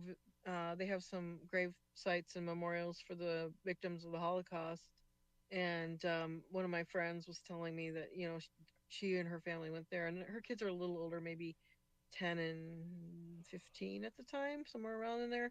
But she said there were some little kids that were like horsing around and stuff, and people like said, "Nope, you're out." Like they took them out. But one of the things that they told me that was so significant about that adventure was like there's a Jewish tradition of like bringing candy and leaving it there to, to give them something sweet. I don't know all the details of it, but so she was telling me like if I ever went there, I should bring some kind of candy to leave. That's interesting. I did not know that. Well, there we go. All right, now I think we can end this space now. I know we really should. Yeah, I should be in bed or something. Shower somewhere. That's all good. No way. It's good. Shut her down, bitch. You got something to play us out? I do got something to play us out. Thanks a lot for coming, everybody. Lily, we appreciate you hanging out with us and your stories, and I think it means a lot that you will drive an hour in your car to go in, have a pee, and grab a glass of water, and then go sit back in your car to listen to us and hang out. That we appreciate that very much. Maybe I shouldn't share so much about that kind of stuff. I don't know, but that's all right. You're very welcome, hey. and thank you for having me, because I really needed a chat tonight, so I really appreciate it. Well, good. I'm glad we could be here for you. You're always welcome. And definitely have to thank our guest, Alex Delia. Tonight was amazing, coming in under the gun at last minute to help us out, and it was well worth it. You know, things are just meant to be sometimes, so I'm glad we got to have that experience tonight. Lexi Hart's down there. Thank you for listening. Fendel, my brother, we didn't get to you tonight, homie, but you're always there. You're always on our minds. We love you out there on the West Coast. I'll send the invite. Oh, do you? Wow. Maybe he's busy producing some badass stuff. He's going to release an anniversary track this week, maybe Friday. I can't remember what it was. That just popped into my head. I should have had that in my notes. But so let's keep an eye out for that for sure. 100%. Always good stuff coming from Fendel. Next week, Daniel W. Then the following week after that, Iteration. That would be June 6th.